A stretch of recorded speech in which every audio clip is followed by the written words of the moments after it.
that was so controversial. Sir. Sir! The Carthaginians defending.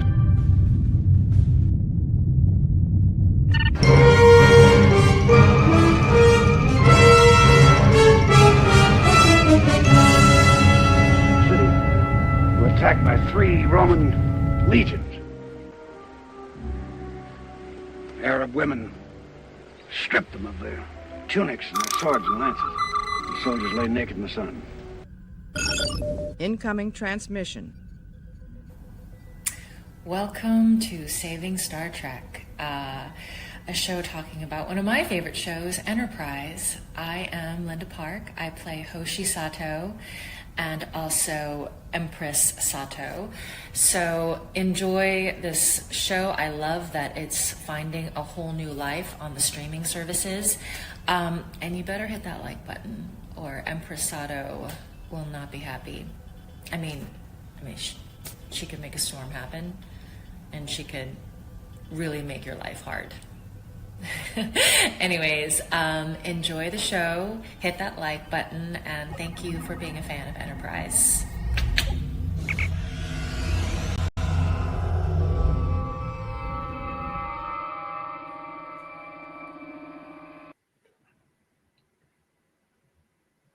Hey everybody, it's your buddy Admiral Teague. I'm here with JT Kirk and Resolute Germ.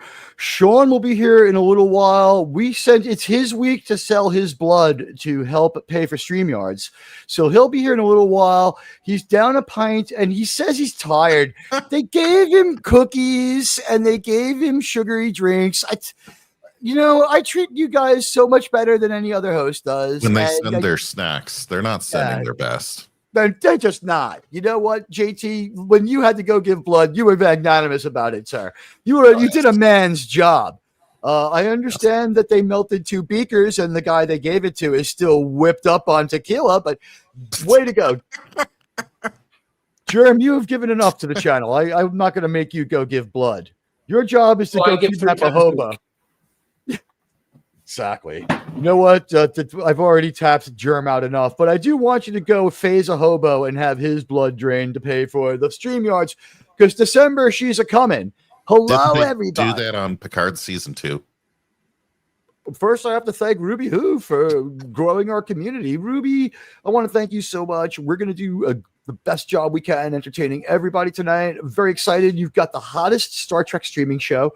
And thanks to our friend Ruby Hoove, we've got Istaphobos who's swinging the mighty wrench out there. He's got a membership now. Rocco the Brave. Hey, Rocco, great talking to you via DMs this week. I love talking to Rocco. Outlaw Bill is now a member of the family. I did a little bit of football with him the other night. That was fun. Football's back, guys. I'll be over there once in a while doing some football. I love broadcasting football with Bill. He's a great guy. Andy Morrow is now in here with us as a member. And Jeff Wyatt. I haven't seen Jeff Wyatt around in a while.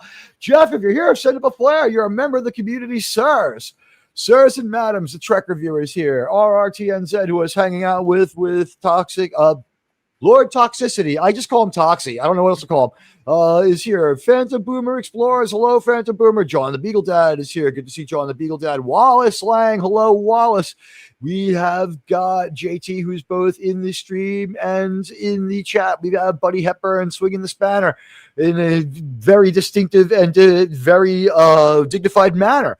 We've got Ruby Hoove giving gifts. We got the people who were gifted the memberships I just mentioned. Thank you all. Gavin, I didn't see Gavin's name, but Gavin was in the theater. Gavin will be installed on Tuesday. Gavin, where are you? Hey, everybody. We've got kind of a banging episode tonight. The first one is a Flying Dutchman in space, and the idea of this episode is we've met what if the Flying Dutchman were us? It is absolutely nothing like any other Star Trek episode you've ever seen before, sirs. JT, wasn't that just a unique and amazing episode that you saw with Doctor's Orders? Yeah, it reminded me of when 7 of 9 had to do literally the exact same thing. And you know what? Most of the same people. Sometimes on a starship, the captain has to ask too much, more than a lot. And Phlox, he had nothing, but he gave more than he had got because these episodes are one. They're exactly the same. This is the Voyager episode 1. Mm-hmm. Yep. Yep. All right. And if You're you go the read king the of plot synopsis of Yeah, you're in both, charge. Go ahead. oh, I was going to say, if you read the plot synopsis of both episodes, you're like, okay, would I rather watch Phlox or 7 of 9? Your choice. Exact same issue. Now you do get secondary characters of either Robert Picardo or T'Pol. So that's your secondary. If that makes if that changes your opinion of which one you want to watch. But would you like me to recount the episode, Admiral? Yeah, and I just want to say, with my background actor being T'Pol, I want to watch this one more. I think Robert Picardo is a good actor, but this is sort of like in the world of Star Trek. If you're a good actor outside of Star Trek, that might not count because Mr. Prideweather gets a lot of work. Hey, Wes Cagle, if you're a good star, if you're mixed success outside, you could be what do you call it? I'm sorry, I lost my train of thought there for a second. Employable? Yeah, there you go. Sorry, I was doing the weave. So I like to weave thoughts together. I was doing the weave a little bit there, but yeah, the plot synopsis of this one is we're in the deep, dangerous Delphic Expanse where there's already a lot of problems. And what we have to do is we're going to encounter an anomaly field, a gaseous cloud, both. The anomaly is visible. Yeah, Yes. it's a conversion field. Basically, what happens here, folks, is the Enterprise has to get to the red gas giant where the Xindi Death Star is on the other end. But there's this nebula that would take at least 2 weeks to go around, so they must go through. And there are lasting psychological, negative side effects that would happen if you stayed conscious for everyone except for a Beagle, a Vulcan, and a Denobulan. So, they get everybody to sleep, sedated for a few days, while Phlox and T'Pol have to share duties monitoring the crew and making sure the ship goes at impulse to the other end of this anomaly, which is altered space, reconfigured space, something that the sphere builders have erected.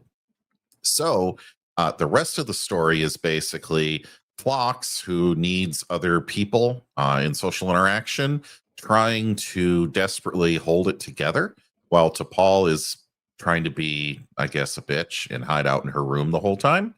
Both of them end up finding out that, well, they're not so impervious to the side effects of this reconfigured space as they thought. And Phlox sees a gremlin on the outside of the ship, just like Captain Kirk sees in the episode of the Twilight Zone, Gremlins. So you know what? They very coolly, funny, wasn't it? Yeah, they very coolly don't even. It's very cool. They don't try to do it in a pandering way. They throw it right at you, framed as a joke. Yes, they do. And the thing is, it's the best kind of joke. It's a subtle inside joke for Star Trek fans by Star Trek fans, because however imperfect their vision might be, at this point, after Gene's been dead for 12, 13 years by the time this episode is being made, they're freebooting a little bit because the networks told them to do some stuff.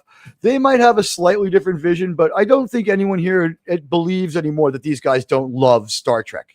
You know what I mean? That they don't love Star Trek. They're trying to do the best they can, and people are jumping out right away with some opinions on this episode. It's going to have probably I wonder. See, I've been as we have changed the way we've done the show. One of the things that's been really interesting is I tried bullet points and I have some ready to go. But what I did for this one, and as I remove your chats, and thank you for being here, I made a slideshow. Oh, very nice. Yes, very so nice. I'm excited to see what you picked, actually. For this episode of Star Trek that is 43 minutes long, it took 28 slides. So we're talking about every 30 seconds. So we can talk about each slide for like 90 seconds, which is what usually ends up happening when people only advance it by 5 seconds when they review things on YouTube. You know what I mean? And use the default fast forward, just shuttle forward and use that as their slideshow. The danger of that is you hit play, and the other danger is that you stop every 5 seconds and talk for a minute and a half. So maybe we can get ahead of ourselves. We get the correct news. Episode. This looks is like the Hatchery. wrong episode. Yeah. That is Hatchery. Let me get the right episode. This so one while- has while less of a Admiral's working slideshow on because that- it's not that visual. Yeah, while the Admiral's working on that, right at the very end, the Doctor has to get the ship to go to Warp 2, which is very dangerous, but there was an issue and the ship was losing speed, and the only way that they could get there in time, basically, for the crew to actually be able to wake up was to go to Warp 2. The Doctor, we learn at the end, hallucinates T'Pol being with him the whole time and manages to get the ship to Warp 2 just in the nick of time. And then, everything's great at the end. We all made it successfully, and no animals were harmed in the making of this episode. Yeah, I had a good time with this one. And for this one, we only have one slide because there are 2 characters in the entire episode, and it took a really long time to make the Hatchery slideshow. So yeah, I was a little bit ahead of myself. Emerald, real quick, we did have a couple people drop in. Radio, RR, and Tetrarch. I see Tetrarch. Hello, Tetrarch. Hello, Radioactive. Hello to everybody. It's good to have you here. Like we said, Sean will be done selling his blood shortly, and he'll be with us. And this week's episode, here's the deal. I don't know. Maybe I'm going to have to think about this one. I don't know that there can be uploads of the show the way I've been doing them with the conversations, because we've streamlined it to basically this is what the upload would be turned into when we sort of grade and assess the episode. So I think really, I'm going to have to find my way on this one, or maybe just do pure Star Trek video essays. And I want to thank everybody for not noticing. And I didn't want you to notice. I did not put this out there in public. I did not make a decision. I just kicked the can every day for 7 days. I have not been on live on my own since this show last week. It's the longest time I've taken off since I've been doing YouTube. And man, like I'm refreshed and back and ready to go. Well, and when I rewatched this episode today, it was great. Go ahead. I was going to say, you also had duties on the Starbase to attend to.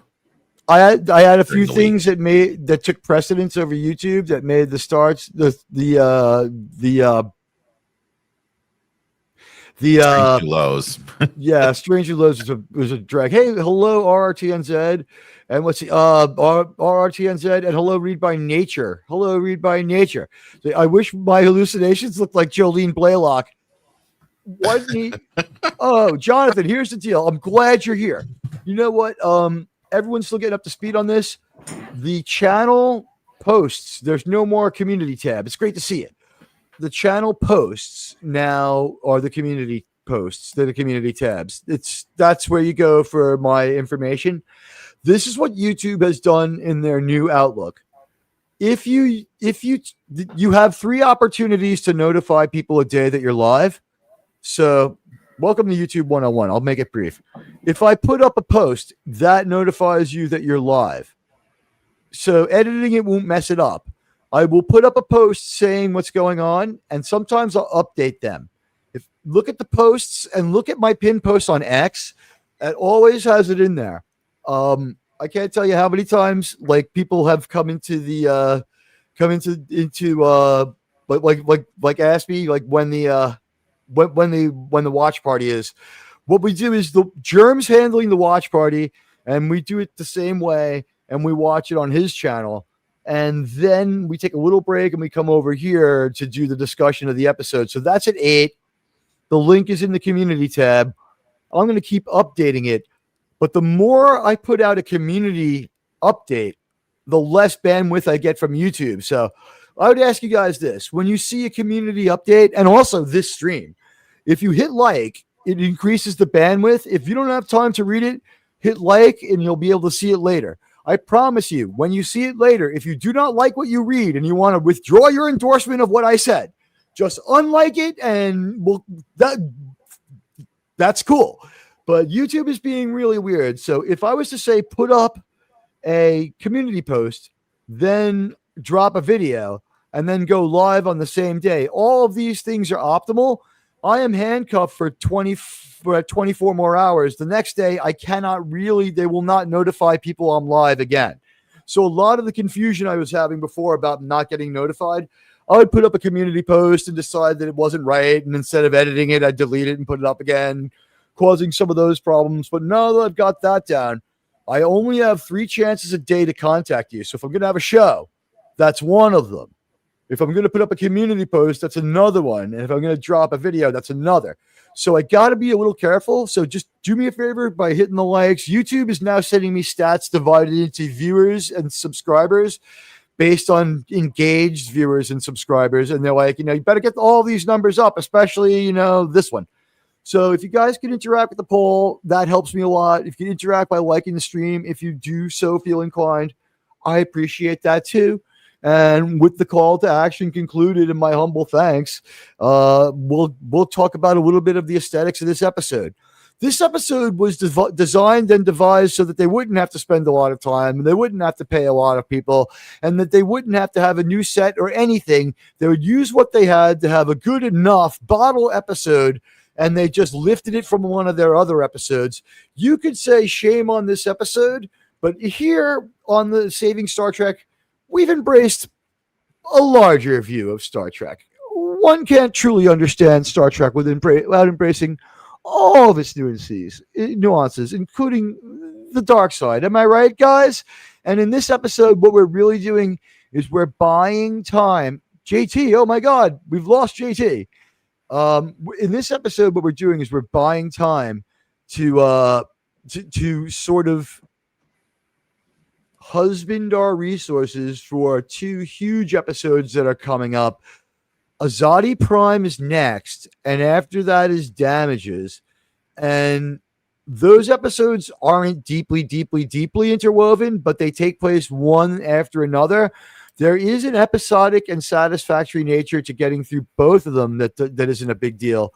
And both of them are pretty darn good Star Trek. Germ, are we about to see the best space battle maybe in a non-movie? This is the best space battle in televised Star Trek coming up. And the CGI is better than anything New Trek has ever given you, correct? Well, certainly the CGI. But it is up there for a space battle. But it's not on a grand scale. There's only 5 ships fighting, but the Enterprise is fucking shits up. They're in there on a war footing. They're being tough. And we see the hull breached with fire. We see people sucked out into space. And we may want to get that super chat. And we may see, oh my God. And we may see we call it Ensign Cutler out there, mentioned as one of the casualties. She comes up in some dialogue. I did see the super chat, and I want to mention it. I just wanted to complete my thought because I'm the king of self-derailing. So I did heart the super chat, and thank you to RRTNZ for the generous $10 New Zealand super chat, where he says, here's hoping for more cross-streaming between Teague's Fleet and other YouTube communities, e.g. The Toxic, North English Bastard, and Outcast Creative. Maybe Blue Collar and Dark Hour, as they're not far away, New York City and New Jersey. Maybe I'll see them at Comic-Con. I do want to network more. My thing is, in the Star Trek community, it's like real incestuous and like it's really competitive. The other Star Trek people, it's a little tough. Inside the Doomcock community, unfortunate, and thank you, News RRTNZ. I will now explain this a little bit. Inside the Doomcock community, it's a little competitive, and we try to cooperate and coordinate. But you know what? It's the Star Trek thing just breeds competition among the people doing Star Trek, and I try to give the other Star Trek streams a wide berth and hoping they'll do the same for me. But you know what? I do try to network, and it's just the flame war within the Doomcock community, and we all saw it come to an end back in May, and Doomcock had nothing to do with it. It was just people in his community. There was just like people jumped out and had a flame war, and that was a problem for a little while, but now we're finally seeing things normalizing, and there has been more chances to network. I do like going on other people's shows. It's fun. Northern English Bastard does a great job. He gives me so much homework. Watch 12 years worth of Red Dwarf, sir. Good thing the show was really good and kind of short. Some of that I went back and watched again. Red Dwarf is fun. Miami Vice, I've watched like the whole show now. I actually became a fan of it. Northern English Bastard is a YouTuber I can recommend. We'll get him on one day during the day. And Toxic is great too. I'll probably be adding some people to the channel recommends and shaking that up. And by the way, if you're a fan of Gamer 1750, I saw him back live today. So go check him out. He's on the bottom of my page, recommended too. I'm sorry that you missed the episodes, Jonathan. Yeah, they were on Germ's channel. It's in the community tab. I put that one up on Wednesday. I've been trying to stress go to the community tab. It's not a real military, but unfortunately, I do have to make like repeated calls to action to people to understand that if you don't like that community post, it's not going to give much bandwidth to anything it promotes. If you don't slam like on the channel uploads and the live streams, it's just not going to tell people. It's not going to build the community. I can overcome it to a degree, and I can hold YouTube at bay. The method for that is helping all the people who come through later by, one, there are no commercials in this live stream live by me, and YouTube is not thrilled about that, but you get to be at least be immersed. You only have to hear my call to action. And the other thing is this, that you don't have to worry about more than one commercial an hour. The first one's about 20 minutes in, and then there's one an hour. And that's how this 3-hour show works. So with that in mind, I will try to do more with Northern English Bastard and with and with Toxic Man Flu and Inside Man. I loved talking to Inside Man today. I loved all the people I got to collaborate with today, and it was a great talk. And I put it out there on X. Check it out. It's really long though. You need to have some time, but we had good pundits on that one. We had more pundits than the person had seats. It was an interesting thing. Wallace Lang says, I had first seen Doctor Who when Tom Baker was the 4th Doctor. Yeah, we might be close in age. It's a little side quest, but we'll talk about this one for 1 minute. My first Doctor was Tom Baker simply because that was the only series of Doctor Who shown in America, his 2 or 3 seasons. That was the only ones that we saw. And they did really well, but they were on public television, as it's called here. Like, there were no commercials. They had to do well and get people to voluntarily give them money to buy more Doctor Who. So it took 4 or 5 years. So most Americans... Sir, I thought your first Doctor was Dr. Zhivago. My first Doctor was Dr. Zhivago. Yes, exactly. My first Doctor might have been McCoy.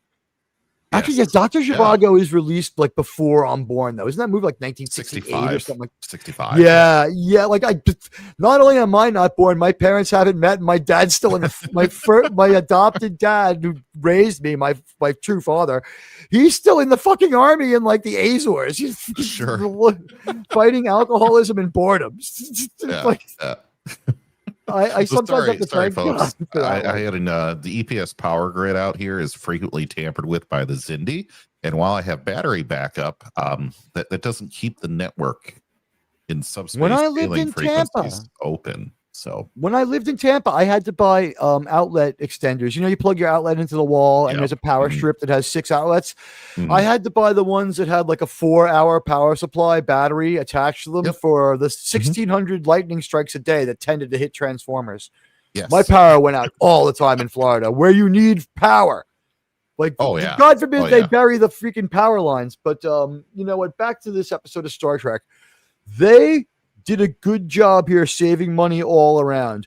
While this episode is, without knocking any other Star Trek people, derivative, pro-derivative, quite derivative, and it's not just a bottle episode. It insists on itself. Actually, the Sixth Sense improved these kind of bottle episodes a lot. And one thing they added to this that I don't know that was in one, because I watched most of Star Trek Voyager in like 4 weeks when somebody just like really literally body slammed me for not having enough Star Trek knowledge. It's like, I can fix this. I'll just watch Star Trek all the time. So I just blazed through a second viewing of Voyager. I don't remember one. Every once in a while, I would fall asleep. So the episode 1, who knows? But in this one, Admiral, one of the... Sir, yes. You've got Gemini here for that. Yes. No worries. Here's the thing I want to say about the artfulness of this episode. I don't know if they do this in the episode 1, but gentlemen, I thought it was very effective that there was a hint if you didn't know what they're going for, and I didn't because I missed that Voyager episode. I thought that there was a shot that a hostile energy life form like the dove or something like that had come aboard and taken the form of a doppelganger that he would trust. Because she's like, go to sleep. Let the ship drift. Walk away from your responsibilities. And it's like, usually the Phlox episodes are a lot more dangerous for us to broadcast. We don't get into medical science in this episode. This is just the two aliens seem to be the only ones that are awake. So they ruse very well from TNG's episode where Deanna and a couple of other people get taken over by evil spirits at that prison spirit planet. Remember that one with the endless ion storm? No, but that was Deanna and Data. She wasn't acting in that one. Yeah, in that one it was just Marina Sirtis acted like herself, but she was the concept was that but Deanna didn't have to act. Marina Sirtis, she was playing a malevolent creature that had contempt for all life. That was that was the joke that I was trying to get to. They lampshade that they might be doing that in this, and I was wondering if you guys thought they did it well. It didn't really come across too well for me. I didn't get that. You're thinking maybe that depends on not having seen the Voyager episode where they go a bit too far?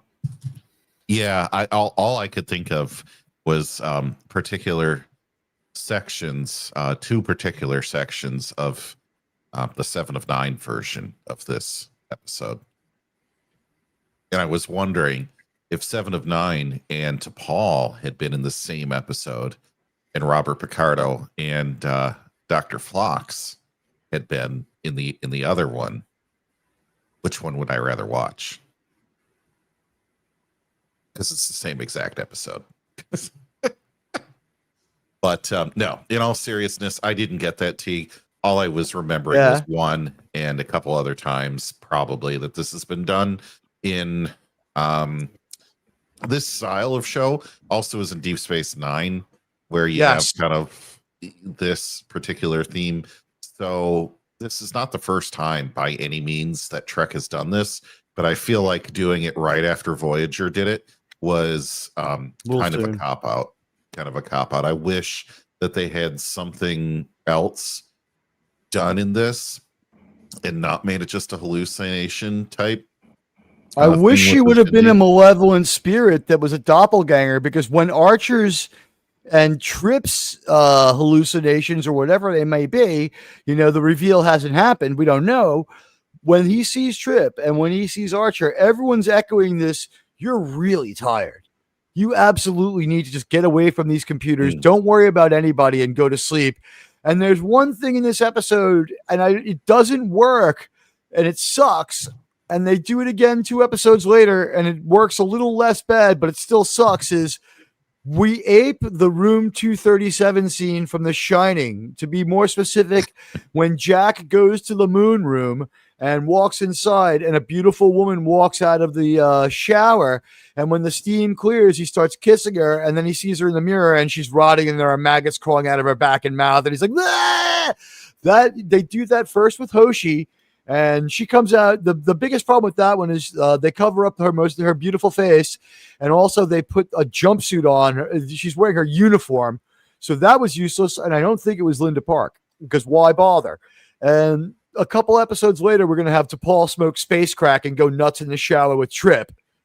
And she's going to have a monster face. So we do 2 Shining callbacks in 3 episodes. That was a waste of my time to see that twice in 3 episodes. Tell me if you think this is derivative. If instead of every single time there was an alien or one of the crew, like the captain, being in the hallways or talking with Phlox, what if reconfigured You space roboted there. entity. You roboted there. If the did I captain or robot? Am I Phlox okay was now? talking, you might have been okay Yeah. the whole time, but in my ears, you roboted. So the doctor Okay. was talking, and So what if they were talking? instead of every time the doctor basically encountered a hallucination, what if there was an entity or a being from the reconfigured space that was something of a non-corporeal life form, and it had sensed that Phlox was in trouble or in danger or even just lonely, and it would just go away every time T'Pol came around. So it would start messing with him even more. But at the end, it like reveals itself to him in its natural state. And then, there's a whole new life form type angle to this instead of just copying the Voyager version. What do you think about that? I don't know. That's how I think you wish make a this much would have better gone. episode. Okay. I think it Jeremy. would be you couldn't go that way because it's the sphere builders who are producing that space. So if something appears, it's going to be one of them. And people would get confused why it isn't one of them.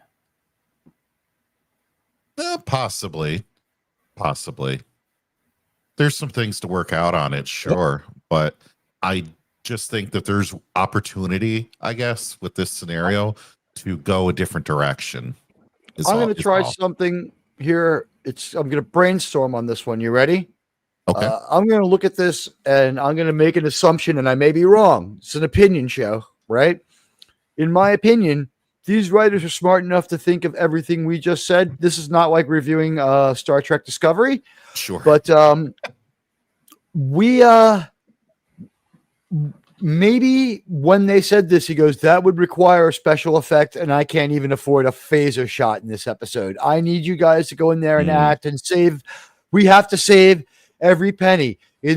Have you seen the CGI bill for Azati Prime? Look at this beautiful footage.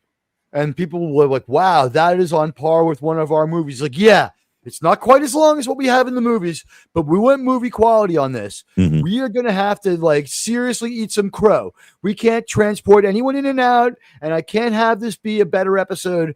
But what I have here is, John is available for this episode. He's getting work on other franchises. His episode of The West Wing was a fairly high viewed one as the quirky cartographer. Did you remember that one? Never watched it. I watched it once in a while. It was a decent show. Was I rooting for, Roseanne's ex-husband? I felt like he had lost enough in his last show. Yeah, I liked him better in that show. I didn't watch it a lot, but it was an okay show.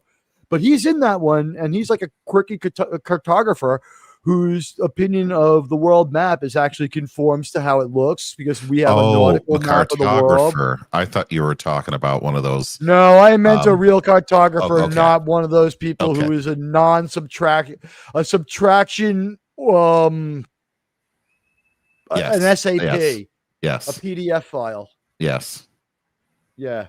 All right. Yeah. Okay. No, not that. Yeah. Thank you for what. Good looking out though. The frustration in my voice is at the environment, not you. And we're not on the other network tonight. I didn't have time to set it up. It's been a little bit hectic for me today with the other networking and making the best slideshow I can for the next episode, which is much more visual. I think that this episode bit the bullet for the Azati Prime episode, which is going to blow your minds. I think this week I am really much obligated to work a little bit. But also for you guys, if I can, this is my goal next week. One, I want to replace the 1883 watch parties and unlist them. You're going to see this channel take a couple of hits in views. You know what? The 1883 watch party, we analyze up front. People, it's an old show now. The watch hours are in the books. It's still generating subs, but it's time to move on from that. It's not what I'm about anymore. I'm going to try to make a video essay to replace that and a video essay to accompany the next episode of Enterprise, because I feel like a video essay that's YouTube compliant for the Battle of Azati Prime We're talking a series high. We never get a space battle this good before or after. This is the best space battle by far in this entire franchise. And we haven't seen this much just violent space attack of space battle stuff in this series at all. We have not seen this level of violence or intensity that we cared about since Deep Space Nine. Maybe I would disagree. I would say the mini Death Star going through Central Florida.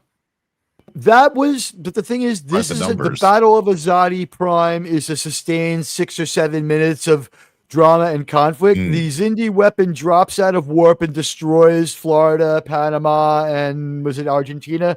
Whatever it might have been, Guatemala. Venezuela. And Pinochet's family was very upset. Did I have the right? No, that's different country. The point is. The point is this: the man loved to send people on helicopter tours. And where is Pinochet's helicopter tour? That was one of the funniest handles on YouTube. Yeah. Pinochet's helicopter tour. If you've moved on from YouTube, but you get this message, please come back to YouTube long enough to tell us that we can turn your handle into a show, because I would just Pinochet's helicopter tour with Admiral Teague. Do you want to be co-host just for your name? That was a great name. But I have a question for Germ here real quick. Germ, in this still image, what rating do you give the costuming department?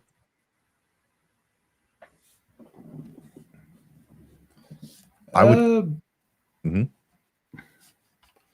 See, I can't see it very well the way it is right now. Oh, I give it a 10 out of 10. Oh yeah, they did very well. Can you pan left a little bit, Admiral? What's that? Can you pan? Yeah, we don't need that big brown blob. Zoom there. And pan to the left. All right. So basically, this is where I'm going with this. They're really good at, without all the fakery from season 1, of making T'Pol just look very, very nice. Well, yeah, they figured out the basics of women's clothing. Just have the V-neck drop as far as possible, and don't give her a bra. Yeah, there you go. Okay. I've said this a couple of times on this show. I'll say it again. We had one panelist. They moved on. They were cool. Like, it wasn't like about that, but they always found it shocking and thought that we were being pedantic and childish when we would talk about like how uncanny T'Pol's figure was, and talk about the boob tray that they made her throw her boobs on top of, and the water bra on top of that, and just how weird and uncanny it was. It's like, what was weird was that was the youngest member of the panel, but they were always, after the show, they were like, guys, you got to move on from that. It's like, it's too dumb.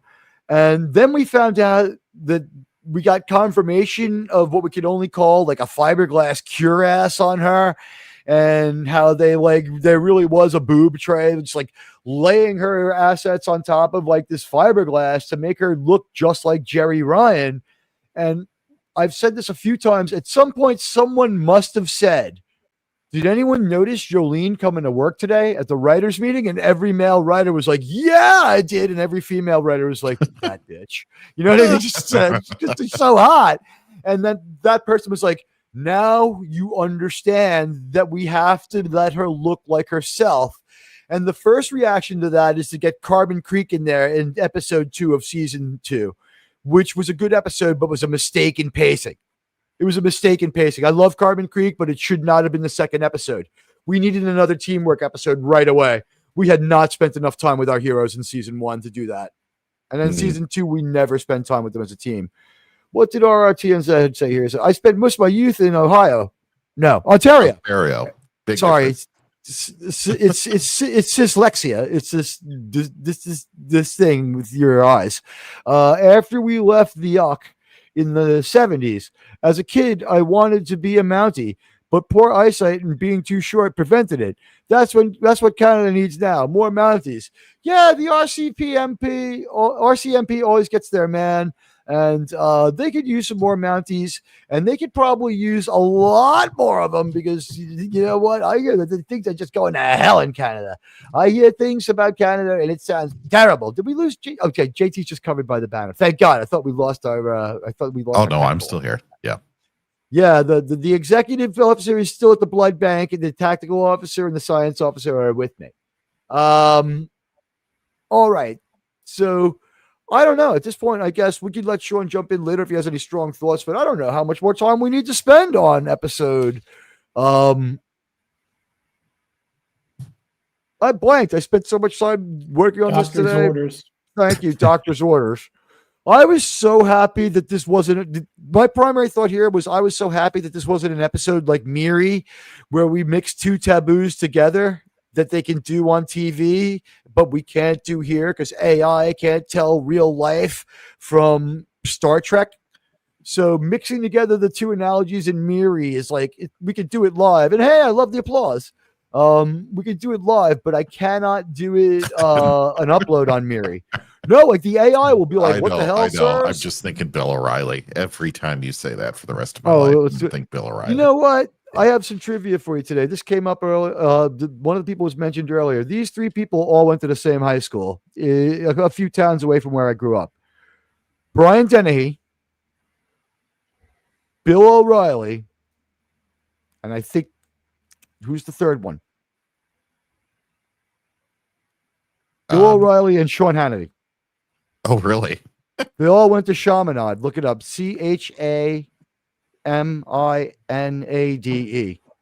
It's a Catholic high school, and that's the one that everyone else just beats on and hates in Nassau County. Like they're the ones that nobody likes them. But it's like sort of like a private school. Sure. It's in Nassau County. It's a Catholic private school. Yeah, it's one of the top Catholic private schools on the East Coast. Yeah, I refused to go there. I got accepted to that one. I just didn't want to go. It's so what if it's the best private school on the East Coast? It's still got a reputation for sucking, and more successful people went to my Catholic school. And besides, public school was more fun. I went to Catholic school for a year. It was a huge drag. They made you study and do uncool shit like that. I liked public school where I smoked pot and drank all the time and still got B's. But JT, in a New York B at that. A New York, yeah. They all went to Shanana High School. I'll put it in the chat. This is how it's spelled. Jerem, I didn't know you knew about that high school. What did they both talk about it together? How do you know about that high school? It's like 3,000 miles away. It's Catholic schools. I was involved with them for a little while. Oh, was that they reused the name out there, or you just? I know people involved with Catholic schools, and among Catholic schools, it's a name. It's quite a name. So what you're saying is I messed up my life when I passed on going to this school that only losers from Nassau County go to? You might have had a cable TV show. I have a show. I didn't miss out on anything. Although I will say this, the other Catholic school I went to, not quite that cool, but it was at least in Queens. So while my Catholic school was more prestigious, theirs was more well-regarded. You know, I was able to walk outside in 9th grade and buy beer and cigarettes, sir. You tell me that they were able to have that kind of fun. Oh, no. What's going on, Daniel? So back to the show here real quick. Yeah, go ahead. JT, we just watched Doctor's Orders. Thinking about this as like a Star Trek story. I mean, it has all of the window dressing, definitely, of a Star Trek story. I just don't know if I really feel that it meets the standard in a way. And that's what I find the most troublesome with this thing. It feels like you could have done it with any other property. And it's just not that special. I'm okay with it being a small story. I'm okay with them not doing a lot of special effects or having a huge cast. You know, none of that matters. But so did I, buddy. Not the hooker part, but the second part. Okay. I have not had to part with cash on that first part in life. Thank God yet. So, and I Never don't know. rule anything out.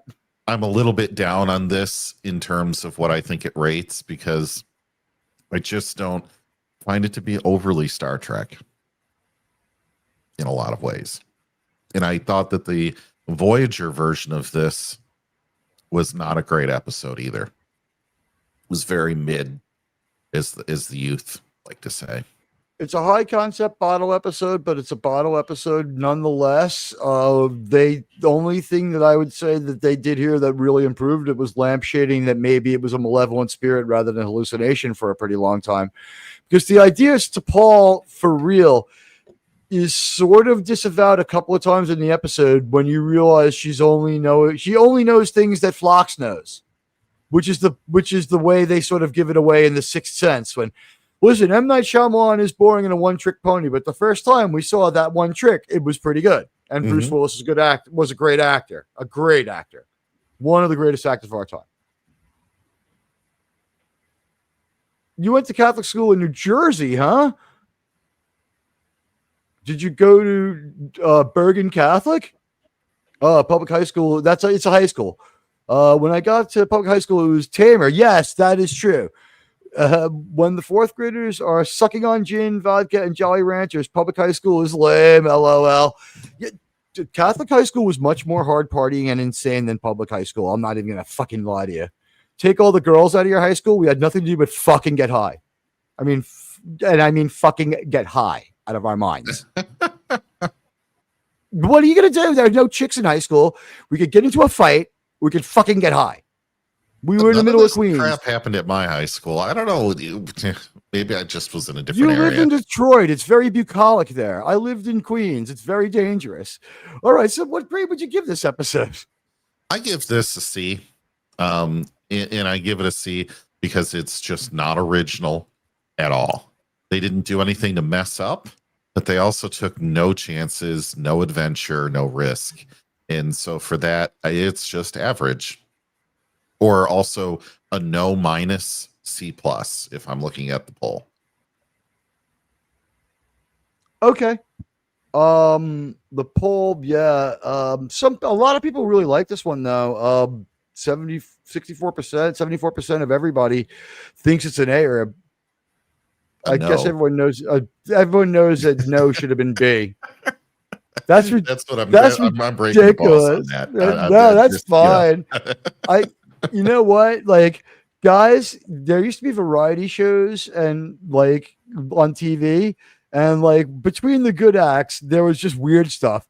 Like between like the actual show, I am like riding a unicycle and spinning plates. Hello, ETS2 ATS Chucker Martin. Hello, Martin. Good to see you. Voyager did the same, did some similar things while they go through a nebula at 7. Yeah. We're doing a lot of things from other Star Trek shows. Sometimes we do them better. Sometimes we don't do them quite as good. Welcome to the show. John Beagledad's giving it a DF, huh? Germ, what do you give this episode of Star Trek Enterprise? I'd give it a little bit better of a grade than JT. I gave it a B minus. There is nothing wrong with it, but I give the actors credit for pulling it off a lot better than Jerry Ryan and Picardo did. Phantom Boomer, did you go to high school? Come on, in New Jersey, of course. Yeah, this is based on several previous Star Trek episodes for sure, guys. Don't get me wrong. What can I tell you? I'll give it in my opinion. I'm gonna split my grade as a Star Trek story. I'm gonna give it a B minus, but as a Star Trek fan, like I said, I've embraced this larger view of Star Trek because I know what's coming next. And here's what happened: I went to watch this episode, and it sucked me in a little bit enough. It was good enough to suck me in a little bit. And then what happened was after this, you got Azati Prime damages, and yeah. There are 4 or 5 or 6 amazing episodes out of 7 or 8, and the other 2, 3, they're also real good. So it's just like there are a bunch of excellent episodes and a bunch of above average episodes that are elevated because they're sandwiched in between excellent episodes. And next week, sirs and madams, we go back to 1 episode because I just don't think that we can do Azati Prime and damages in one night. It'll turn into 4.5 hours, and that's just crazy, sirs and madams. But I gave this one a B-, but as a Star Trek fan, knowing what this enabled, I honestly give it a B+. How much better, it might even be flirting with an A-. How much better were they to do with absolutely no special effects, almost no appearances by the rest of the crew? Pretty much everybody, I mean, I'm sure the host hallucination was a day player because you could get away with it and you didn't want to bring Linda Park in and give her full fee. And plus, this Star Trek season is a little shorter than the last one, than the last 2. It's not 26 episodes, guys. It's 24. Mm-hmm. So we've chopped out 2 more episodes. than anything New Trek could ever come up with, right? And still 2 more than this season could have sustained because we had 2 stories we could easily lost.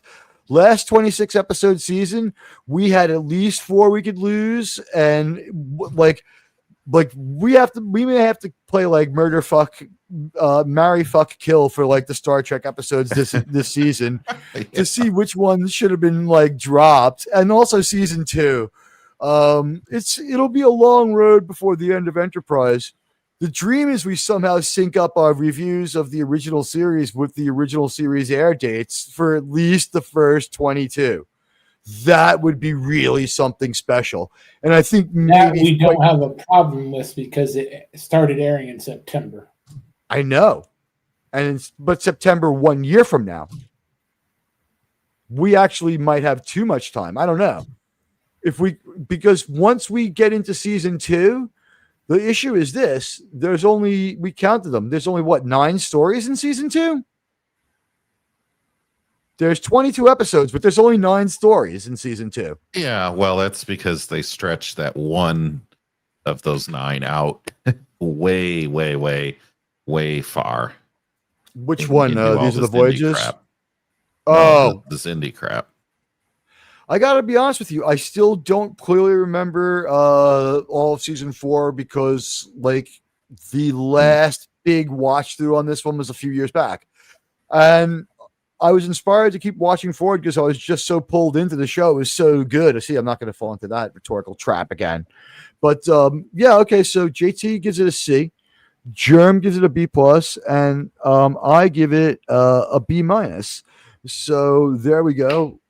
Let's see what the chat has to say. Let's put that back up on screen. We say goodbye to Jolene and Phlox for the moment. And we get your comments back. Let's get those up here. I don't really think we even needed another tile for this one. Like, thank God, because the second video presentation, it's not a video essay, but it is like I needed a lot of slides to illustrate it, and I even have a couple of information on screen information. It's like I did a little bit of thinking on some of these images and for the next one, but let's see if I can find this one. Wes Cagle gave it a no. Noah's doing well. Mm-hmm. Mm-hmm. So here we go. These are your grades. We have 16 votes, and if you haven't voted yet, go ahead and do it. And you know what? Remember, YouTube gives you top chat. What you want is the live chat. Let's do it live, okay? Let's do it live. And no and A are dueling back and forth. We have people, like weighing in right now. A 35%, no 35%, C 24%, D F 6%. So really, nobody thought this was terrible, and neither did I. Did I have some issues with the episode? You know what? I'm going to say that I really think that they got more out of this horse than there was for it to give. And I mean, we had that one episode with the Borg where we had to add that stupid extra 3 minutes. And talk about fucking up a major mission. Why they didn't have a fucking director on that episode that was a little more established than whoever screwed that Borg episode up. In a way, I'm glad, because bringing back the Borg was the last thing anyone wanted, but to screw up the episode and then undermine all future Borg episodes with the damage control. Oh my God. The pressure on this show to succeed was too much. They didn't have anything to fall back on to just throw at us to buy a week, because that episode had critical damage to the Star Trek franchise in it. It was regeneration, is it called? Has to be disregarded. It's that bad. But this episode, with what they did, the performances are good. The pacing is good. The rusing is effective to a degree, unless you've seen the other episodes more recently. And let's face it, they didn't have enough time. They don't have one special effect. This is the bare basement minimum special effect. No money. We've watched a lot of no money Star Trek recently. And we didn't do our Strange New World show this week, and maybe we'll vent at the end, but I don't want to mix the bad Star Trek with the good until we get the good done. We saw what no money Star Trek was done like by agendized communist pieces of fucking shit who write a bad Star Trek show that is slow and is cheap and is poorly made and has no money showing up on screen. And we saw what happens when they try to get by on performances. It was that last episode, but that was F from them without getting further into it. So having been biased by that, I honestly have a B+ to an A- in my heart for this one, because they do so much more with no money. There is not one effect in this. And did I say hello to Mark Harkness? Hello, sir. Mark Harkness, sir. Hello. Good to see you. Anyway, I'm a little worried about Sean. Did anyone check the subspace? I can in a moment. The real don't give any definitive answers on the air. Make sure to keep it to the private chat. I know you know that, but I'll just blurt that one out. No updates. Okay. Yeah. The other thing that I wanted to say on this was, this feels like a one watch episode, and it's very hard if you've already watched it once, even if it was when it originally aired. You'll likely remember enough to know kind of exactly what happens, and so it's harder to feel engaged the way that you would on a scary horror kind of episode, the way that you would the first time. So if you watched this for the first time this week or recently and you thought, this was pretty good, wait like 3 months, go back and watch it again, and it kind of just sours on you. It's not it's one of those things where you watch The Exorcist for the first time and you're just scared shitless, probably, especially if you're younger. But then you go back and watch it a second time, it's still scary, but not as much, because you know how it ends. Then the third time you watch it, the fourth time you watch it, the fifth time you watch The Exorcist, it's kind of funny watching that kid puppet, or go down the stairs vomiting with the head spinning around, right? So not as funny as the first time watching Exorcist 2, because that is one of the worst movies of all time. And I think if Doomcock is out there, come on and watch that with me one day, man. We'll have a blast. I know that you love Richard Burton, and I know that in your heart you ironically love that movie for the same reasons I do. Oh my God. So that's what makes this episode just kind of tough. There's a lot of classics in Star Trek that you could just watch 1,000 times, and you could get sucked into it just about as much as you did the first. This is not on that list, and I think that's why it doesn't get as high marks for a lot of folks. I'm a little bit weirded out by the I'm sure true thing that that Wallace Lang said about the ad for body lotion. I don't. Anyone else seeing it? Is no, it maybe? No. Is it your browser, perhaps? I don't know. Here's the thing. I'm checking right now to make absolutely sure that I've got this turned off. My personal view on monetizations of live stream is that I leave it on, but what I do is I do not run. I leave it on my option to run ads. I don't actually run them during the show because I don't want to separate you from the show. And I got that from Bird of Prey 5. So I mean, he knew what the hell he was talking about. He had like over 10,000 subs, and he would have been at like 25,000 by now. But you shouldn't be seeing ads. If you are, something's wrong, or YouTube is up to something. I assure you, the only reason I leave the monetization on is if I don't, they won't even tell you I'm on.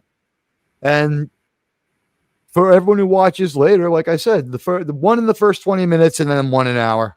That's much less than when I let them do it, they put an ad every 8 minutes, every 5 minutes. And some of these are 2-3 minute ads. So I do try to protect you from those. I polarize the whole against ads, but I think we've got vote now or forever hold your peace. And by the way, I saw some of the people who voted no drinking water online. I don't know how I feel about that. Where did you bring the water with you? I don't know. I think that the chat pretty much got it right, because B and C, 39% and 22% respectively, with 33% going with an A. It justifies the fact that we were kind of circling around high B, low A as the panelists. And my saying that this is actually a B plus in the scope of your season. You can, and the pacing of where it is too. You can absorb this flaw-free, not flawless, but flaw-free. There's no plot hole. There's no damage from this episode. It's not the most exciting, but the actors act well. We like them and we're used to them. And like T'Pol looks beautiful, and that's part of old Star Trek. It had sufficient musical cues. We went to rooms that had different ASMR environments. It sounded different and had different functionality. This is how Star Trek used to immerse you. People had great costumes. The concept was interesting enough, and it just so happened to be contrived to save money. What are you going to do? So it was good. I did enjoy it, but the chat seems to be on the same page. We're all clustered around the same data points here. I'm going to end the poll in 3, 2, 1. Take a deep breath. All right. Poll's over, guys. Nothing to see here. The final results are the winner is no. So that's our consensus. It's no. And for a moment, the chat's going to go away. And I guess I have a question before I'm going to put this question. Don't answer this question yet. Let's discuss it in the episode. Don't give an answer yet. Okay. Here's the question. Rather than poll, what grade do you give this episode? For most of this episode, I will ask a question instead. Is this a mutiny? That Would you is like the my answer. Or you just no, I don't want answers. I'm asking okay. whether or not that should be the poll, or we should just go with the grade. Do you think we should ask the audience, guys? Do you think it's a mutiny? Do you want to say in this one? Yeah, give them a say.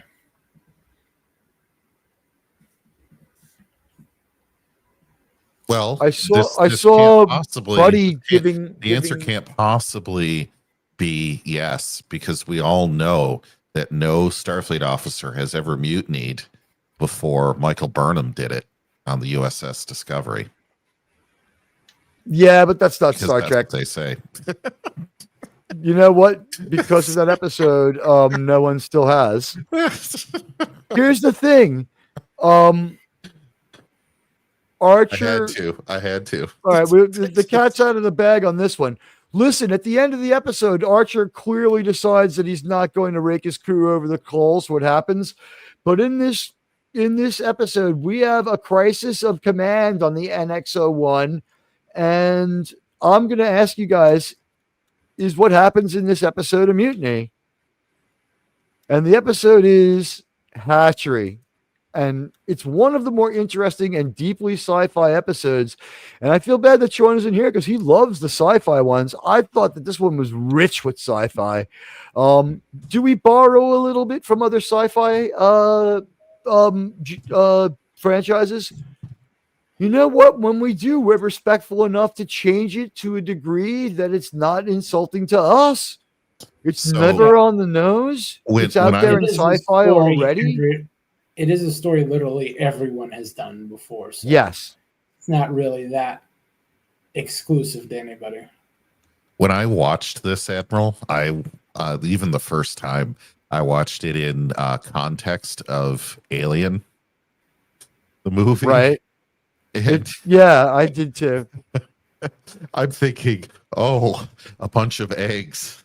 This is a really bad thing. Don't take your helmets off. Please don't take your helmets off. And of course they do. And see what happens when you take your helmets off, folks?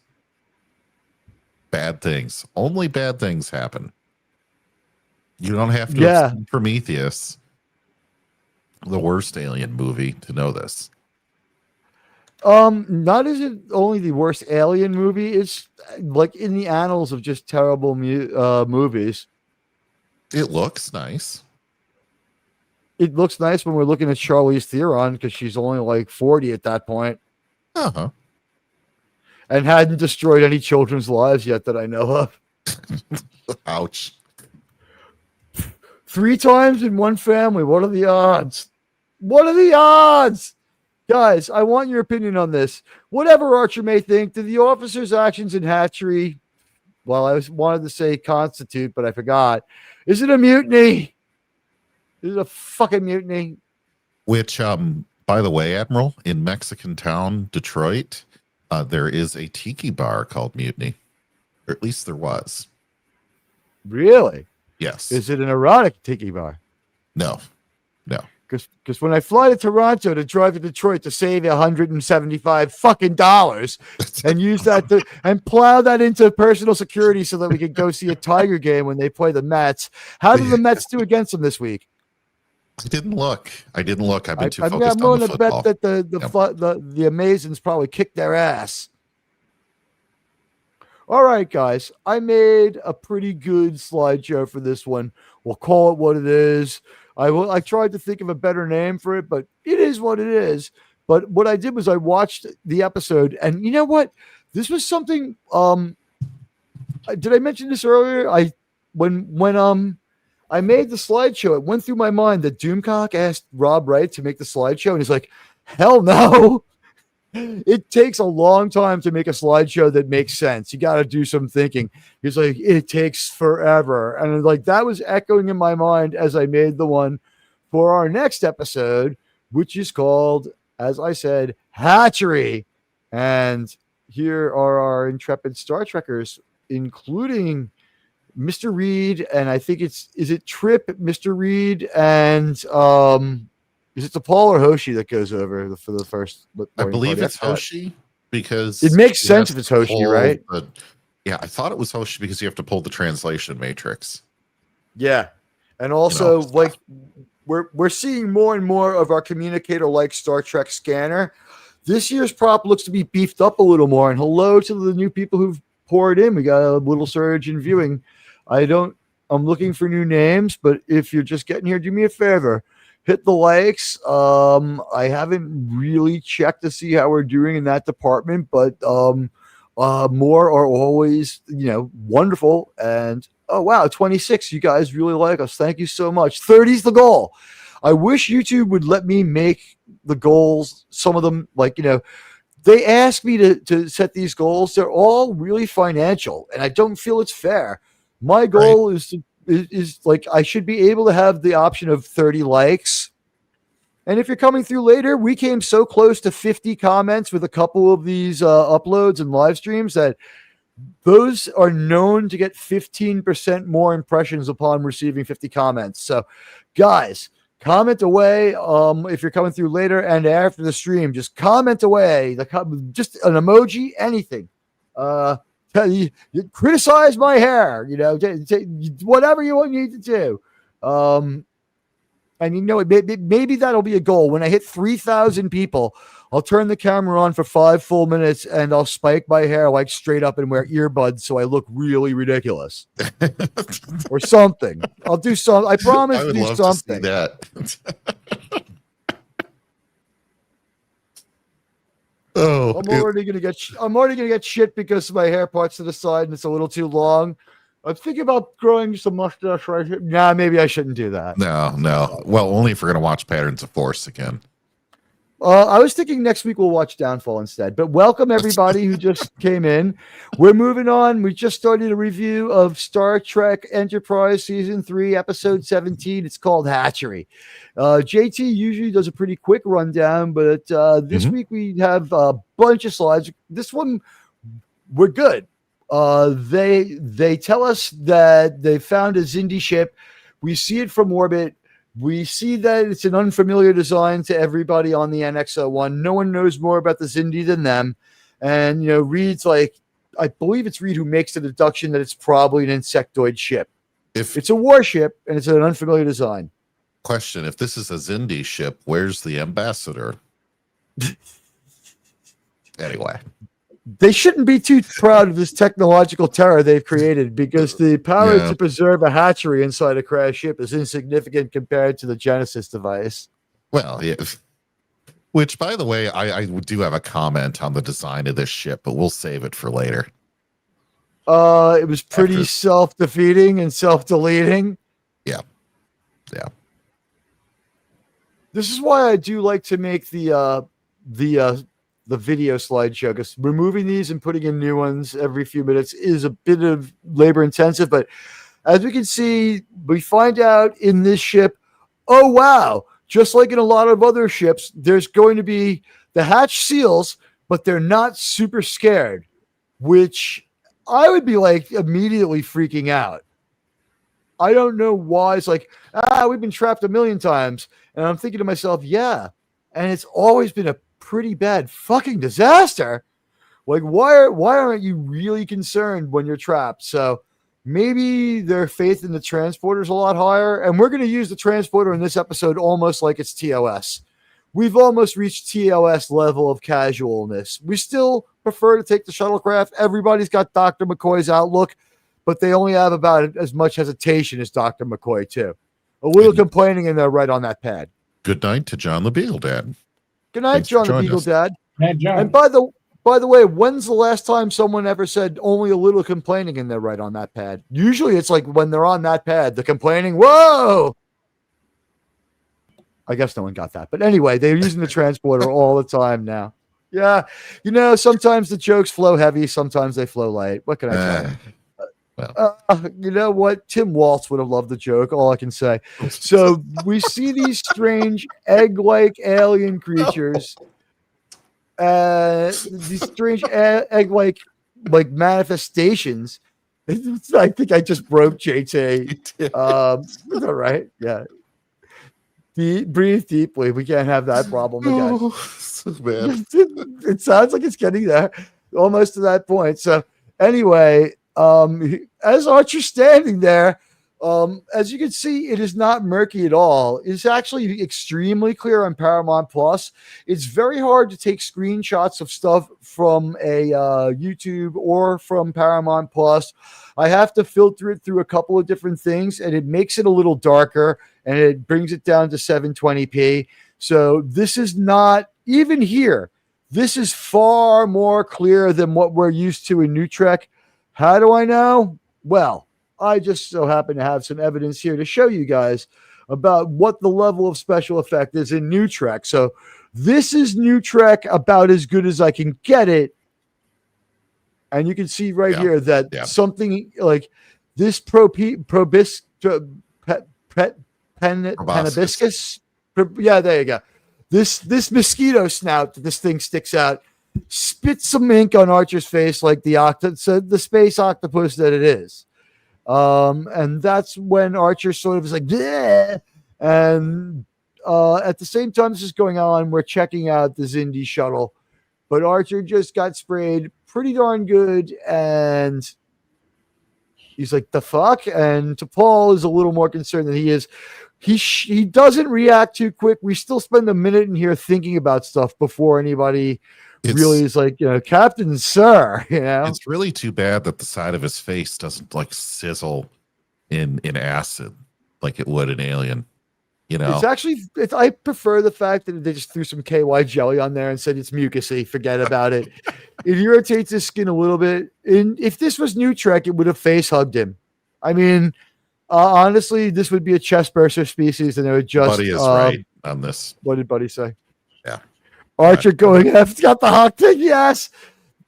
The thing is, I almost accidentally ended the stream by hitting the comment button. Ooh. Always leave them wanting more, but 73 minutes on Saturday. You keep your damn helmets on. You just keep your damn helmets on, then you wouldn't have any of this problem. This is like negligence. I think Admiral Forrest should remove Archer from command with failure of confidence to lead. So this is a little crazy. He was negligent. Well, honestly, it's Mr. Reed, because Trip is like, yeah, go ahead and take off your helmet, asshole. He's like, it's weird that Florida Man is the one who wants to keep masking. It's like a weird inversion of what happens like 23 years later. I don't know what to say about, or some 15 years later. I'm not trying to be, I am trying to be funny. I know it's serious. And, whatever you did during that time, welcome to Saving Star Trek. It doesn't matter anymore. It was now a long time ago, and it's not too soon to laugh at yourself or anybody else. I may have gone a bit too far in a few places with my philosophy on that, and I'm not even going to tell you what it was, whether I was like for it or against it. I probably just should have been for or against it in a very quiet way. That's all I'm going to say. But yeah, so they don't shake it off as fast as they should. Archer is a little bit cavalier about this, but at this point, he has a normal level of curiosity about it. And there's a shuttle, they think, in the cargo hold of this thing. And when Trip and Malcolm get there, they're like, shuttle, more like armed attack craft. It's got like 20 particle weapons on it, he says, or something like that. This thing is for real. Yeah, it's more of a fighter craft than anything. Exactly. It's just a fighter craft. Yep. Or maybe you could view it as like something like, it is an attack craft, but maybe it's more like the Xindi battleship just deploys like a mid-size, like kamikaze type weapon, just designed like, because we've already seen the Xindi don't give two shits about one-way missions. They will take up kamikaze missions. They don't give any fucks. And let me get rid of that other non-Star Trek thing. And it makes sense that they would still have a hatchery on board, because the life cycle of the insectoid Xindis is so much shorter than all the rest. I don't remember the exact age that they said one of the 8. About 12. Thank you. Yeah. 8 the 12-year-old was the elder. Yeah, 12 was the cap, 15 was the outlier. Yeah, I think so we find out about 15 from Degnan, where he's like, I almost thought of him as reasonable. He's 15 years old.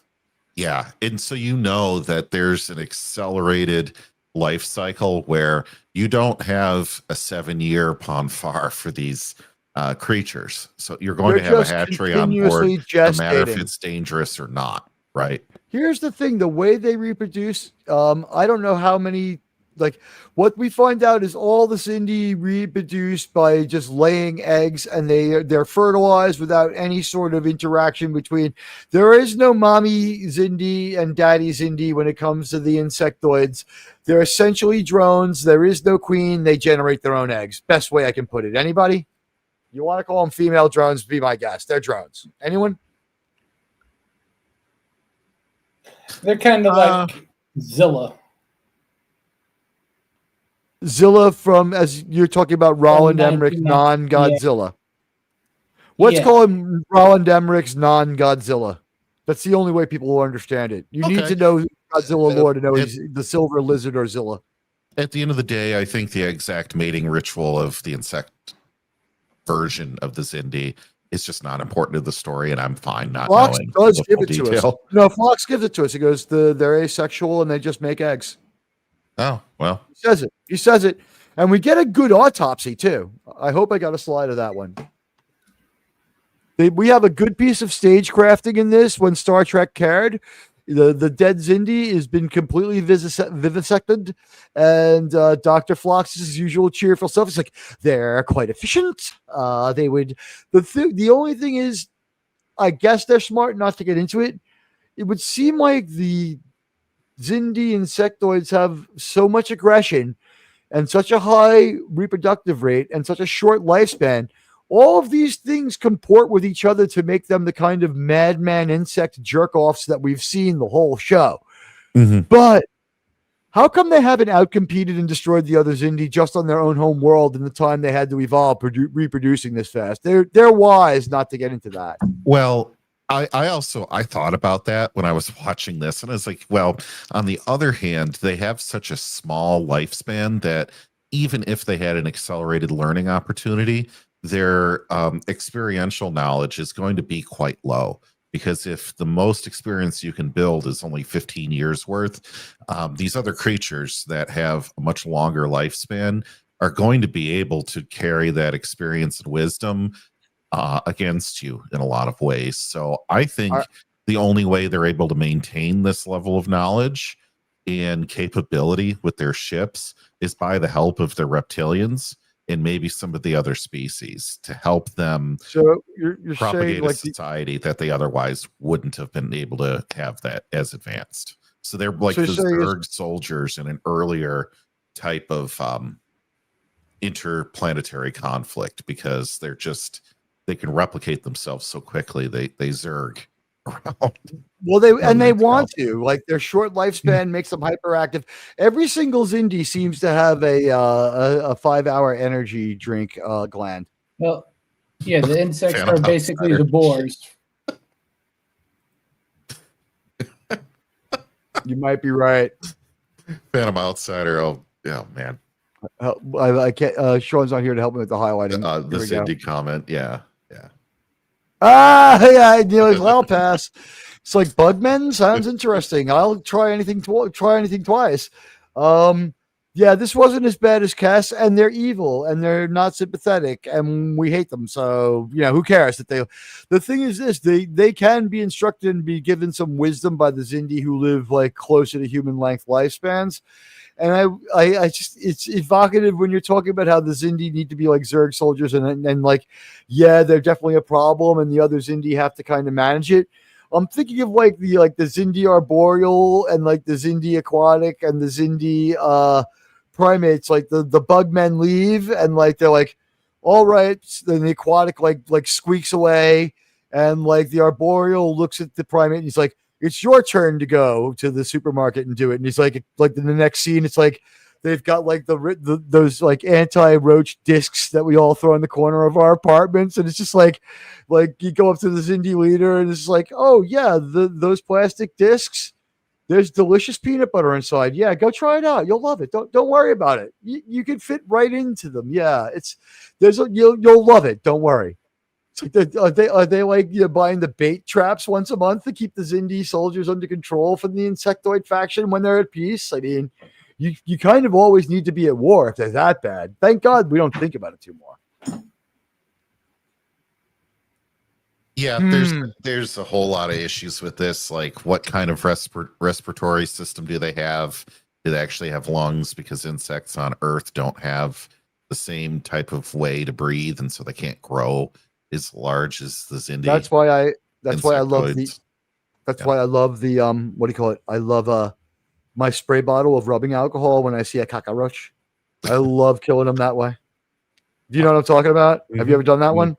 Because I think their nostrils are on their back. So if you spray a cockroach with rubbing alcohol, you World War I them. It's hilarious. And if slapping them with my sandals too good for him. Admiral Teague is not saying what happened in World War I was hilarious. Don't clip him like that. It's hilarious folks. When it happens to a cockroach. Yes. Or Germans. Well, you know what? In the Wonder Woman movie, they kill them left and right, and people will fight for Zack Snyder. So if someone says Admiral Teague said World War I is good, people will stand for me. You guys will go out there and be like, he's right. The Lusitania was asking for it dressed like that. Oh, jeez.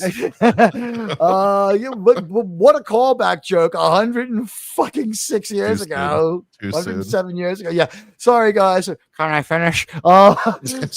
This picture is only here because T'Pol looks great, but Phantom Outsider's comment is so good, this one, that we have to read it.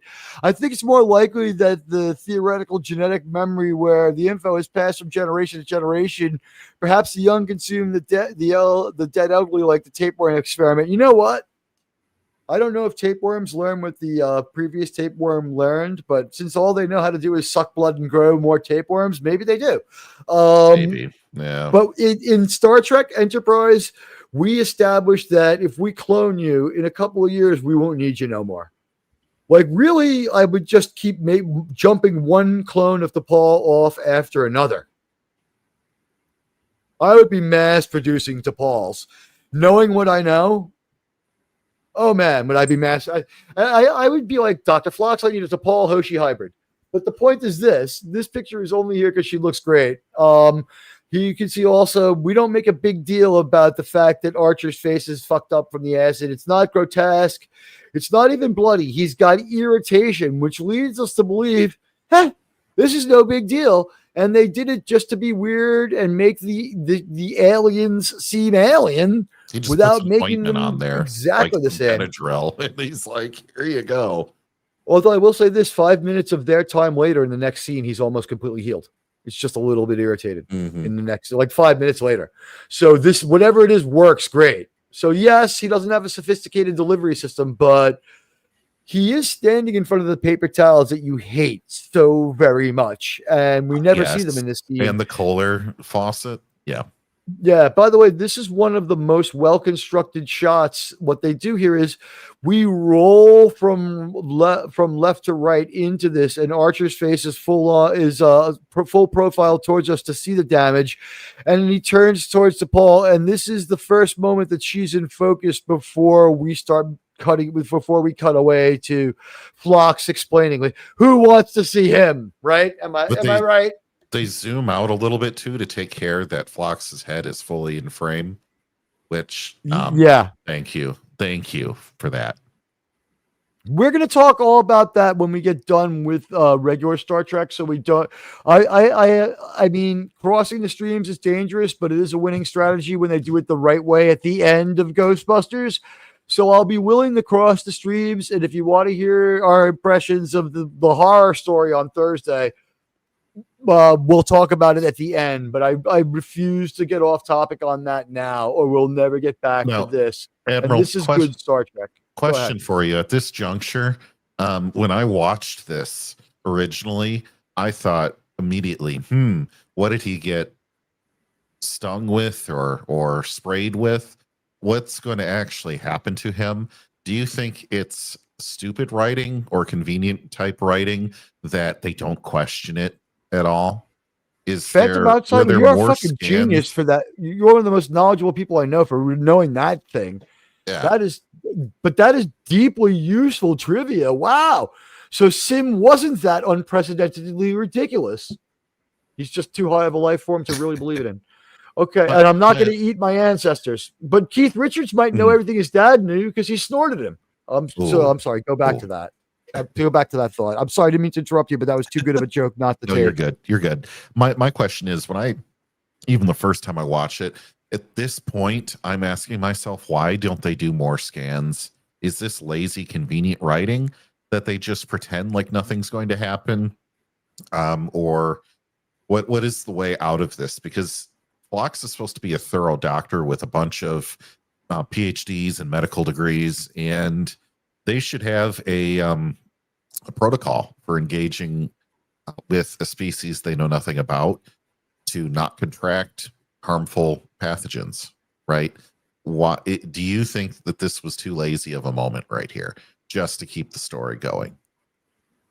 What do you mean to have the neurotoxin introduced as a plot device? Because obviously, shouldn't Phlox scanned him more thoroughly than just looking at his face and putting some ointment on? He should have gone in the goddamn decon chamber, which we never do that anymore. We've just forgotten that we need that. It even existed. It's become a plot hole it's a season-long plot hole. Phlox should be in there with him with probably a helmet. With the spacesuits that you guys couldn't be bothered to fucking use.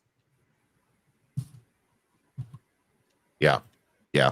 That is a great point. I forgot they even had a decon chamber because we haven't seen it since they made all their beautiful actors and actresses go in there with little clothing, and then they got a writing campaign probably telling them they couldn't do that anymore.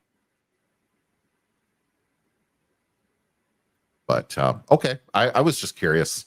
It seemed like it to me. Just check out my private chat. Yeah, I there and let me see. know. I see. Yeah, but just let me know the disposition on that down there. Yep, Now, yep. you know, let's see. In the right now, a lot of people are going with no on Mutiny. The things that are going to have the crew move against Archer.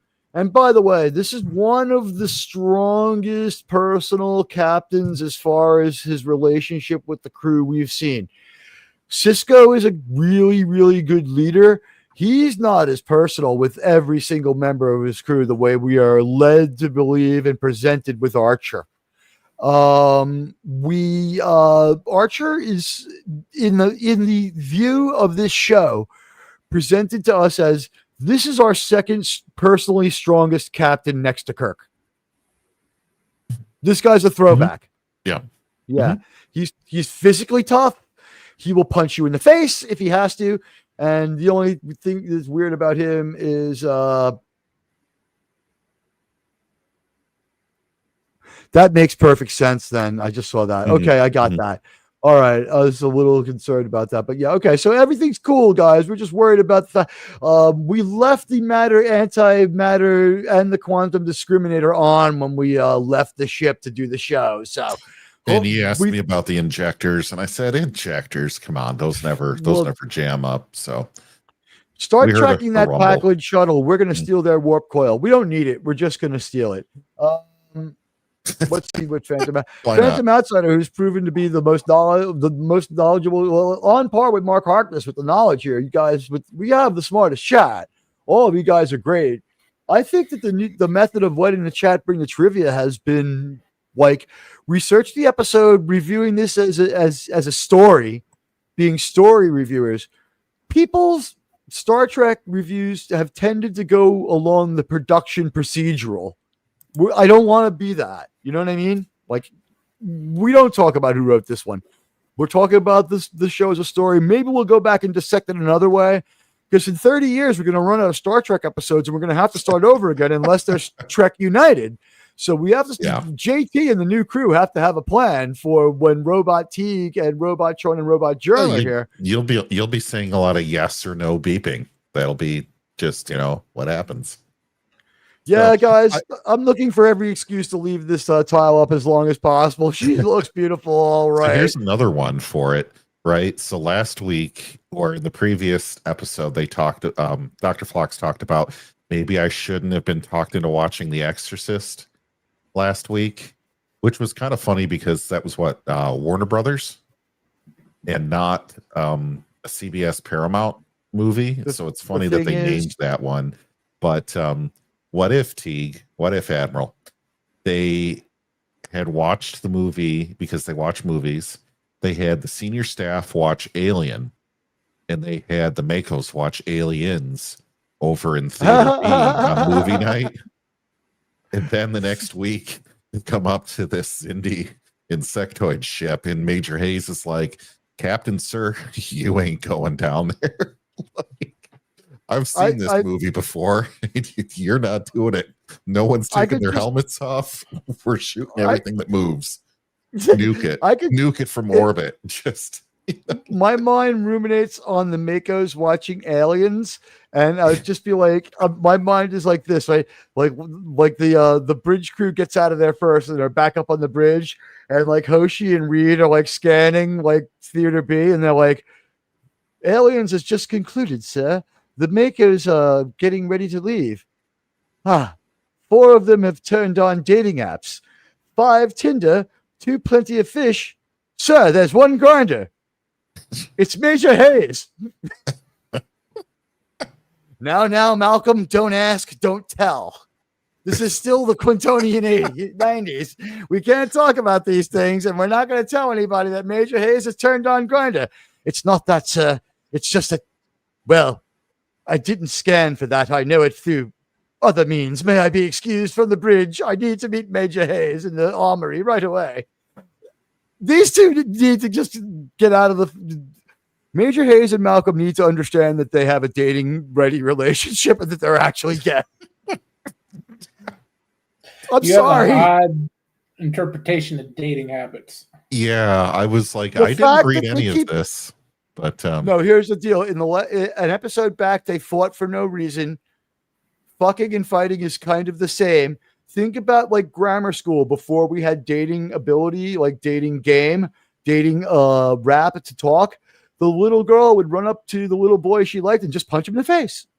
That's the most primitive dating ritual. I'll get your attention any way I can. The first thing I can think of I'm going to do. So maybe. Anyway. But think no, that I explains really a few would have laughed so hard if things. they had watched the Alien movies in the theater and that they get to this indie ship in Major I think Hayes. Grinder is what brought them here. But go ahead, Jeremy. What you're In saying? Major Hayes or Lieutenant Reed or like or even better yet, Florida Man says, Captain, I remember that movie last week and these ships kind of look similar. Now you're telling me there's bugs and they got, you know, the eggs. Right. Like, Captain, sir, I don't think we should be taking our helmets off, sir. I think And we then like should Archer looks launch around for a nuke on second. this, sir. Then Archer looks around for a second. He's like, movie night was like permeated through everything. He's like, you're right. Initiate protocol, prevent horizon. And they all was like batten down their helmets that much more and pull out their phasers. Yeah, I mean, leaving your helmet on would have prevented this entire episode from happening. Let's face it. Yeah. But you know what? When they did the whole thing, I think they even might have gone out of the way to be extra dull with the way they take their helmets off. It's like oxygen, nitrogen atmosphere. It's like, you go ahead first. And he pops his helmet up. He's like, it's a little stale. Instead of like, oh, this bug man ship smells like shit. Or something a little more, it's like, oh, like T'Pol doesn't think the humans smell too great, whatever. The Zindi ship, it's a little stale. So it's like it's stock sci-fi lines here. Like, these are the things you do when you're a good writer. You only use the stock sci-fi lines to reinforce that things are all right. Germ, What do you think so far at the point we're at this episode? That is a fine line. It's kind of contrived that it has to be the captain to get sprayed with that. He shouldn't be the first one approaching anything. That's why He's not, but they misjudge them, right? Still, he touched it. It sprayed him. Someone else should have checked that out before the captain's anywhere near it. They check him out, but yeah, they don't touch him. He's the first one to decide, I'm going to touch this fucking thing. And I mean, like, I'm going to add some new gear to their kit. Nothing is as pathetic as a new Trek shuttlecraft survival kit, but I'm going to add something to their kit. You ready? Let's give these guys a stick to poke things with. I mean, this has gotten them in trouble too many times, touching things that they don't know. Trip got pregnant on bath salts, touching things he didn't understand what they were.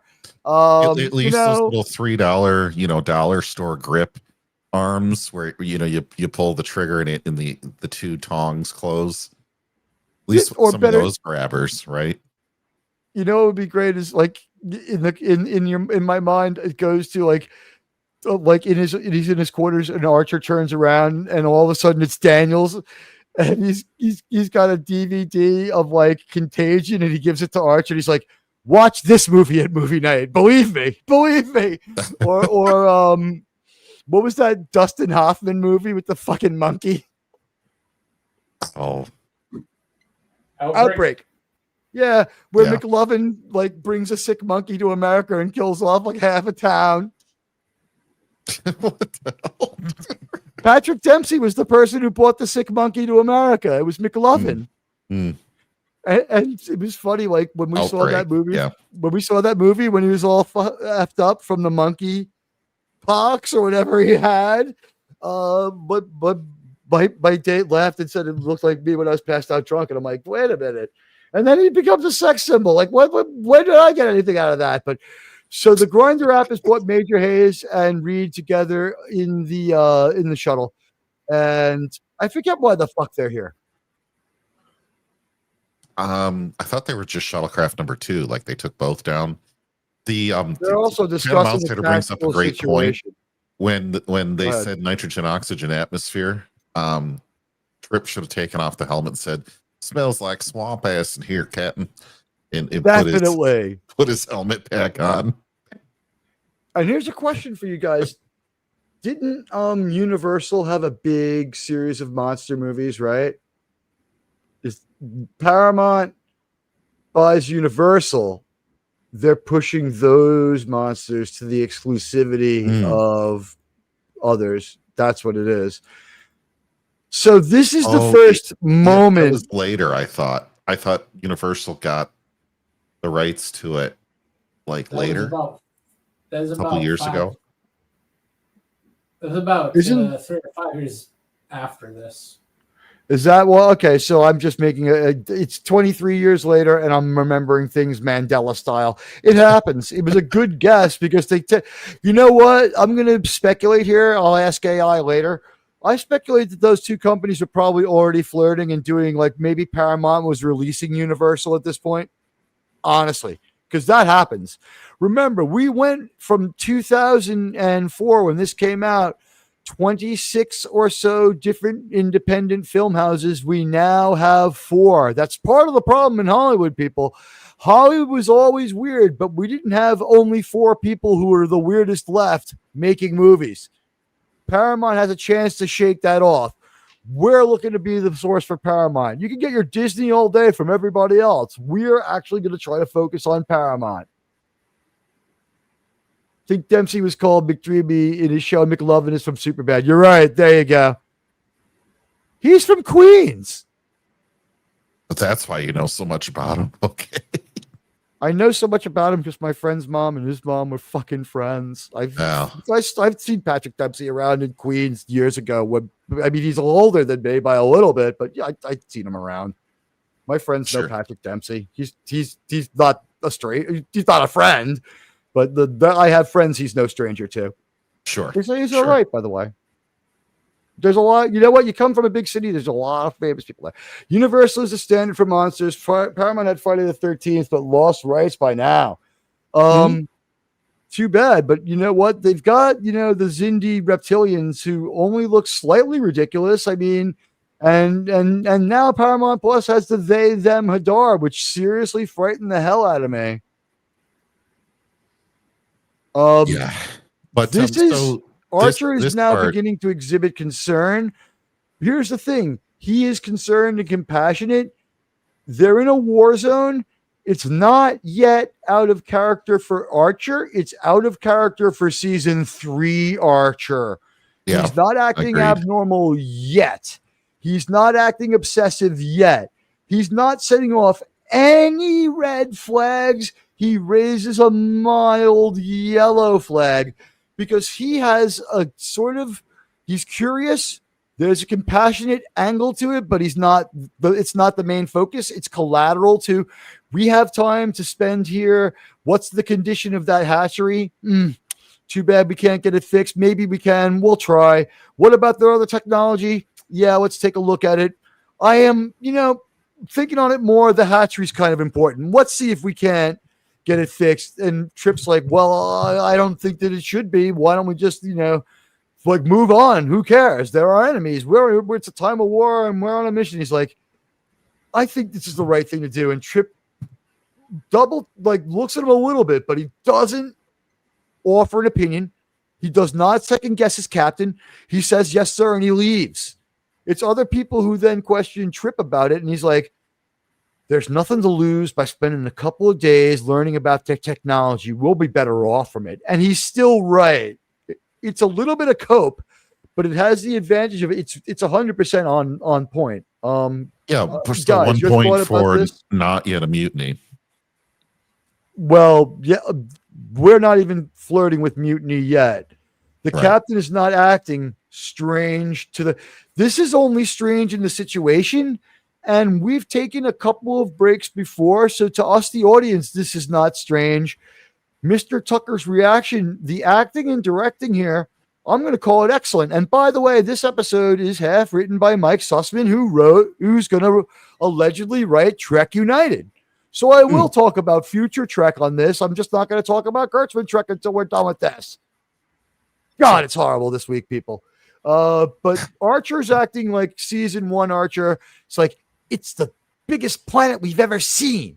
Why go to it? It's exactly like Earth. Aside from that, we've never seen a planet this big. We have to be the first ones there. And she just kind of looks at him. It's like, it's the largest comet we've ever seen. Like, he's always doing things like that in seasons 1.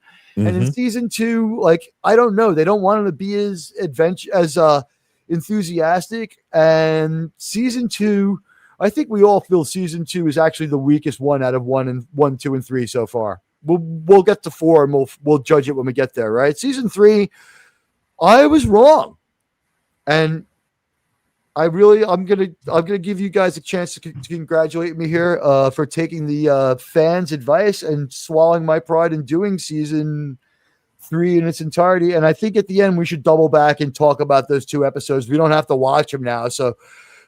Actually, we reviewed them, right? Is there anything we skipped entirely this season? No.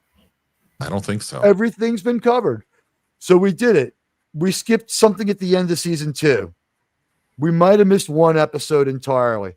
Or we'll have to check. I think it's just we were watch partying and alternating with reviews, and then we dropped the watch element and moved it to Germ Show. Anybody who doesn't know this yet, Germ's channel is recommended on my main page. Sub his channel. He's great. And one of the things he does is we go live with the watch party there, and I'm there a lot of the time. If I'm not there at the beginning, I'm usually there like 10, 15 minutes in. Preparing the slideshow takes a lot of time. What can I tell you?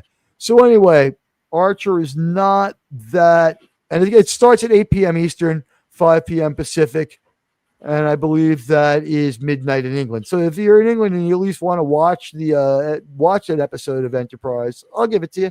We love you. Germ's there to help you out to watch it. 22 votes.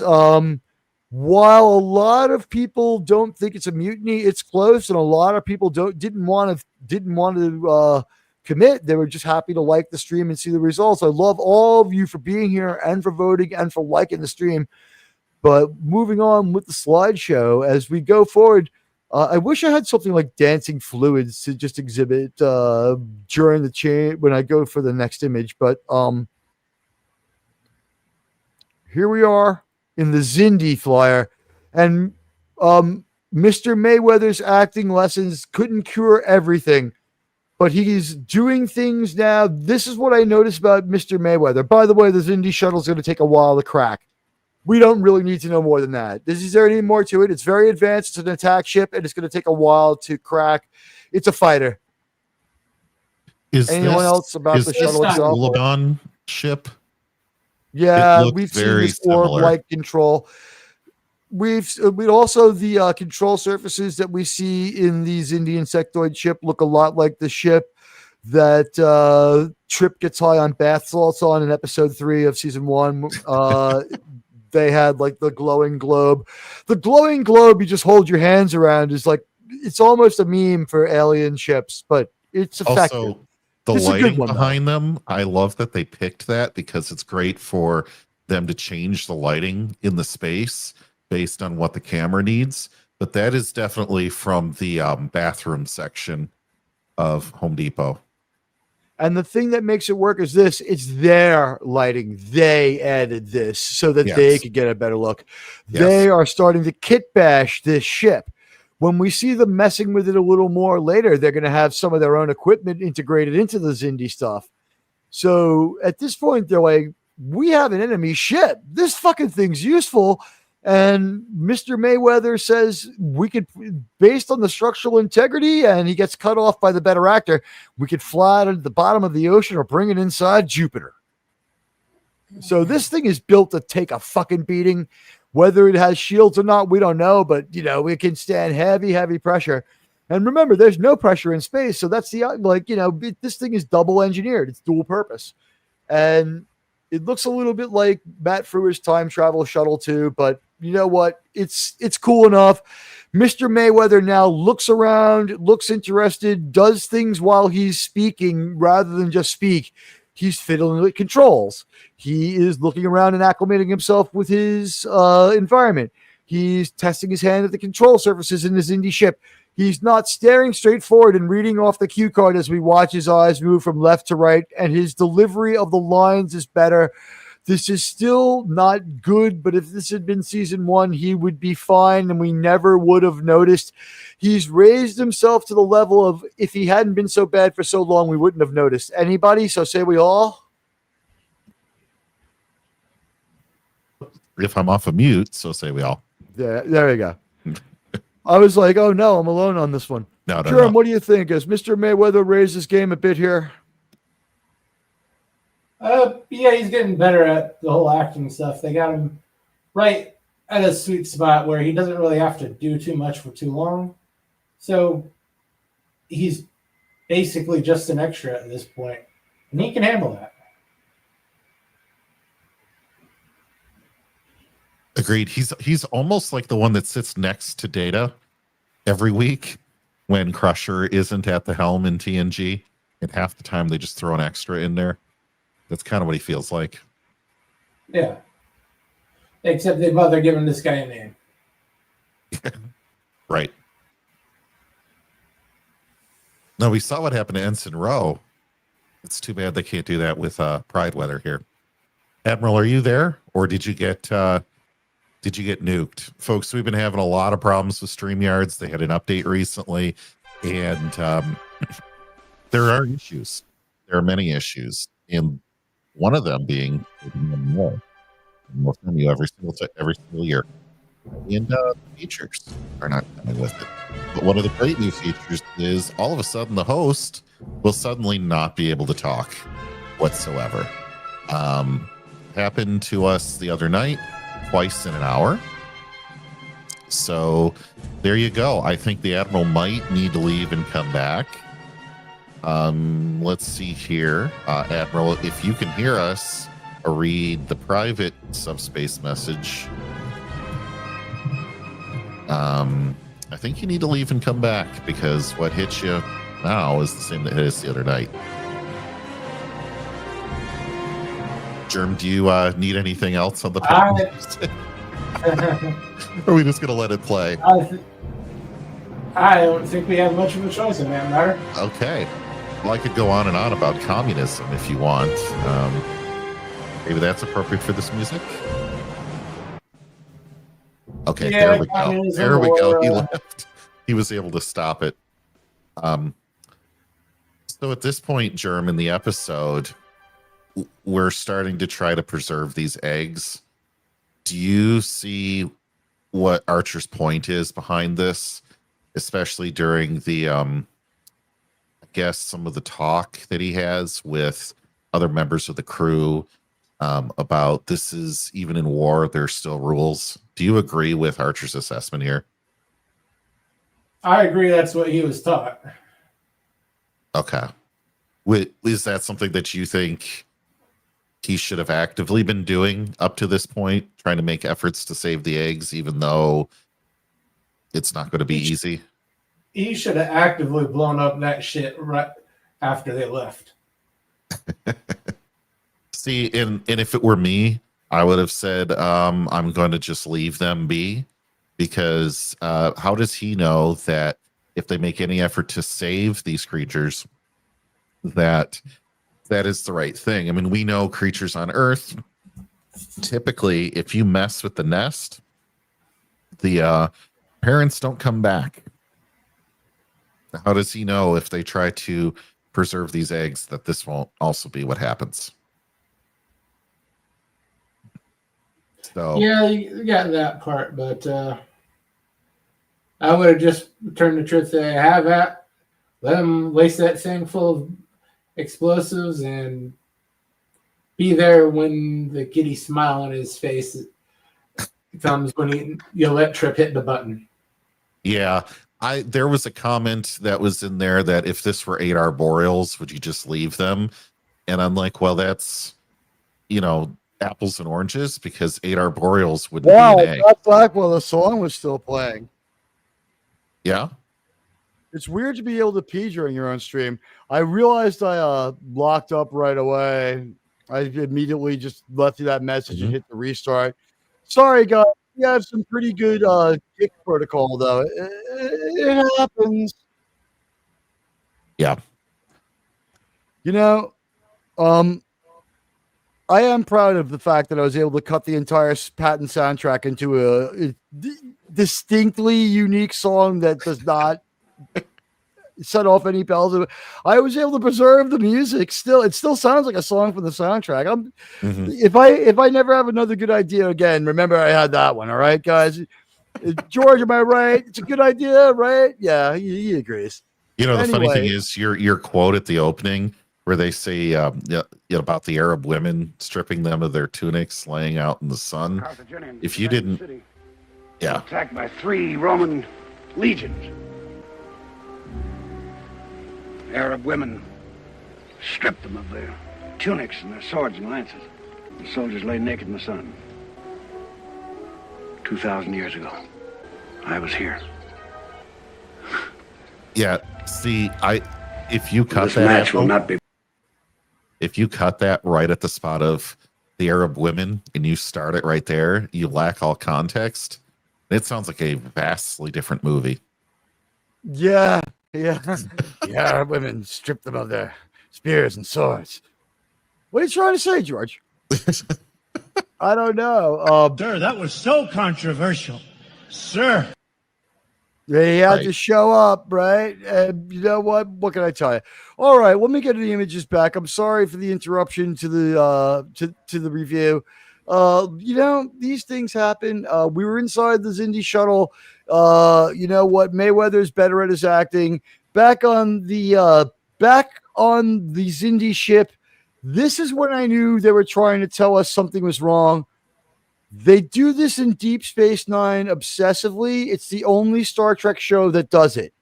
Enterprise doesn't do it. Voyager doesn't do it. TOS doesn't do it. TNG almost never does it or never does it. I'm pretty sure never. The first thing we see in Deep Space Nine is someone in a very dirty Starfleet uniform, and it's the first time we ever seen it. Kirk gets beat up and ripped up when he fights, and that's the only time we see a disheveled Starfleet uniform. He is starting to look like he is like, you know, it's like going to take a ride to the dirty part of town, talk to some disreputable people to buy some packages of strange stuff. Am I right? Oh, he definitely is looking unhinged and obsessed at this point. It was good to put that in there, to add that, where New Trek wouldn't even want to do it because they don't have the wardrobe budget to wash any of their clothes. So, yeah. This thing, Admiral, I was asking Germ, and Germ gave his opinion while we were waiting for your return back to the ship. Back at this point where Archer is giving these speeches about, you know, if it was 8 arboreals, would you leave them? Primates, yeah. And I said, well, primates are not eggs, so that's apples and oranges, but there's rules in war. They still have to protect the children. Do you buy these arguments in light of the fact that there's 8 billion lives on Earth they need to protect, and they're the only ship in range? Well, the good news is that only Archer feels this way at this point, and he's starting to unnerve and not piss off because they love their captain. This crew, more than any other crew, including the TNG crew that went into movies, and they haven't done the work to make it feel this way, but the show presents them as this. This crew loves their captain. They really do. And when I say it hasn't done the work, I don't mean that their dynamic isn't good. I mean, we had so many side quest individual episodes that it shouldn't work as well as it does. But this team, like these actors, they gel, they do a good job. They're always better than the Voyager cast. Their dramatic ceiling is much higher, and they never try to do things half as stupid as they try to do in Voyager. The worst mistake in this show was was the mistake that the Borg could ever be scary again. That was just, it was over for the Borg. I guess maybe making the episode Regeneration when they were halfway through it and they had to make up the runtime, they're like, you know what? We fucked the Borg up anyway. We don't have to fucking have a good ending. Let's just get through this nightmare. because Yeah, there can never be a convincing Borg villain line again, ever. Mhm. So, Admiral, is it fair to say then that you also don't think that these eggs should have been saved? Given the amount of effort. I was going to save this for my review, but I guess I can repeat myself. Here's the deal. At this point, someone needs to say to Captain Archer, sir, this is time of war. We have the technology to leave behind a homing beacon with a message in the Zindi language that says, please help. And they know they're missing a ship. We can have it turn on 3 hours after we warp out, sir. Sir, we'll warp out in one direction, then we'll change directions. We'll do it just like in the Western movies that we saw last week, sir. Sir, we can't stay here. We have the means to escape. Let's do it. Drop a satellite beacon and let's go. Someone didn't say that. Star Trek knows that he should have. So instead, what happens is the intrigue deepens. That's the right move. Drop a satellite or a beacon. Am I right? That's the plot hole here? I think everybody here, I think, Germ, you said nuke the bastards, right? Hell yeah. So a morale boost for the crew, if anything else. Admiral Teague nukes the bastards too. Although I respect Archer's compassion in the first sequence with Trip. He's still within the realm of a Starfleet captain. The thing that's happening there is that people have such high regard for the captain, and Trip, I think, like with Tideweather, it's just like he's like just doesn't have anyone else to look up to. Like the captain's that charismatic. With Trip, he's just known the captain so long that the captain is a bit of a hero to Trip. They're friends. They can talk about anything, but he views the captain somewhat heroically, and he doesn't want to upset. The way he attacked the people in Colonel Craxton's Patriot Enhancement Center was just totally bloodthirsty and vindictive. His attack with the Colonel Green on the Zindi Patriot Enhancement Center, where he showed no regard for damages. If you mess the captain, Trip gets out of control, violent, and T'Pol will back him. They'll want to hit the hospital first, Trip. They'll take their wounded there. Once they see that exploding, they'll be demoralized. Then go after their anti-aircraft. On the way back, by their nursery. I think they should. His killer instinct is what she finds most attractive about him. It's the most logical thing about this irrational human. It's like his emotions are useful for planning devastating attacks. Or Admiral, you rig up a hatchery room on the Enterprise, on the NX-01, and then you bring them with you. And then when the first sign of an insectoid ship, you launch them all out in an escape pod. So that way they get distracted. Right. I think I missed you do. I missed a slide. I'm concentrating on that. I had a really good image. Here it is. All right. So one of these things just gives birth, and we get this scene. And right now, in my mind, the Star Trek-ishness and the sci-fi-ishness, and the reason that I turn on this show is going up higher and higher and higher and higher. I'm loving this. These practical effects did not cost a ton of money, but were extremely artistically made. They are malevolent looking. They are disgusting looking. They are absolutely alien looking. This is the kind of strange new life that I love. It's not a vampire cloud, I mean, those are good too for TOS, but we committed here. We bought some ramen. We bought some freaking creatures. We threw them down in some freaking fish tank sand, and they look despicable and disgusting. And Archer has pity on them, and everyone else is like Trip is kind of ready to stomp on them, isn't he? It's like them baby chicks style. Yeah. This is like being back in Florida, stomping on the baby chicks, Captain. And I would like to step on them as well. They used the creepy crawly mold to make those things. I agree. If you look close enough, it is pretty much The exact copy of one of those creepy crawly toys molds. I think they took something and added it to the creepy crawlies to make them real mushy and melted a few of them into a mold and then stuck a couple of them onto what they made. Yeah. Some of it's creepy crawly and some of it was made from the material or whatever. Covering them with the KY or whatever, covering with the lube made them look as gross as shit. And you know what came to mind here when I saw them was cat's paw. Really? I was the only one? Really? Yeah, I thought I cat's didn't. paw. What part You of did, cat's Germ? paw? The very end. I When we got saw none of it. Hey, and here he is. Sean, welcome to the show. Hey guys. You Hey, showed up Sean. in time for an episode that I think Hey, you Sean. enjoyed. How are things? Oh, good. I am exhausted, guys. So sorry. Sorry, I'm late. It was a rare night.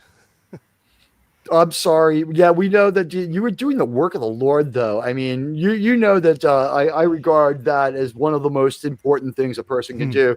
And when I was on the other end of that today, I was quite generous. Oh, that's good. Yeah, I had two really good tips to add. That one that was $25, and another lady gave me a $20 bill. So Wow, that yeah, is sweet. I came out of the night with $145. So I'm pretty happy, even though I'm tired. You know what? And now you're talking Star Trek, so we'll power you through our final hour of our Saving Star Trek presentation. Sean, we talked about episode, and I don't know if you want to try to retroactively grade it, but we just did the first episode we did tonight was episode 16, Doctor's Orders. And it's a lot like the Voyager episode 1. The grades that it got, JT gave it a C, of course, because he's the Russian judge. Germ and I both agreed on a B- because we felt that it was a well done bottle episode. And my personal feeling was they did a good job of rusing that might be a malevolent spirit, such as the Dove, or as we see take over Troy, Geordi, and O'Brien, is it, in TNG? Yeah, that was shoot, what was that one called? I don't know, but the Forgotten or something like that. It was a planet that was a prison planet, and these were the worst of their race. Yeah, and they kept trying to get them to go to the southern polar region or something. And, they were. Keiko delivered her baby or something. No, that was not that one. That was Disaster. By the way, Keiko has an Academy Award. You know that, right? For what? Joy Luck Club. She gets all sorts of naked in it too. Ew. Her co-star is Tommy Lee Jones. She was like, Star Trek is actually lucky to get her. That's why she's written weird. And they never do a good job at dressing her. We saw the bikini pictures, guys. She's actually hot. So do you want to throw a grade at the first episode, Doctor's Day? What's the synopsis again? I know I watched it recently, but it's escaping me. And hello JT, to the give chat, him the by one. the way. Hi, everyone. JT, you want to give Sean the thumbnail? You're really good at that. You're muted. Did I miss a message from JT? All right. In the first episode, Doctor's Day, they're going to pass through. He had to run to the replicator. Okay, here's the deal. In Doctor's Day, they're going to go through a part of the Expanse. It's like hostile to humans, but Phlox and Porthos will be fine. We just have to put a little, like a quarter with a LED on it on everyone's head. It'll keep you in REM sleep for 4 days. Right, and in 4 days we'll be across, and the ship's on autopilot, so the doctor's going to babysit everything. No one can wake up anyway. Okay, He's only there to feed Porthos, who's going to be fine too. We're Right, talking I do about remember Voyager 1? Yeah, Okay. they're one, but they're not the same. They hurt each other, and they do it again. But you want to pick up the synopsis and tell Sean so he could give his grade on that one? Yeah, I recall it now. Yeah, I remember. Yeah, he has some hallucinations. Yes. And he imagines T'Pol is there, and then he ends up somehow fixing the warp field. The majority of the chat gave it a B, and A did well too. Yeah, I give it a actually a the chat C+. the chat gave it a no. A no? C plus. Yeah, I accidentally didn't put in B. It was like A, no, C, D, F. Oh, It okay. got a no. Oh yeah, yeah, yeah. Oh, Sean, the yes. real tragedy before you rate it was Phlox hallucinated T'Pol for hours and nothing ever happened. Oh, right. Yeah, I would have hallucinated her naked, or T'Pol and Hoshi kissing. And the one cheap thing that I didn't like about it is we're going to do this twice in 3 episodes. We're going to have a hallucination, and she was doubled. That's why they did it. The reason why I rated it highly was I called it really, really, really good use of a limited budget with an episode that, remember, after this episode is Azati Prime with the most dramatic, breathtaking TV Star Trek battle ever, and that still stands. That still stands. Much better than anything from New Trek. Nothing on television Star Trek has ever matched the Battle of Azati Prime, and the Federation gets their ass kicked, and they give as good as they get. This is a murderous, brutal encounter. Both sides grab each other by the belt and just start punching each other in the face. Even the last battle of DS9 with the Dominion. I don't know. That one's pretty damn good. He's never seen that one. I haven't seen that one. Was a long time ago. You'll change your mind. Is it just grander in scope? Because in this one, we see the whole breach with people getting sucked out into space. I mean, this is dramatic. It's like 5 ships in the battle. That's the thing that limits the drama. The scope of it isn't that grand. Yeah, no, the DS9 one, in my opinion, is by far. I mean, you see every type of starship. There's Galaxy classes and Ambassador class, and I have seen that. Or is there a few Galaxy classes with no saucer sections too? I think so. They pulled. Yeah, out they're the attached stops before for that. battle. Yeah. Yeah, but this one, I give it a C plus. I like a 77. Yeah, we didn't give number grades for the first one, Sean. Your aggregator is going to have to suffer, or we'll go back. And we also no longer give grades between 87 and 89. You all know why. It's 87.9. 87.9 is the highest you could give it in that one. There's only one number you can't give it. You know what, guys? So I just got that. I was slow. I've been doing a good job of cracking people up. Only Jerem has either muted successfully or found this completely an unfunny waste of time. So we take it back to the ship and we let Phlox take a look at this freaking little monster. And he's like, I can learn only so much of it. And he doesn't really walk over the toilet to flush it or anything that bad. And he's still blocking the paper towel, so JT is not punching the wall, but he's grinding his teeth looking at the faucet. He is, and I would just say, JT, look at their intercom and look how cool and TOS it is, and just look at that, okay? It is very nice, very well and designed. it's weird that they could put an intercom on the wall, so that way it was hardwired to other parts of the ship. Smart. Isn't it? So you don't need a personal pleasure device and run spools of telephone wire all through your ship. Don't cross the streams until the end. Okay. No more talking about New Trek. We can't call it the filth anymore either because no one knows the fuck we're talking about when we make the uploads. All right. Yes, sir. So this is the point where the crew really, even Phlox, who's like the most immoral guy in the world, is just like, whoa. This is when it's like Archer's upset that it didn't live.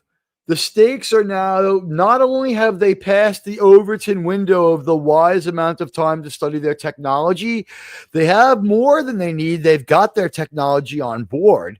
They've got a pretty devastatingly fucking dangerous fighter attack craft. Well, let's call it an attack ship. Fighter just doesn't work in my mind for Star Trek. It's an attack. They have a small attack ship, a one-man attack ship. And Archer's priority is, let's take our resources to make sure that the hatchery ship is got power in the hatchery. And I don't want any more of them to die. And he's like, well, I'll just flush this one down the toilet, sir. And he's like, I want you to look into funeral rituals, Hoshi. And he walks out of there to go back and obsess on the Xindi ship. He doesn't even trust Trip to take care of it. He's hands-on on this, getting dirtier and dirtier. And Phlox, of course, throws this thing to his denobulin bat or whatever the hell he does with it. There's no way that anyone wants to bury it. Now everyone is openly disgusted. They hate the Xindi, period. They don't care about these eggs at all. The end. The captain is now endangering the mission. They're only on this mission because there's billions of lives at stake. What we didn't get was a new Trek moment where Trip cries about his sister or yells at Archer over it. They handle this in the best possible way. He goes back to the other ship, and what do? Who can we trust? Well, not the Makos. Good call. Good call.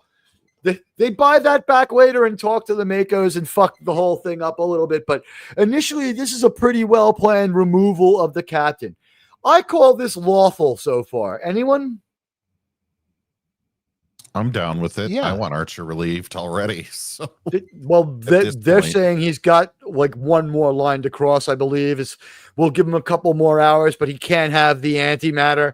He wants to take antimatter from the Enterprise and use it to preserve the lives of the insectoid hatchery, the lives in the insectoid hatchery, at the expense of possibly their mission. They're at a critical they don't have it.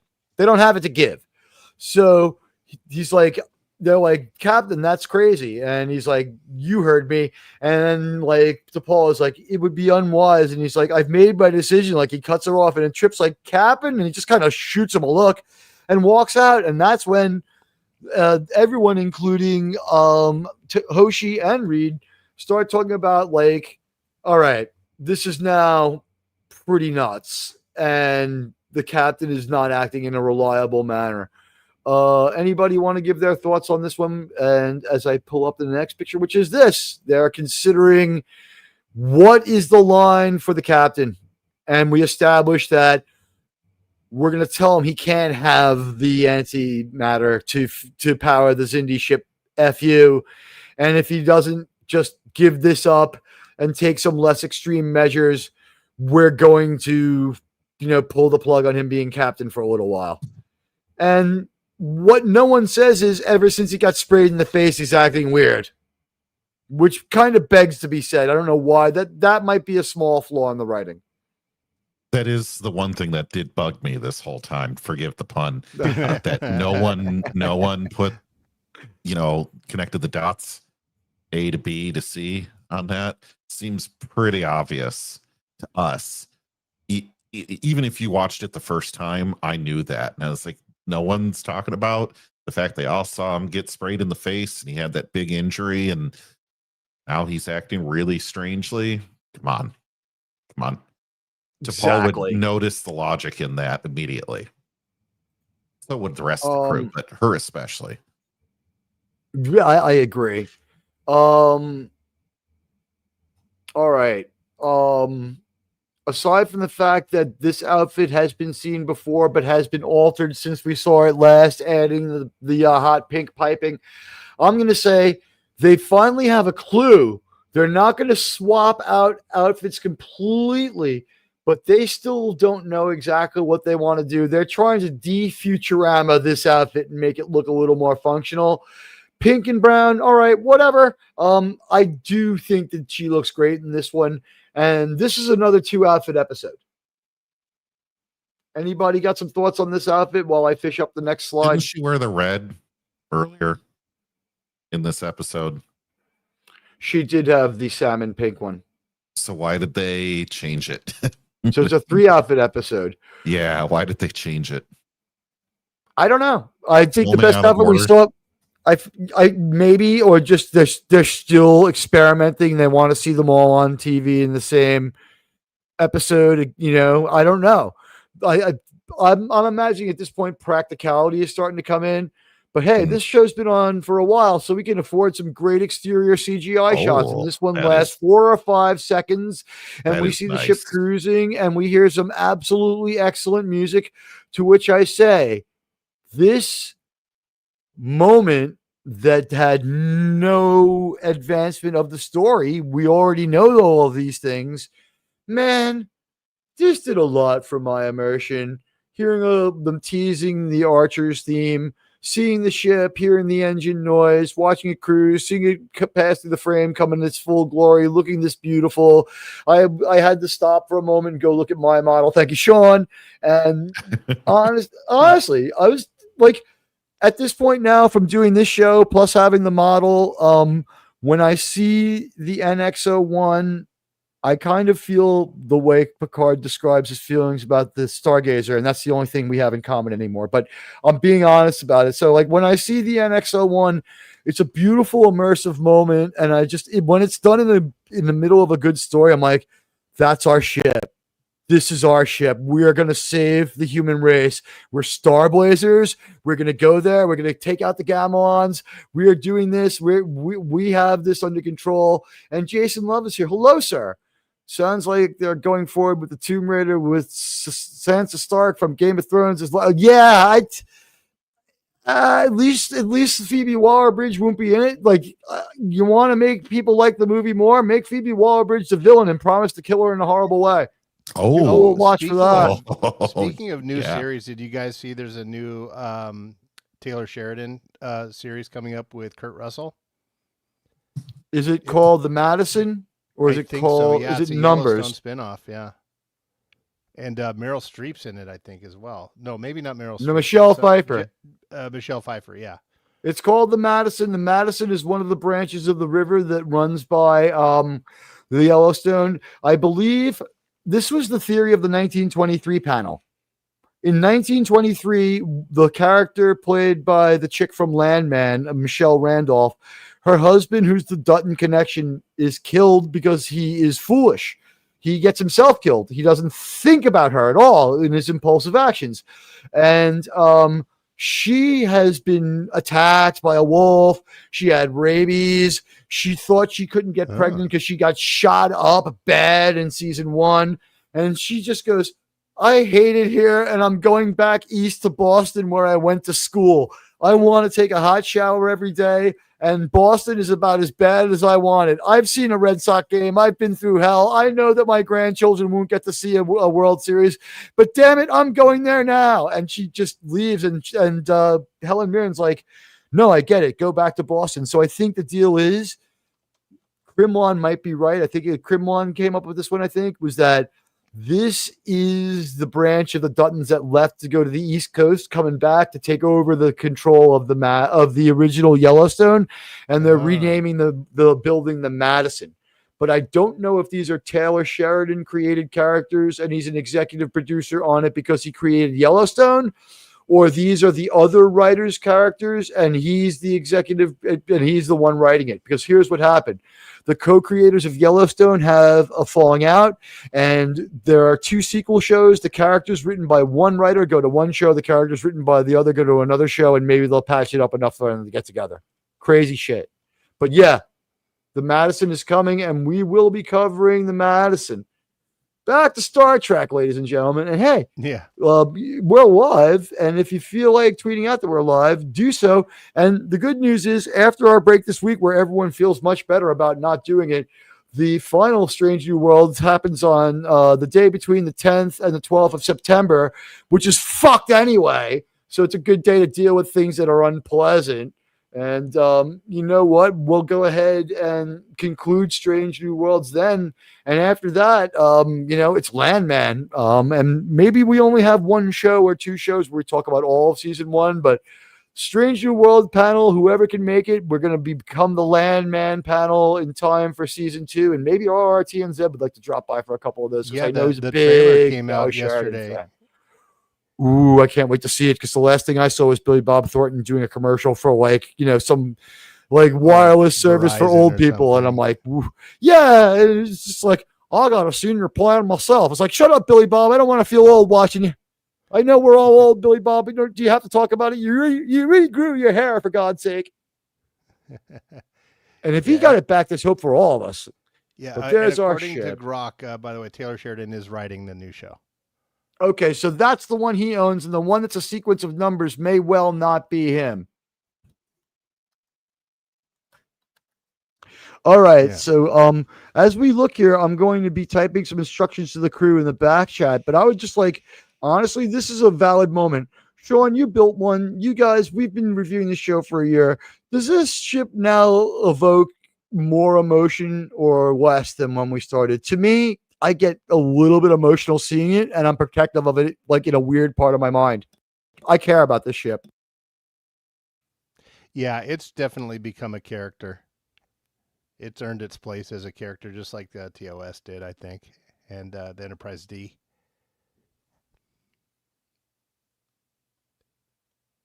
Anyway, how about you, JT? You know, it definitely is very, very cool looking in a way that season 1 doesn't really bring that around for us. And I wish that they had had more time with this ship. I think 4 seasons was way too short. The way this looks now, we know how nimble it can be, how powerful it is. You know, we know so much more about it. And I think that adds just to the majesty of it. I think it has better lines than the D. And I like it better than the C as well. The refit /A and the B are my 2 favorite looking. Well, no, I'm sorry, I forgot the original. The original, the refit, and then the B are my favorites. And I don't know if it quite reaches that level, but it definitely has some inspiration into it and some heart into it. And the fact that it's CGI a lot of the time, it's all CGI, isn't it? It's fabulous. Yeah, it is, but it's fabulous CGI because it looks like a model. It looks better than what we see today, I think. Yeah. Oh, yes. Yes.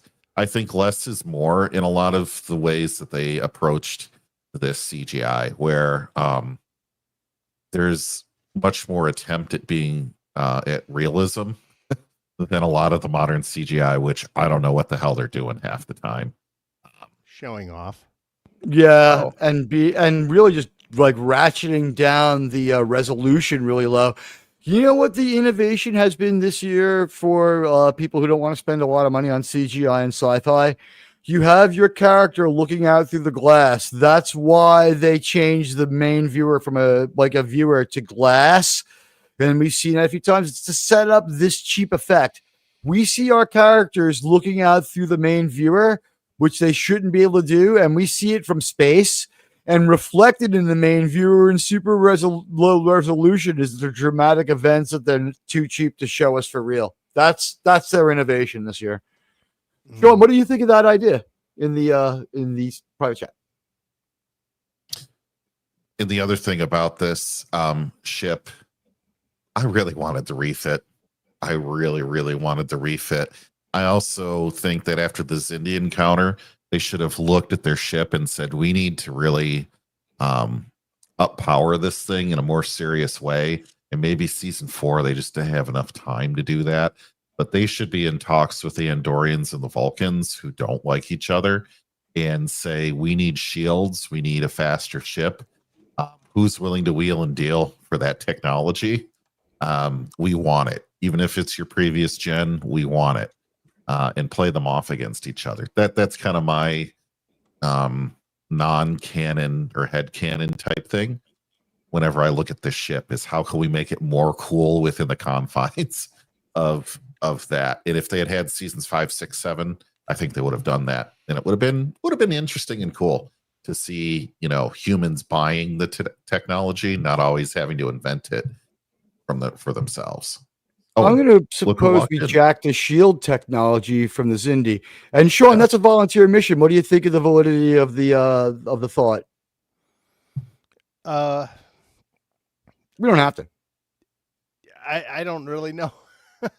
I was only half listening because I was looking up the request you sent me. Oh, I was going to say, okay, so you thought the volunteer mission on I was asking about the request. Did you think it's a valid one? So is that a valid thought for us there?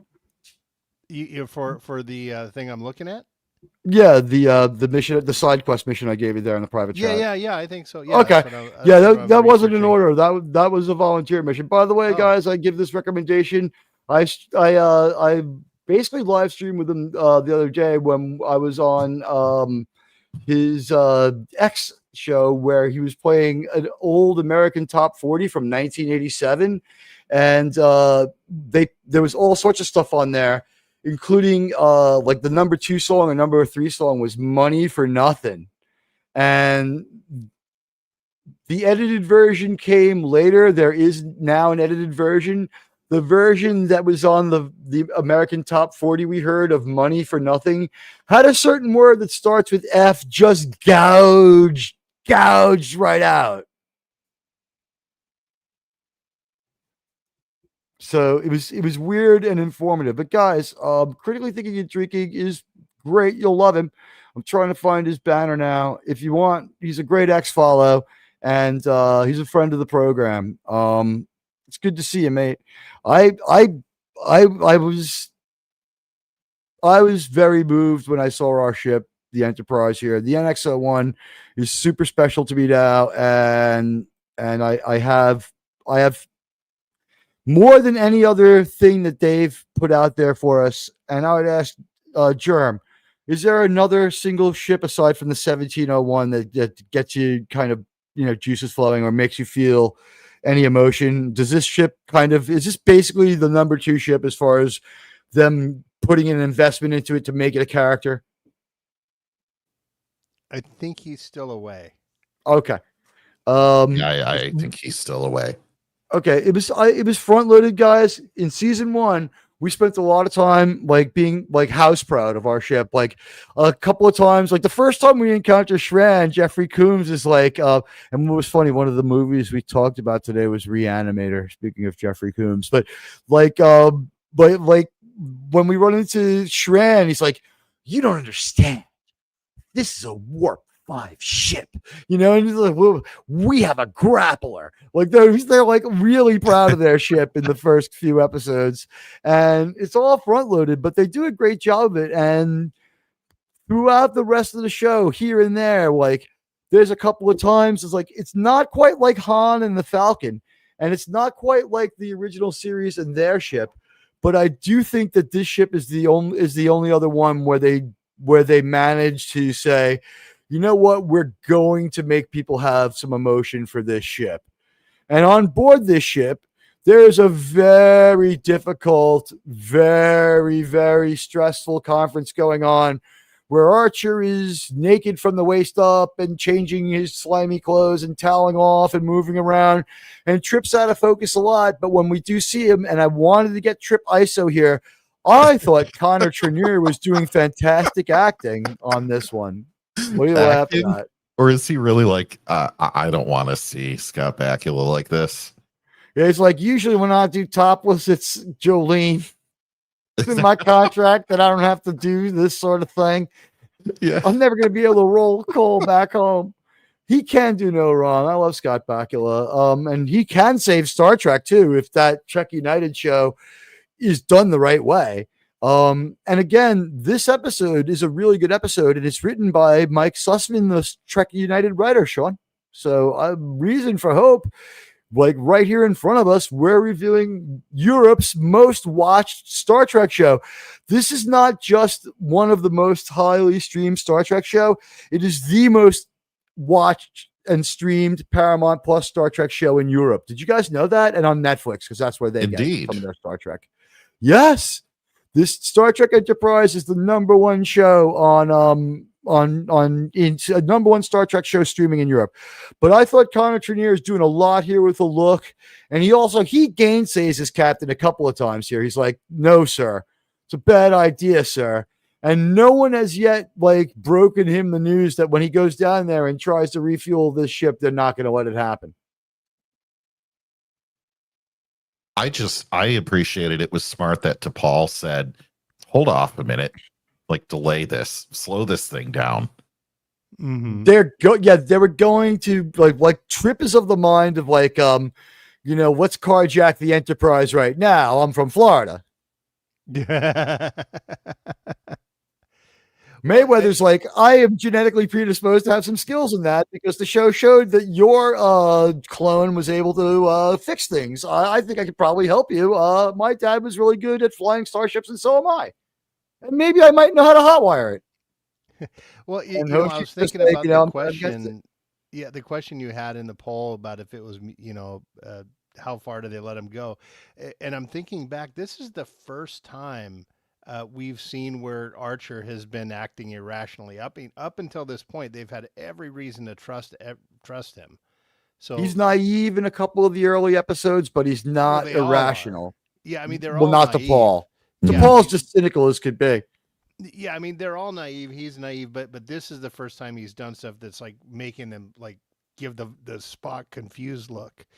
So, and this is the look he gets back when he's like, Captain, yeah, we should not deplete the reserves for the mission to save Earth, to save our non-endangered enemy who's making us an endangered species. And Archer he's like, I don't want any more of them to die. This could show they think that we need to be destroyed because we're evil. This is our chance to show them that we're not. And thanks for hanging in there, guys. His hair great looks support from the audience. Quite fitting there. It does. Not a great angle.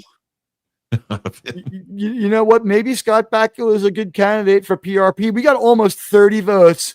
No is going strong. I think everyone here has voted on the mutiny aspect because we hit 27. Should I change the poll? When should I change the poll over to grading? Before the end of the episode? Should I do it when the mutiny happens, or when the moment he's removed? I change polls. Can someone try to hold that thought for me? Sure. All right, Mr. Germ, are you back out? No, he has not indicated in the subspace channels. If he wasn't, I wanted to catch him up. I did send him on a mission to polish and deionize the transporter pad with that little toothbrush size cleaner. So he may be gone for a minute. Yeah, that was the one Tuvok made Shell use when they were those yeah. It's the only way you can make sure it's really clean. So. And by the way, congratulations to Anti-Jill for marking Canadian Star Trek Day. However, she was incorrect because it's the 6th, and because of the metric system, it's only been Canadian Star Trek Day for 36 minutes on the East Coast. So I thought you'd be a little sharper with the math. You know, they use a metric calendar in Canada, Jill, but she mentioned it today. Sean just went on a little side quest for me.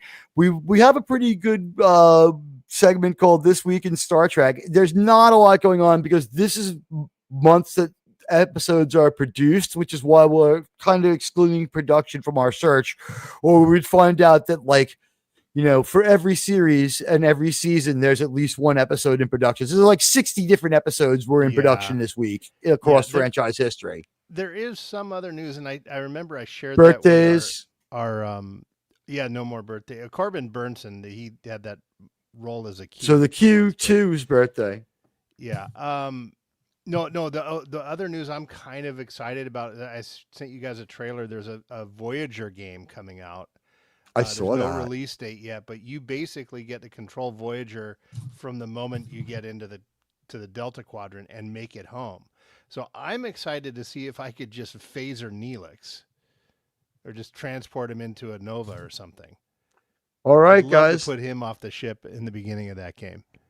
You can kill Neelix now, Sean. You can live your dream. I can only imagine people out there just waiting to beam Chicken Man into fucking space. All right, guys.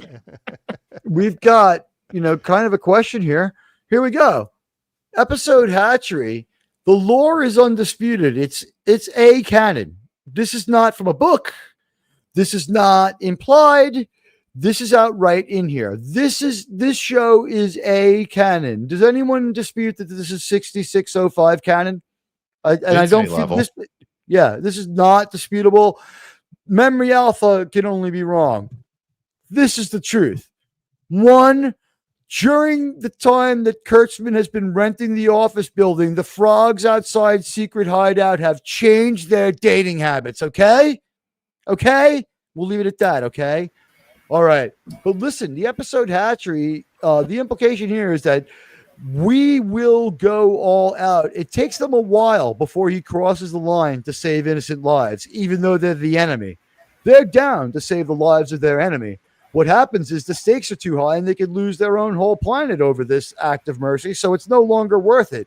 So the implication here is so-called Star Trek, and I put that in quotes because it's not, Discovery debut episode Vulcan Hello cannot be considered Star Trek.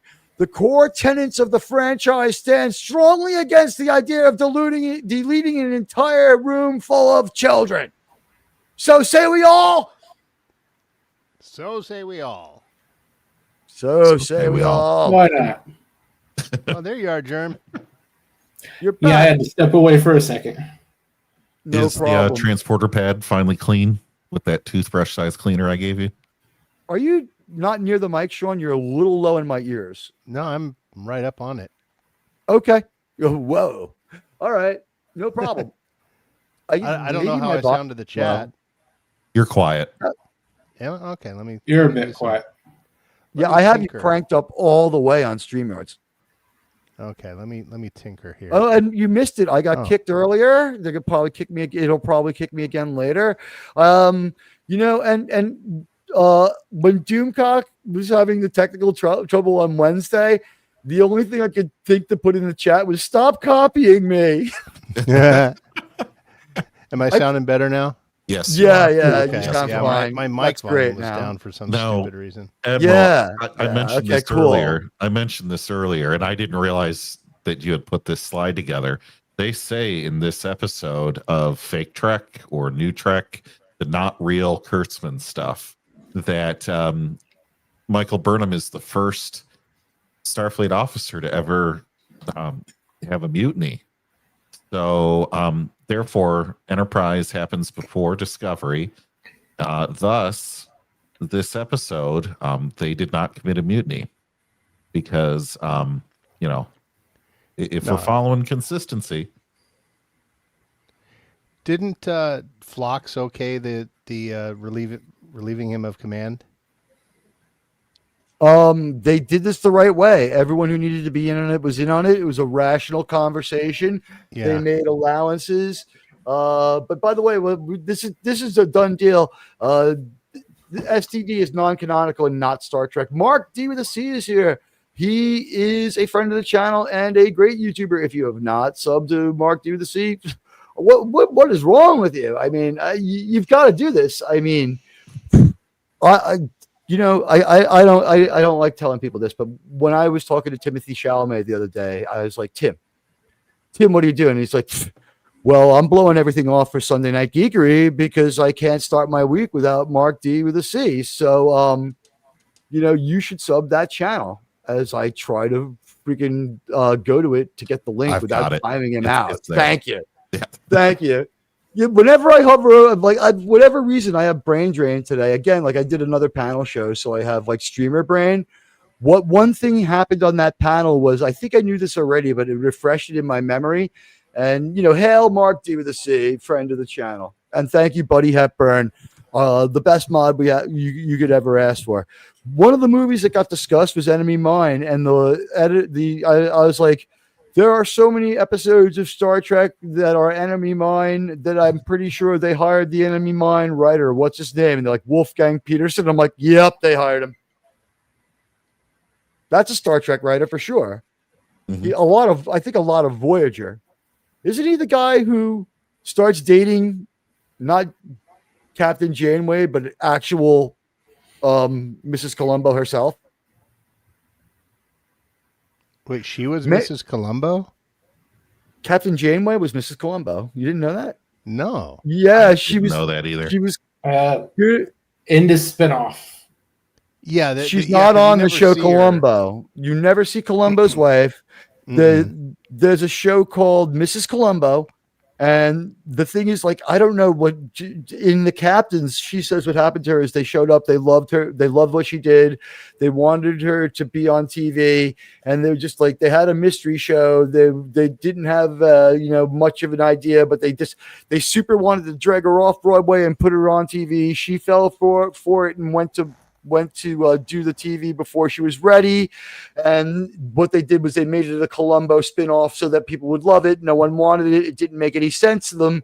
It gets a name change every season for 4 seasons and ends being like called Kate Loves a Mystery, and it's gone. And I don't think there's enough of it for syndication, especially with all the name changing. And you never see Columbo in Mrs. Columbo. And after the show is canceled, in an episode of Columbo, there's a mention in an episode where he's in the station house or he's talking to someone. I forget what it is. He goes, they arrested some crazy woman going around imitating my wife, Mrs. Columbo. Because Columbo does talk about his wife in every episode. So that's the only acknowledgement she gets. But yeah, it's kind of like a female Wilson from Home Improvement. Or female Wilson. Wilson's full face. Yeah. Or female Wilson from Castaway, where the acting ability is a little bit in question. Oh no. No, she's good, but I mean, she's got too much. She's got too much to handle as Janeway. I'm blanking on her real name because my pop culture maxed out. The hell's Janeway's real name again? This scene's actually my favorite in the whole episode right here. If I can describe what happens in this. Go ahead. That's why I got this slide. Yeah. So Major Hayes and Lieutenant Reed are reviewing some things here in the armory. And Major Hayes says, "Hey, I want to show you this." And Reed says, "What's up?" And quickly dismisses what is shown. In Major Hayes has a ship combat simulator that he's run through, I'm sure, many, many iterations. And he said, well, it's more than just like a video game. This helps us identify weaknesses. And, I don't know if you have a picture of the actual combat in a still, but I thought it was... Might have some of that. I don't remember my slideshow. I spent a lot of time making it though, but you know what? Here's a question. Because of what we see, those torpedoes are laid on the track, ready to go into the hatch. They are ready to fire. So question, is the armory in the forward or the aft torpedo room or neither? We know there's torpedoes there. And when we pan back, we see that we also have a bunch of coffins ready to launch the crew into space if anyone else dies. I'm guessing those are probes, but yes, you know what I mean? But this seems to be an active torpedo room. There's more probes or whatever those are that they would be buried in space with than there are these. But these look like they're old original dumb torpedoes, don't they? Yeah, I think they were equipped with missiles at one point. These are like props from season 1 that they didn't tear out and put the new prop in there. Like, it's too much work. Yeah. We don't have time. That one device with the red blinking lights was on loan somewhere that you see in every science fiction movie. So, yeah, Jerm and I had this discussion earlier, so I'll let him go first. Jerm, which torpedo room do you think this is in, or is it neither? I believe it's the forward torpedo room. Since space is so limited, everything mainly to keep it away from the impulse engines in case something happens. The aft torpedo room would still have to be near it, but here's the deal. I don't believe there's an aft torpedo room. There is. They specifically said it, and we've seen them use it. The aft torpedo launcher. That's right. You're right. It could be controlled from this room, couldn't it? This room does show the same method they used to launch the Vipers. Yeah, it shoots down a long track. Basically, when they pull back, you can see the other one too. So this is a major weapons facility. So, anyone else want to weigh in? You guys, JT, Sean, opinion? I've been trying to find images or diagrams, and there's nothing very convincing that says armory here, but I think the armory might be in a more shielded part of the ship, and the torpedo tubes that launch these could be long enough to go through the ship to the front or the back. So this could be a trick question. It's actually in the center. So this might be just this. This is the armory and ammo magazine for the NX-01. Yes. That's messed up that they have all their weapons in one place, because if their ship's weapons get hit and they're going to be boarded, they can't get their personal weapons. Well, that's what took out the HMS Hood was, Bismarck hit the magazine and kaboom. But Oh no, yeah, I studied the Battle of Jutland. Also, there is another ship blew up because of careless handling of ordnance. The only ship the Germans got damaged was Prince Eugen. But I digest. Sorry, I No like comment. history. I like history. What, the Prince Eugen? I It's a was great going to say, name. He was are you huge. hashtag Team Kaiser. You know what? Let's just say I am far more pro Kaiser than Wonder Woman, who was the only person I know who took a moral stance on World War I and said that it was all one side's fault. Historians still haven't figured it out, but Wonder Woman knew, like, while the war was still going on, who was wrong and killed dozens of German guys just for the fuck of it. Anyway, Well, what's so wrong with that? Come on. hey, you got to do it sometime. You know what? They've got the best fashion. Aft torpedo room won't be installed until Tuesday, says Mark DLC. Very well, sir. You know what? I feel it's the forward torpedo room, and I think that they've changed it over into attack room, and I don't know if that's the armory where we play with guns, because there's plenty of ammunition in there. This might not be the same room that we do our Mako and security force integrated training, which they mention again in this episode. And he's like, "No, Major Hayes, I don't want to go play with your friends." Like, Malcolm is being uncooperative again. That fight, Archer told him to solve it, and it's not solved as it used to be, but everybody's on edge in this episode. Mhm. And this is this the moment where the mutiny is going to happen no matter what, or I the think relief is going to happen? This is already, it. She's already been relieved, I think, by this point, where she's, Archer says, why do you not have all of our antimatter in the other ship? And she's like, because Earth, that's why. And then she's relieved. The previous scene where you had the question was where Major Hayes and Lieutenant Reed made up. And Lieutenant Reed apologized for being a dickhead for like the entire season. Yeah, he was an ass. So, that was actually my favorite scene in the episode, because he kind of just admitted he was stupid this whole time. Yeah, he grew a little bit as a character there. Yeah. The joke you missed earlier was that when they went to movie night, I said, we've detected like a grinder ship coming from within the theater, sir. It's Major Hayes. I'm pretty, they have just weird energy between Malcolm and Hayes. It gets a little bit too much like flirty fighting sometimes, but yeah, Archer is I think you're the only one who sees it that way, Teague. I guess I might be, but here's the deal. At this point, they've all resolved that together before T'Pol gets relieved that he's not getting this antimatter. She breaks the news to him that it's not happening and about the lives on Earth, and reminds him of all the other stuff. And Archer's like, "You're confined to your quarters, F you." And she, like, stunned a little bit, like, for a moment betrays some emotion, but we know she's playing around with emotions anyway. And there's nothing she can do. It's like, "You're relieved." He's pretty emphatic about it. She goes back to her quarters and calls Trip. Trip goes over there, and she's like, "Well, he's relieved me." And at the same time, the discussion between Reed and Hayes is that, like, Hayes is like not too sure if it's not the right thing to relieve T'Pol. So the Magos are, they're a wild card here, but there's T'Pol kind of talking to Trip. And a quick question: Is that a prop from one of the movies? It's like, we're not doing any more movies. We can just give her Spock's, wall art. It looks familiar.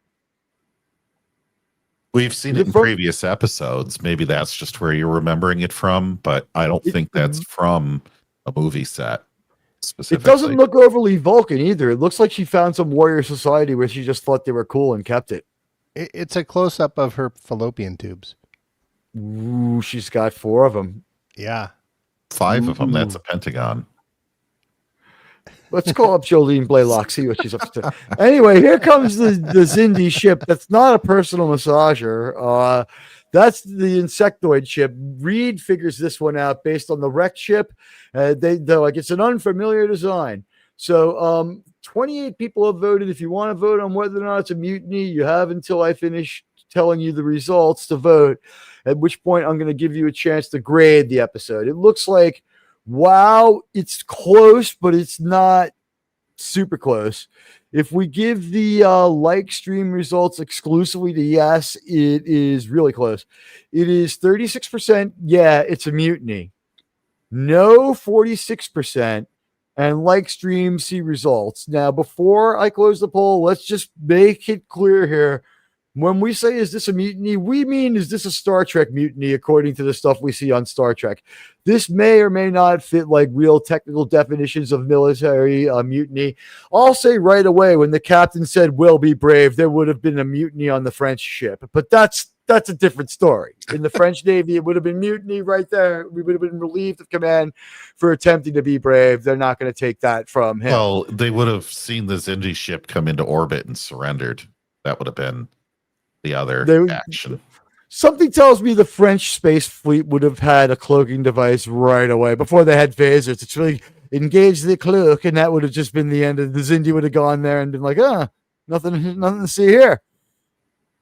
Yeah, but it never works though, because they just follow the cigarette smoke.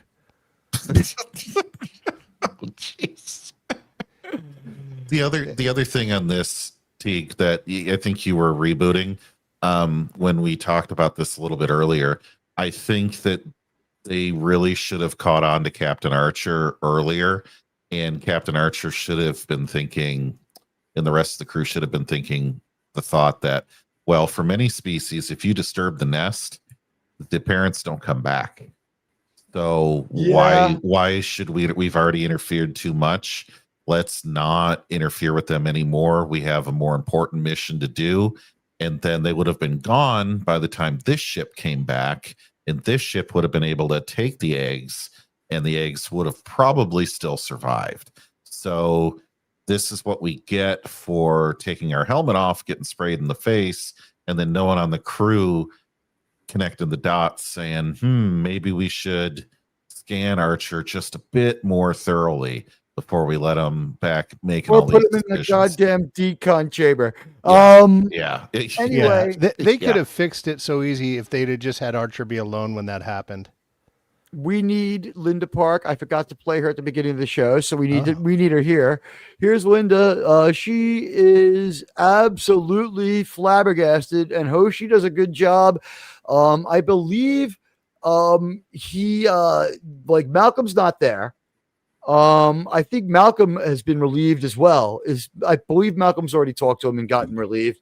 And this is Malcolm has not gotten relieved. This is Trip's moment now. Trip is talking to Archer, and Archer's like, why hasn't that antimatter been transferred? I relieved T'Pol over it. And he's like, Captain, we're not doing it. And this is Hoshi just like reacting to it. And he's like, Hoshi, call the engine room and order them to do it now. And she looks at him, and I believe Hoshi says, I do not acknowledge your order, sir. Something along those lines. She's like, sir. She may just say sir and not do anything. And the Trip's like, sir, we're not going to do it. And he's like, you're relieved. And at that point, he just also vacates the bridge. This is the moment between Trip and Archer. As you can see, Trip is, he's just like, Captain, you ain't right in the head. There ain't no way this is the right thing to do. And Archer's just like, I've already relieved T'Pol. You can go to your room too. And just at this point, we all know that Archer is not in his right mind. Even the audience knows. And they didn't leave him bloody for the whole episode like they do in New Trek. You guys want to talk about where we're at while I formulate the poll? and misspell that too? Go ahead, JT. Sure. Or yeah. Jim, yeah. Mhm. So sure, at this point, they have T'Pol relieved, and I believe, I don't know if this particular shot is before or after, they also have Lieutenant Reed relieved. Oh yes, it is, because they blew up the ship. So that way they wouldn't be discovered, which was, in my mind, the correct tactical response when they're very outnumbered. And so Trip tries to talk some sense into Archer, give him one last chance, and it's not really happening that way at all. And go ahead, T. The poll's now live. You can vote for your grade for the episode A through F. So at this point, I think as viewers, it has been beyond obvious for more of the episode than not that he needs to be relieved and someone else needs to step in. Anyone else at this point, even Hoshi could do this properly. And Archer said, I want a beacon out here in the translated Zindian sectoid language calling for help. Not sure how that's going to get sent to anyone that can actually hear it, but there you are.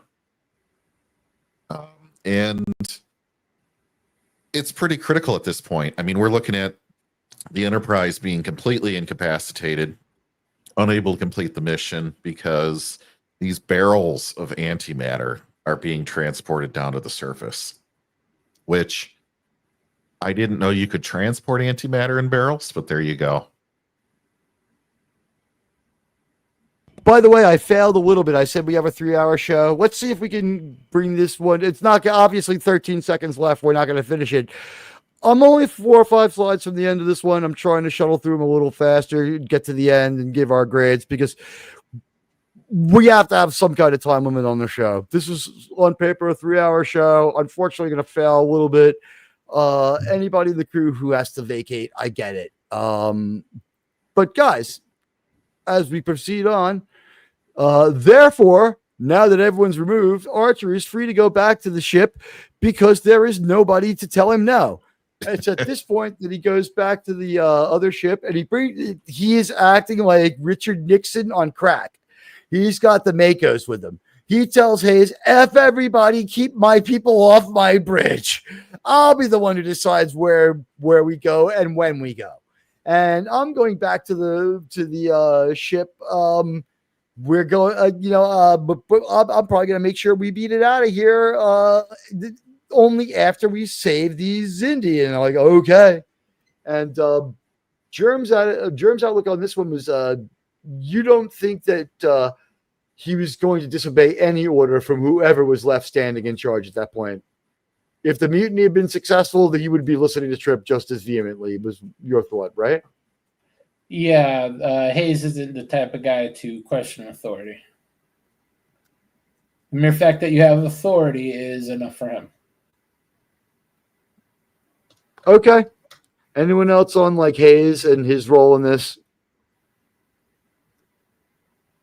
He's being a good soldier. I mean, you can't fault him if he's, just obeying.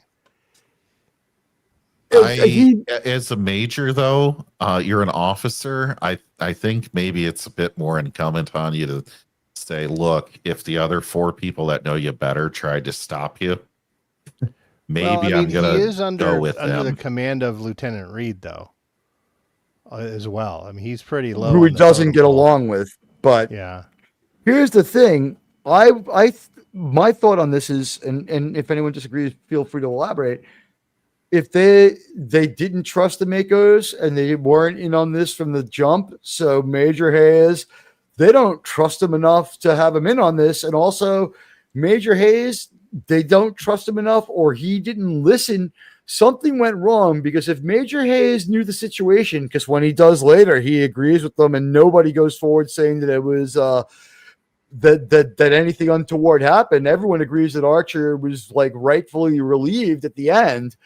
But Major Hayes, if they would have told him, if Major Hayes had more information, he wouldn't have done this. Yeah, Is I the agree. He was implication. kind of kept out of the loop for a lot of it. Yeah, if they presented Hayes that Phlox officially relieves Archer of command, he would have went along with it. Oh yeah. He is, as long as it's by the book, Hayes will do it. But they kept him so far out of the loop and didn't trust him that, as far as he knows, they're just out of the blue turning on Archer. He doesn't even know anything about the damn antimatter. He doesn't know that they're literally packing up all they have. If they told him the captain's plan was going to... Yeah. If they told him it's like, this plan was always like 50-50, he wants to make it 1 in 100, but Hayes would be like, I'll go shoot him right now. But instead we go phase pistol to other pistol, and it's weird because the pistols that the Makos have, would they be the next generation phaser, or do they still have the plasma pistols from episode 1 from Broken Bow? They could be entirely different technology. Yeah. For all we know. It's technically a plasma pistol, but it's not the same ones they had. It's not the same ones. It makes the ones that they had in Broken Bow look like pea shooters. These are actually deadly. They're okay. So the captain is managed. The captain has managed. They have tried to relieve the captain. You're gonna like this one, guys. Therefore, the captain has co-opted the Makos. Because of that, the bridge crew is counter-maneuvering to overtake the ship if necessary by force, and if they have to stun a few people, they're going to do it. And, flooding the ship with knockout gases on the table too. That's where they're at. They don't talk about that one, but that's where they're at. She wants to get some of the nuclear keys. And she knows that Kirby Silver Surfer is the only real Silver Surfer. So it is very Crimson Tide. Yes. Does anyone else notice that in HD, Jolene's eyebrows split in two rather than being just the one that goes up the side? Like her Vulcan prosthetic eyebrow, where it departs from her real eyebrow, they're not shaving it up like they did to Leonard Nimoy. She has a real eyebrow under there. I didn't notice, no. If you look at it now, you can see it. Though, to be fair, that wasn't in frame in this shot. You see the shot. I'm looking at when her body's not in frame. I look at her very beautiful face. This is the opposite of what they did to poor Jess Bush from Star Trek Discovery. She's what do you call it? She's yeah. She's no, that's Ortegas. Jess Bush is Granny Panty's catsuit. Yes. Christine is a face model in a fitness model's role with an average or below average body in a catsuit. This is a beautiful fitness model in a catsuit. So she looks great all the way around. They're not trying to lure us into insulting a woman the way that they do on Star Trek Discovery and Star Trek Strange New Worlds, where they have absolutely no respect for women, no matter what they say. That's great news, JT. So anyway, Sean, I'm a little slow on it, but I got kicked twice. What do you think of the new method? 27 slides for the 43-minute show. I'm going fairly fast through them. Yeah, I think this is great. Be viable. Yeah. When I can't do a video essay, this is the next best thing. But next week, I'm going to try to have video highlights for the Battle of Azati Prime. Should we go on as Federation News Network next week? It's like the Battle of Azati Prime, dramatic footage from the NX-01. Should we bring in? We could get that little clip from Airplane with a guy hitting the little drums, like when they're doing the news segment. Captain George Zip has this report. By the way, I wanted to say one quick thing about this ship design that I wanted to save for now. Why are all the systems quote unquote integrated and you have to power the entire ship just to power one system? Does that mean if one system gets damaged, you have to turn off the entire ship for maintenance. Like you don't have a circuit board in your house. You have to power the entire house all at once. And if you have to change an outlet, you have to shut off your whole house. I think the answer's in there. I'm not positive. I don't know if this contravenes what he says, but he says that they changed their ship's power configuration upon knowing that it was lost before they crashed and channeled all power to the hatchery. So maybe he can undo it, is what he's saying. It seemed weak to me. Why do you need? I agree. They never invented the parallel circuit. They have 4 other species of Indie they can collaborate with. The aquatics could be like, here, take this circuit board. I agree. How much power does some space heaters and a humidifier really take? I mean, that's what we're talking here, right? Heat lamps. Anyway, I mean, it's not going to change the outcome of the episode. I did ask myself why they don't bring some generation equipment over here, some kind of generator. It's like we don't have like an antimatter battery that's not going to F up our ship that we can charge up this ship off a little bit. I don't know. But I guess their feeling was they had talked about it a little bit earlier in the episode about the impossibility of it. And this episode's, only 44 minutes long. Is pretty efficient. So they don't waste a lot of our time. The only reason this slide is here is they make sure not to have them materialize way too fast. But we just jump on that transporter now. And I just wanted to ask you guys, I thought that this show had a very good transporter effect and a very good transporter sound. I liked it. It does sound more futuristic than the Voyagers, but I accept that. I was okay with it. I liked it. Anybody? Oh, yeah, I agree. I liked it. It felt more like a TOS beam-in than a Deep Space Nine Voyager beam-in, which was good. It did, but the sound was more like a Deep Space Nine or Voyager beam-in. They added a little more grit, but it had that. I don't know. Wouldn't be doing my job here. Jeremy, you didn't jump in there to say you liked it. I'm going to assume you hate the fuck out of it, and you have a good reason. Sort of indifferent. Oh, okay. Fair enough. So I think this is. No, we already were there. Sorry, this is why I like to try to stitch the slides together. But yeah, we have a pretty good beam-in effect.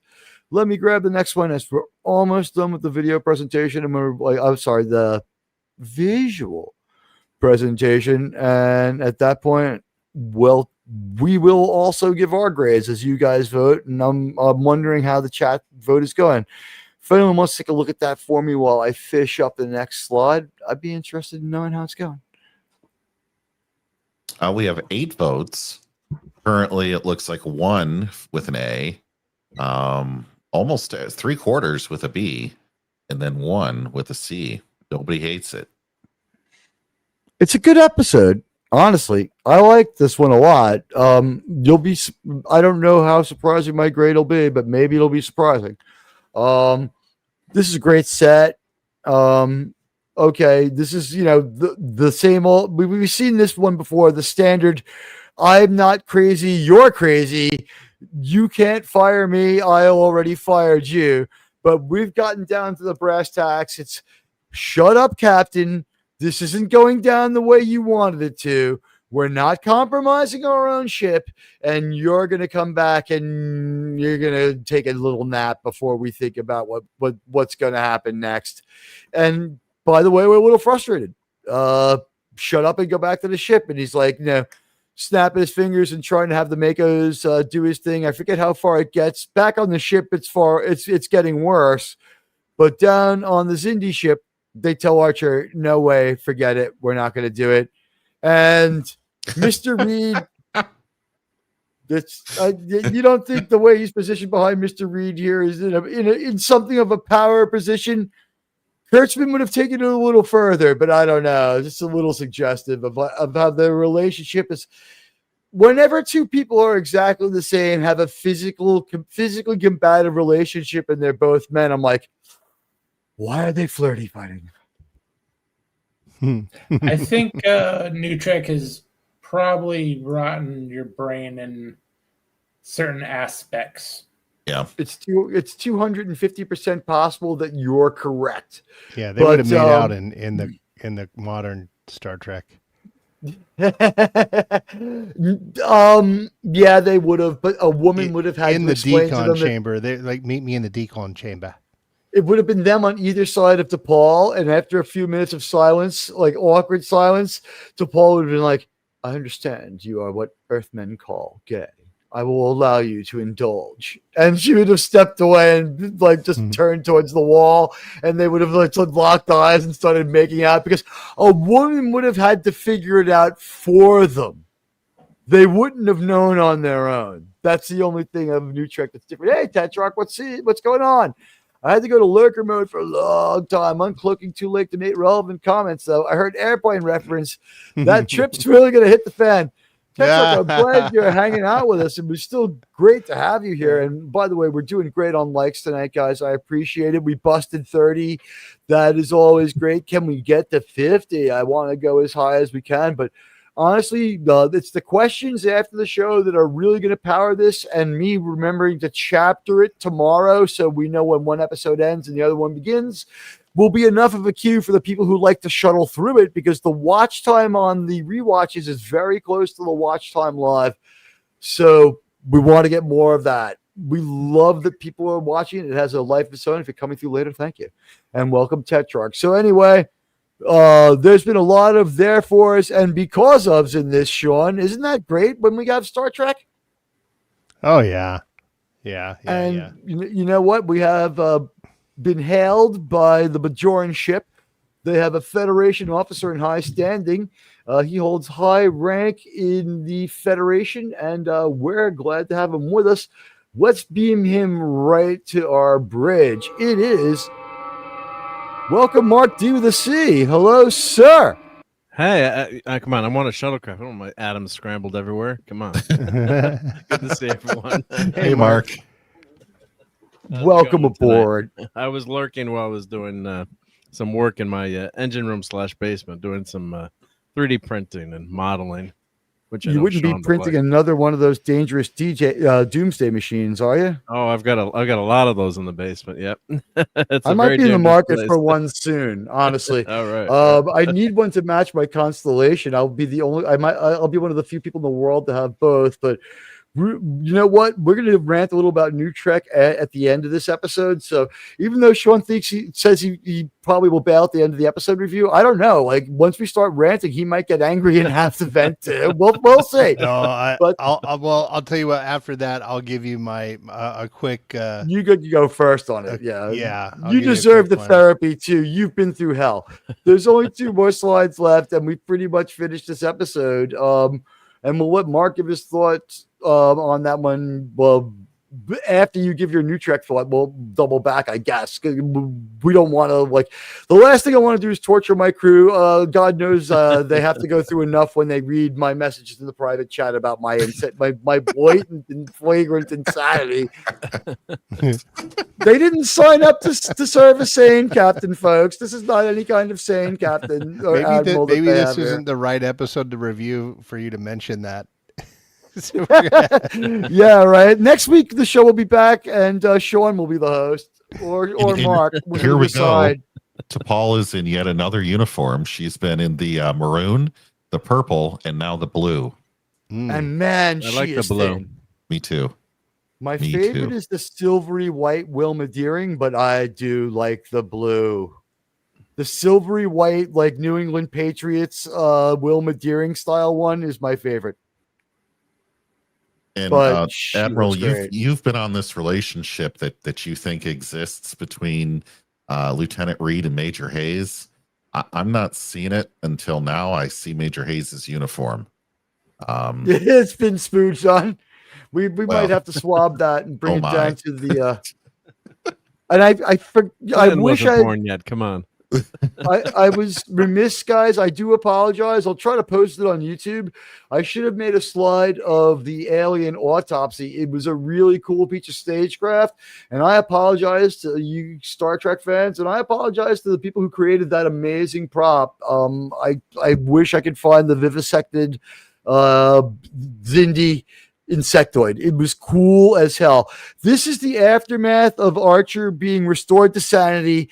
It turns out everything works out. They're able to jumpstart the Xindi ship long enough. 19 of the Xindi insectoids survive. They leave. They know the Xindi knows where it is. It's going to be fine. They accomplish what Archer wants, and they're now explaining that the neurotoxin that sprayed Archer in the face coded him to the Xindi insectoids like a mother. So now it kind of makes sense. We didn't know what was going on. We thought that maybe he might be going nuts. Yeah, well, that's Trip. Florida man did bath salts and got pregnant in season 1. But yeah, Major Hayes, he got shit on by birds on the way to the sick bay or something.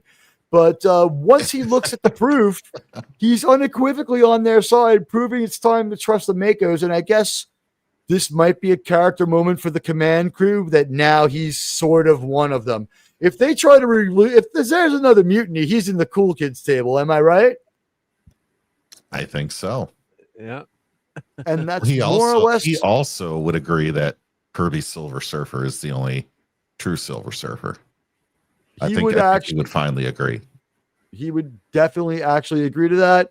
And here we have Trip. Captain Archer did they stun him? Or did they just grab? They stunned him, didn't they? I think they did. Yeah. Yeah.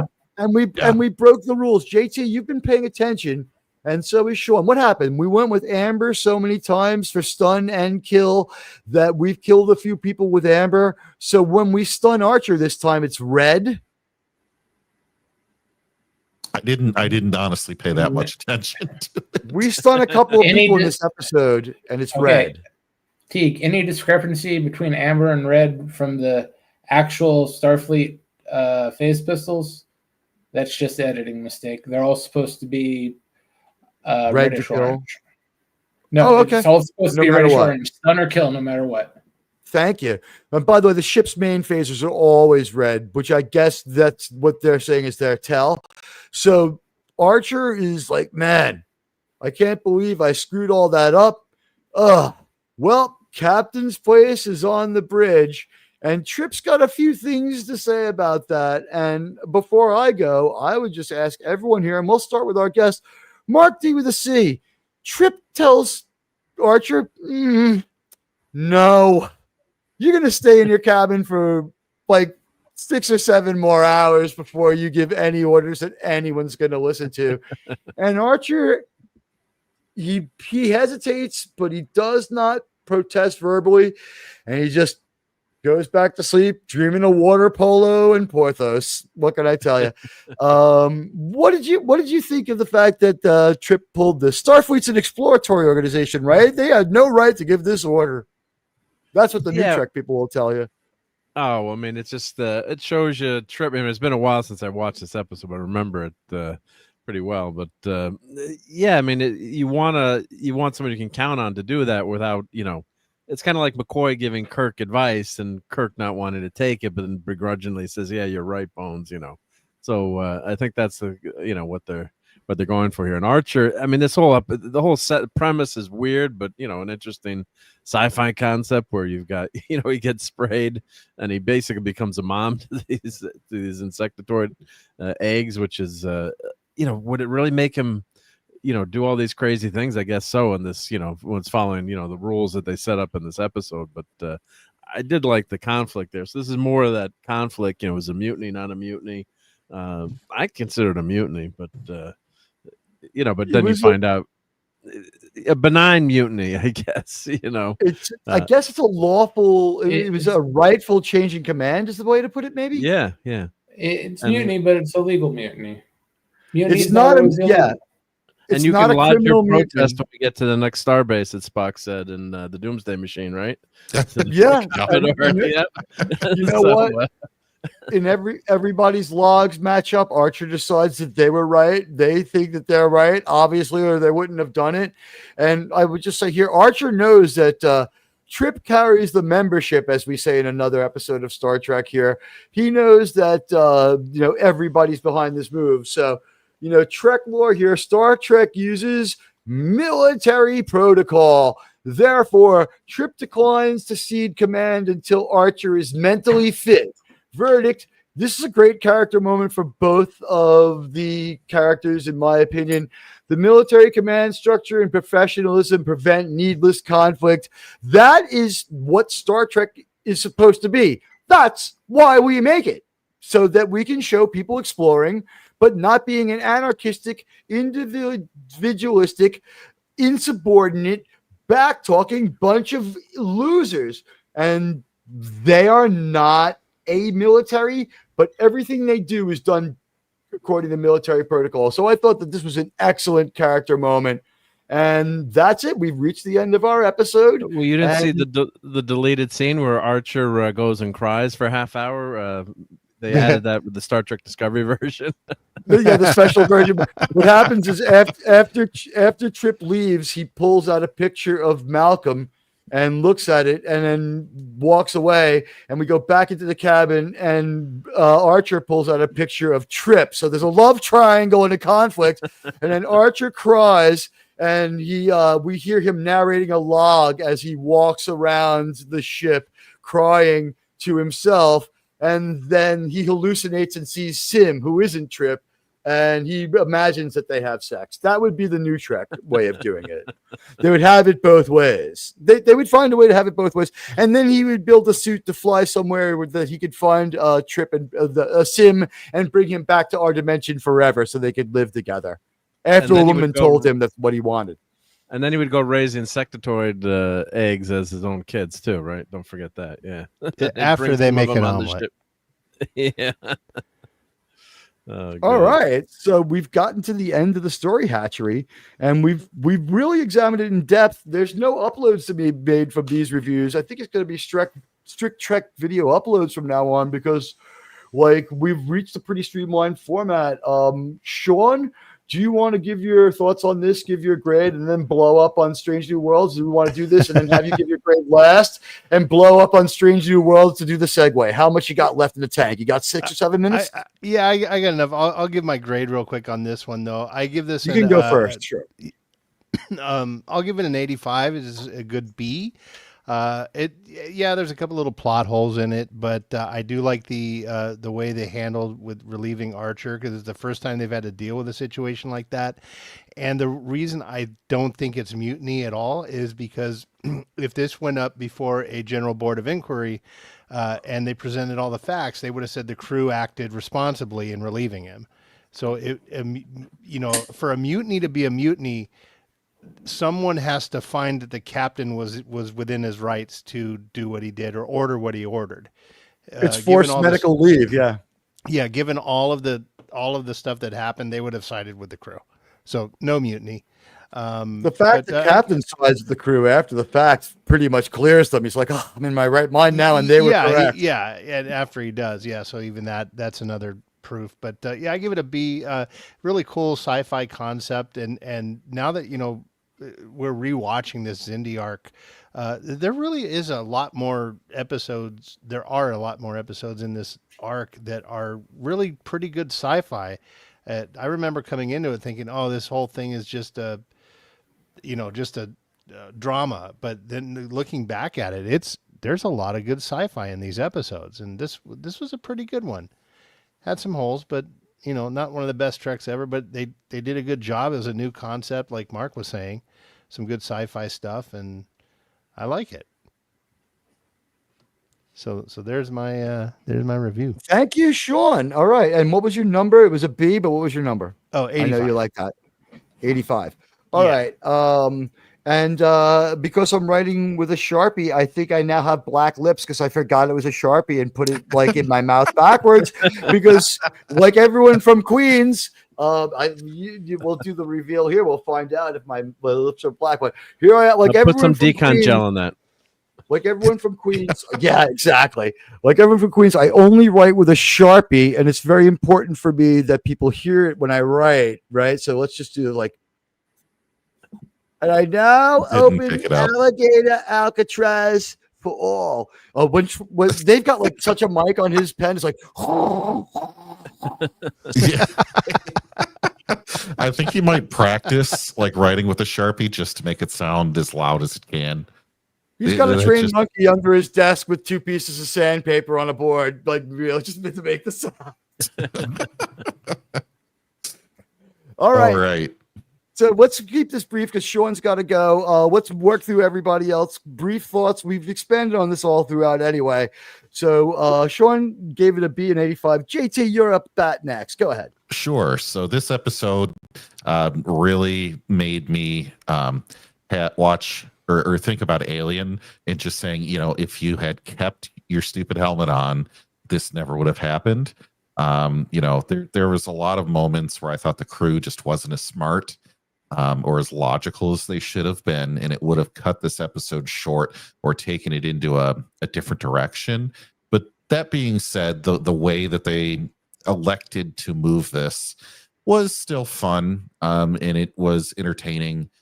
And was it the most Star Trek thing ever? No, I don't think so. But a lot of the special effects were pretty good. I just don't want to rehash everything we've already said. I think I've pretty much covered my bases on this. I'll give it a lower B, at 83%. 83. Okay. Yes. Resolute Germ, go for it.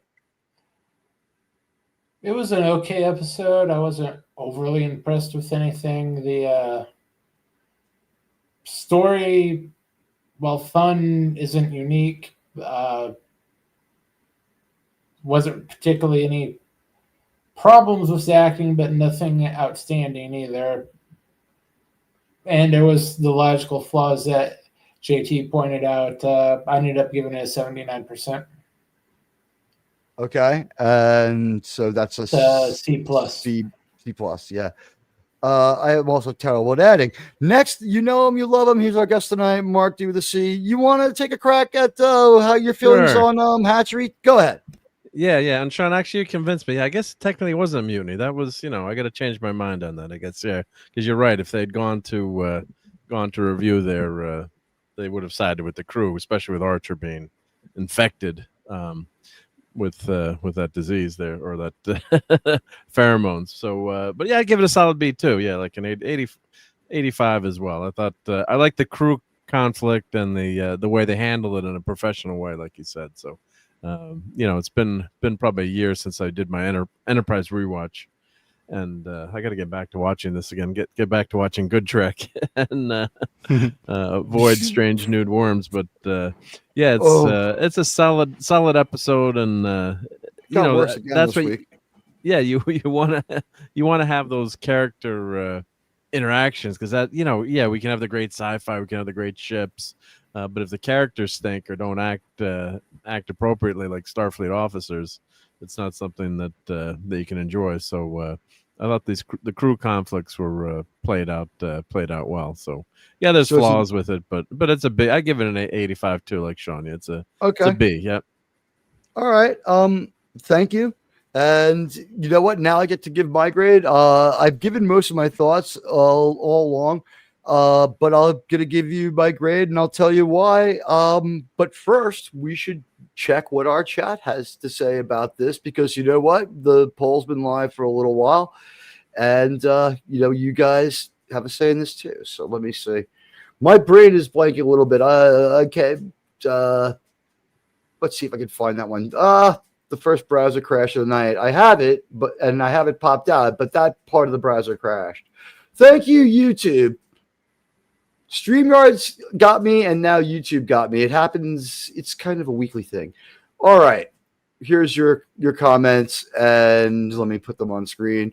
Here you go. And it's doing pretty lively.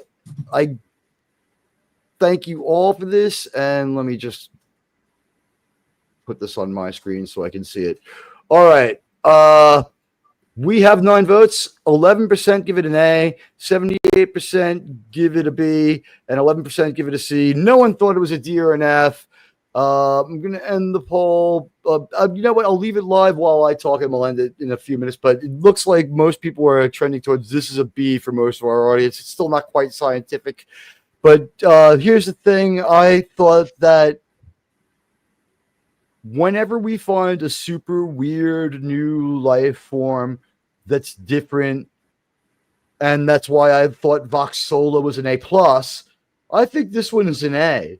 I think the Xindi insectoids have just been screaming, yelling asshole bugmen for this entire arc, and they finally justified them, told us a little bit about them. All right, the world building wasn't absolutely perfect, and their ship is designed in a counterintuitive way, but that ship was a little different from the other Xindi ships they encountered, and a little different from the Xindi ship that comes after him. So it's a Xindi cargo ship. I mean, I'm assuming these bug maniacs do more than make war, but Xindi bugmen, you know, they come, they go.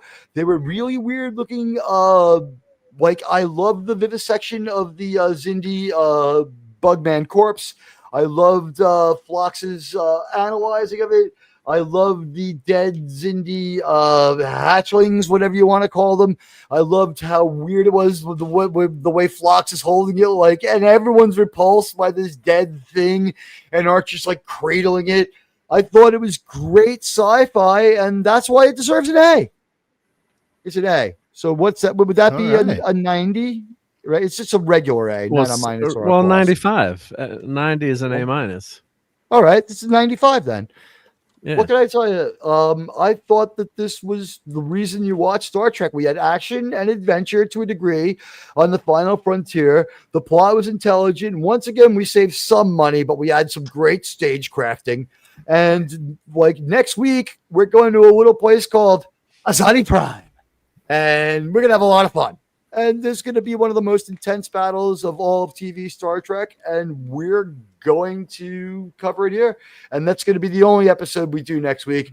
But as we get ready to end our show, we go into a second segment called Therapy for Those Who Watched Strange New Worlds. Welcome to the Damage Report. Sean, you had to endure this slap in the face and kick in the ass to every Star Trek fan. Why don't you tell me about how they Jalen what's his name all over Jalen Walker all over this. Yeah, it was so. Before that, I'm gonna have to bow out, and thankfully, I don't know anything about this episode because I already purged it from my memory. But, it's easy to do. It wants to leave. Germ, thank you. You are the best. It was thank you for hosting the watch party, and God bless. I'll talk to you soon. All right, bye, Okay, Germ. Bye. Mark, did you watch Fine that? officer. I have not watched it, but I found a good Variety article with a great headline that says Strange New Worlds, Melissa Navi's spotlight episode is so intense she's told she could shoot a Marvel film after that. So I don't know if that's a compliment or if that's an insult. Yeah, I felt bad for her, Mark, and I was like, "Ooh, that's not good. That is not good at all." I don't know how much Sean has in the tank. Do you want to just blow up? Yeah. Sean's code name tonight for the code name for Sean. The headline for Sean's review of Strange New Worlds is Sweaty Dynamite. Don't kick it around too much because it might blow up. He hated this. Go ahead, my friend. Oh God. It was so stupid. But I gotta say, it's not my least favorite one. I mean, it's not for me. It wasn't really the worst episode yet. Which I give them kudos for breaking the pattern of them getting worse every week. You guys might disagree, but they tried to do some sci-fi, even though we've seen it, the enemy mine thing forever. It was just asinine from the start, though. I mean, they send her out in a shuttle all by herself. Mistake number one. That's number one. Number two, a giant shuttlecraft that can hold like 15 people has no water, no emergency rations, no blanket, no tent, no gear. They had all that stuff on the shuttle pods on Enterprise. No tent. No tent, nothing. No little emergency shelter. It had a technical machine that made water rather than water. It's like, I can make water right now by just adding water. I don't need a machine that could break to keep, one more technical barrier to survival. Well, you bring powdered water with you. Oh, there you go. Yeah, and it well, looked they like bought obviously rotten food. We can preserve it now, but not in the future, folks. No. and that thing, that prop was so stupid. It was basically like a small distributor from a Honda with a funnel on top, and then they put like a coffee can underneath it, like a little tiny thermos, and like she drank from it. And then she teaches the Gorn chess.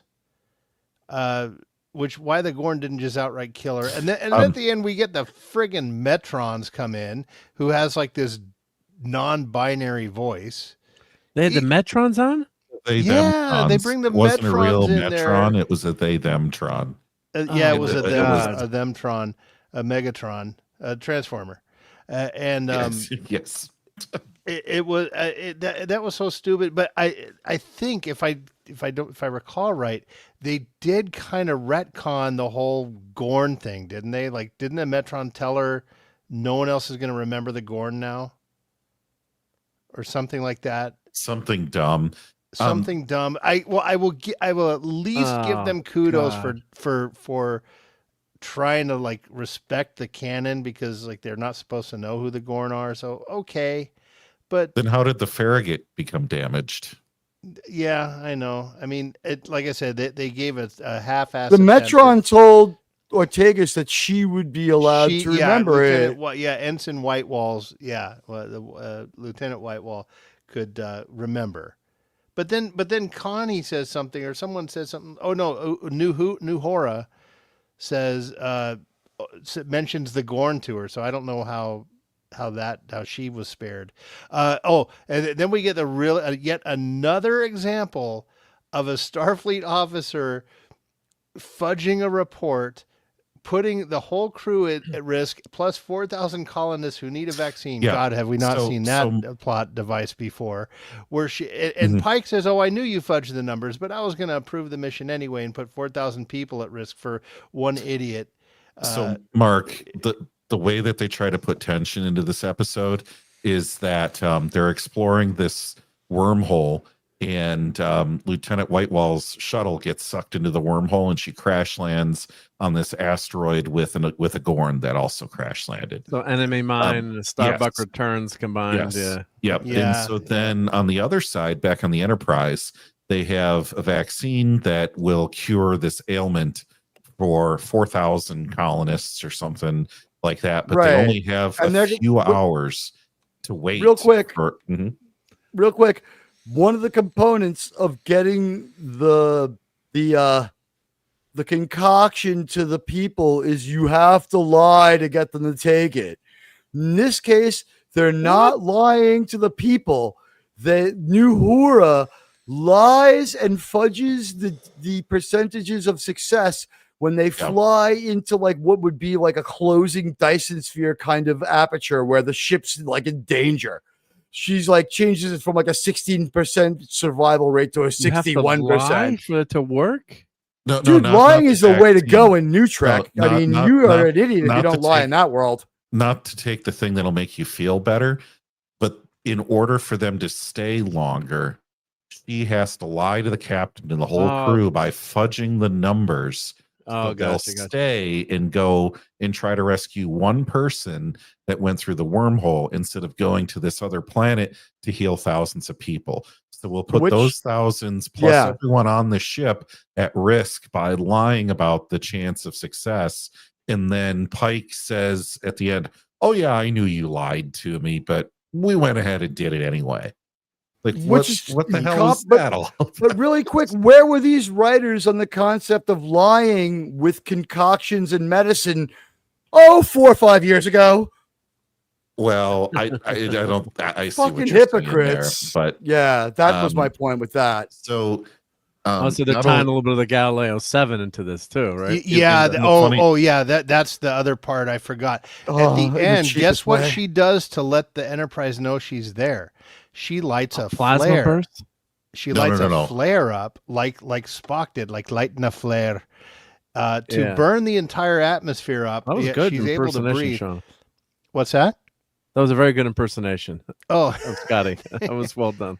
So, like Mark, as Sean was saying, she sets off a flare that apparently burns the entire atmosphere around this entire moon. So that way the Enterprise can see which moon she's on, because burning things means obviously my crew member is there. That was a stupid thing. Because there's thousands of them, just like the Galileo. So yeah, this one's called Galileo Mine. That's what this episode is. On the surface of this planet, we have coffee grinds for a surface of the planet, and we have a retest Skeksis from a canceled remake of the Dark Crystal for our Gorn. And what happens is Ortegas, without a universal translator, her and the Gorn get into some kind of standoff, and she's able to get the Baby Yoda thing where it can say 3 different words by hooking her, of all things, tricorder through something. And the tricorder is just like, able to say agree or disagree. That's all it can do. And it's like, so I guess, you're just like one of those guys who likes to, mess around. It's like, no, disagree. And through a series of agree, disagree statements, we find out they're both women. And then Ortegas just says we're here with the slumber party. And they go on about it like that. That's when they play the party games. And like, I was like, what? When do they show each other their boobs? I mean, what the fuck? She also asked her what his gender is. Yeah. She asked, are you male or female? But she never asked about that. She never asked about gender though. So she did assume the Gorn's gender. Yeah. And there was a bit of a time difference between the ship and the planet. See, that's where I was going with this.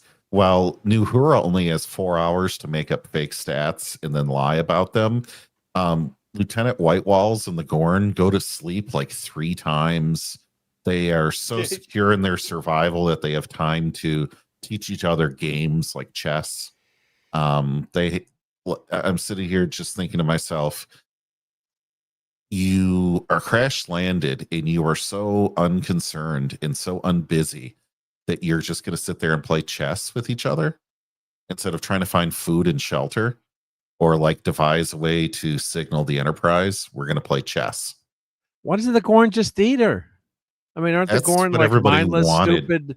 That's what everybody mindless wanted to creatures. have happen. The way they portrayed them now, they destroyed the Gorn, so the Gorn are just xenomorphs now. So you're telling me the Gorn is actually able to learn to play chess and not not just attack her right away? That's totally against how they've portrayed the Gorn this whole series, which is which is the disgrace of it. It's just in like Teague said, the Gorn looks they like make it clear, not like the Gorn that they themselves created.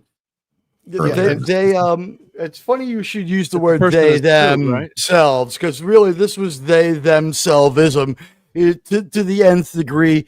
The thing that was crazy was once they established they were both female, both amped down the personal threat level and the militarism, and like within a couple of minutes we see like Melissa Navia sleeping with her back to the Gorn.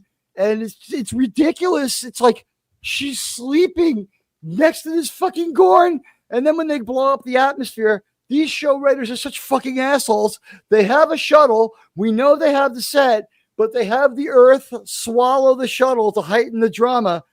Good thing there's 5 pieces of sheet metal and 2 pieces of cloth on this planet. 1 piece of cloth covers up the fucking rocket booster from the Gorn ship. That somehow Ortegas knows what it is. It looks like one of those things you carry a poster in. It looks like a poster cylinder, like the Brady Bunch lost at the park. I'm serious. Like they lost Mike Brady's blueprint. Maybe it was colored black, but it was just a cylinder. And she's like, "That's the booster from your ship," and it's like, "Agree." It's so retarded, and with the stupidity you wouldn't believe. They have 2 pieces of cloth. One of them's covering this fucking rocket booster. What was covering the rocket booster when the 2 of you were sleeping under the blankets? This piece of cloth, and where did these 5 pieces of fucking sheet metal come from when they set the atmosphere on fire? They came from the Gorn ship, but Mark, they burned the entire atmosphere, but yet there's still enough oxygen for them both to breathe. Yes, that's and the thing is, and it's so insane and stupid. And wait, and then where does the Metron appear? The Metron appears on this. Oh, the Metron. you got to hear this one. So listen to this. The shuttlecraft, they could have kept the shuttlecraft around because it's already there, right? So instead of having it disappear in the earthquake and having them survive by like, bullshit and like really an embarrassingly stupid way and their bad effect, why not have them go to the shuttle and have the wave of fire that hits the planet, like fuck that up? And that's why they're able to breathe. And then there's a ticking clock. So what happens is, no, they survive the way that they did. Then Connie and the rest of the people from the ship beam down, and Ortegas looks at them and gets down low. And they go, look out, be careful, get down. We have to kill it. Don't do anything. It's a Gorn. Be careful, look out. And she wordlessly looks at them. And they continue to say, look out, get down, get out of the way, be careful. And then they fire and they kill it. And then it hits the ground. Like wave her hands and say, this creature shared many nights with me and gave me comfort. We ate mac and cheese together, unlike Ensign Tilly. We played cards. Well, remember, they're both female. They ate something else. Oh, yes. So as we weave and scissor our way back into the plot, see what I did there? Right. Well, a stitch in time saves none. What can I tell you? But the thing is, the whole story was after they blow away the Gorn, it falls on the ground, dead. Yep. She looks at it wordlessly, but with horror on her face. And then she looks at them, and a moment later goes, no! Like a con, no, yeah. And then she's like, she walks over to her and Connie, La'an, Khan's daughter or whatever, great-great-granddaughter, goes, you're in great danger. And she goes, I don't even want to talk to you right now. And stomps away. Doesn't explain anything or say anything? No, then they're like, shut up. Right. Go ahead. The Megatron made them all forget who the Gorn are. Well, yeah. They start to beam out, and everyone but Ortegas freezes. And the Metron is. Did you see Rings of Power season 1? I only could watch 3 episodes, and I had to stop. Are you aware of the trans witches in Rings of Power? They had them in that too, not just in Star Wars. Wow. The Rings of Power writer came back from Star Trek Discovery to help them write this. I think it was this one was very Star Trek Discovery. It felt like it was like once they established that they were both female, I'm like, I'm pretty sure everyone's going to be fine. And the Gorn's going to actually be a hero and Starfleet will be the problem again. And like back on the ship, like Ortegas has like rage and anger about them, like fucking gunning down this Gorn. But the thing is, she talks to the Metron. The Metron he's got a longer toga. He's taller. It's a man who looks gay. They don't shave his eyebrows. So anyway, this guy's been with Kurtzman for a few years, and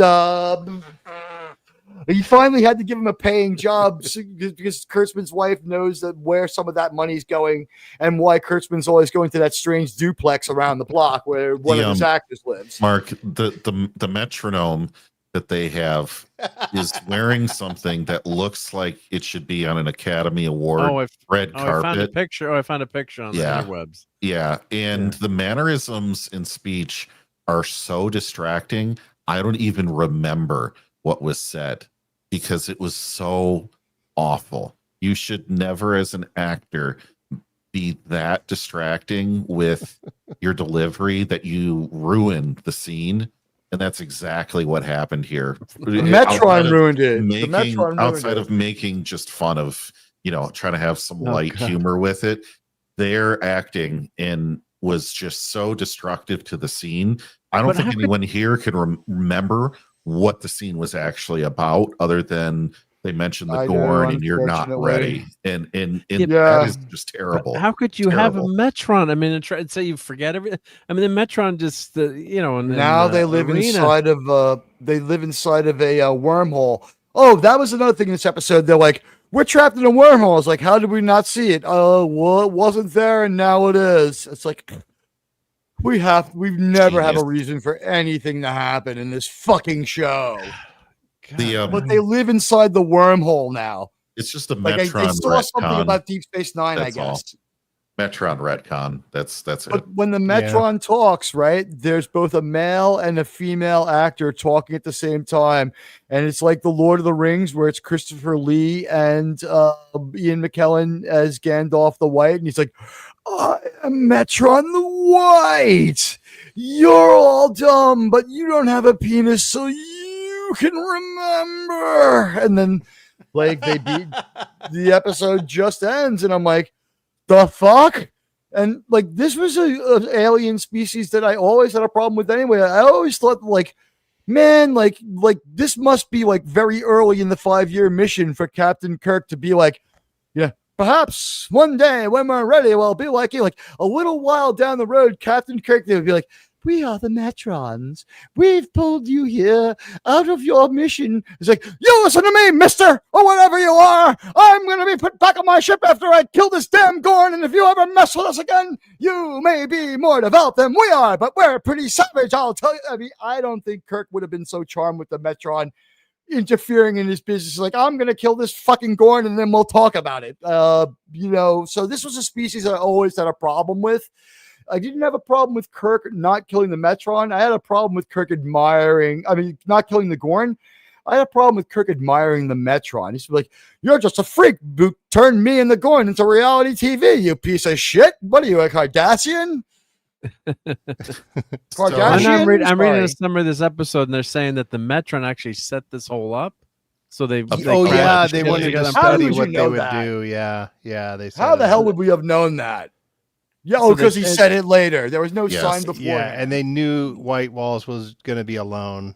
Yeah, and they wanted to see if humans could have from the fucking shuttle. Mark, we gave her the nickname Lieutenant White Walls because they shaved the hair on her head so high that she's bald, and she looks like the white stripe on a white wall tire from like a 1970s Cadillac. So yeah, Lieutenant White Walls it is.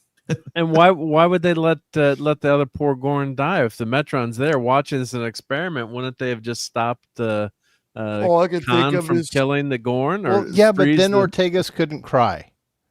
My theory is that Ortegas probably grew up in Snyder's Metropolis, where people run towards danger and freeze for a really long time, because she had plenty of time to be like, no, it's not that way. And of course, no one bothers with stun, prisoners, intelligence. No, we don't want any of that shit. Oh, the other thing I'm reading in this too, they're saying that they wiped the memory of the Gorn. Oh no, but Ortegas was allowed to keep her memories and experiences of the Gorn. But does Singh remember killing the Gorn? Do they all? They remember. Everyone knows everything. But it seems as they're right. It's not explained. It seems as though everyone knows everything, but the Metron was there. But Connie knows. Everyone knows everything but the Metron, and Connie knows everything, including the Metron and the Metron's reasonings. Everyone else just knows that Ortegas is acting like an asshole as usual, and Uhura's a fucking liar. Yeah, and what a disaster. Now, Mark, now that you've heard all of this, would you say that the actress for Lieutenant Ortegas should be in a Marvel movie? Yes, punishment. Yes. Yes, We have a new Marvel record from I actually like the girl that is an actress that plays sure. Khan, and her Ortega's character is just so over the top and ridiculous. A few episodes agreed. But agreed. I mean, but just the writing is just so terrible. Yeah. I can't stand what they did to the Gorn. And why give us something new? Why does they always have to mess with canon and the Gorn? Just do a new species, and they got to bring in the damn Metron and all these member berries. There's some they theories. do it to piss on the old stuff. I don't think they're doing it for member berries. My theory is extortion. I watch other I channels. think it's extortion. I watch other channels' reviews of this, Mark, and there's more than one channel that has suggested that this season was written at least in part by AI, and then they come in as editors. And I'm not saying that that's what I necessarily believe, but with the kind of crap that you see here, it would not surprise me in the least. And so that's why you get an episode that constantly just rips from Aliens and Enemy Mine and Star Trek and Battlestar Galactica and Quantum Leap. Regurgitated stuff. Because that's what the AI knows, is everything that's been fed in. and so that's how it gets spit out because it's not. Well, they hate done. Elon, so it's not Grok.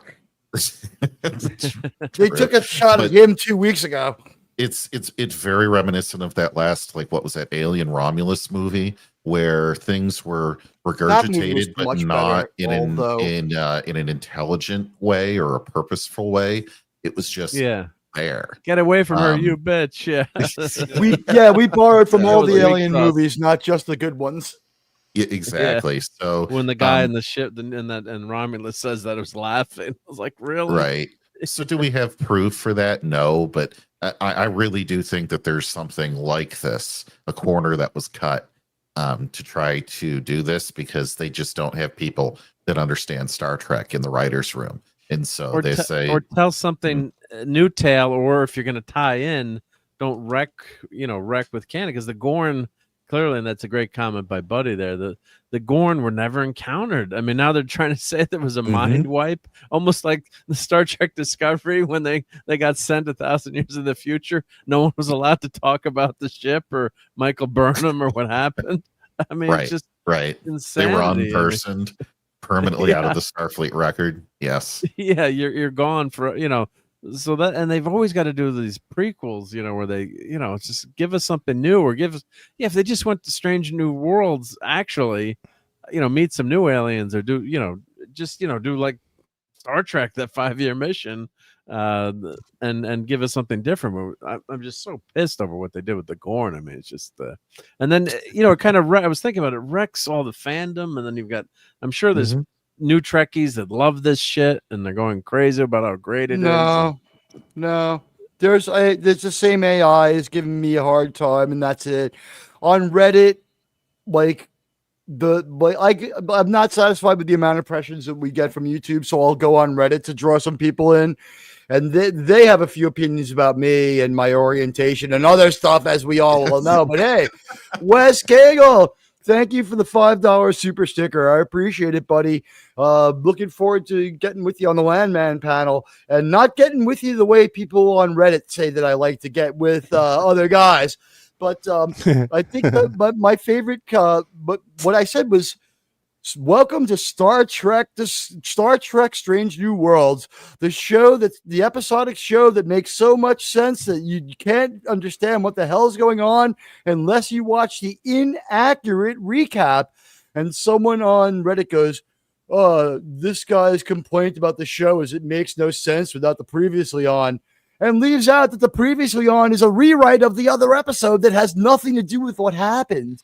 The previously on for Ad Astra Aspera in season 2 is a direct sequel to the episode Ghosts of Illyria in season 1. And the best of the previously on is not in Ghosts of Illyria, the functional stuff.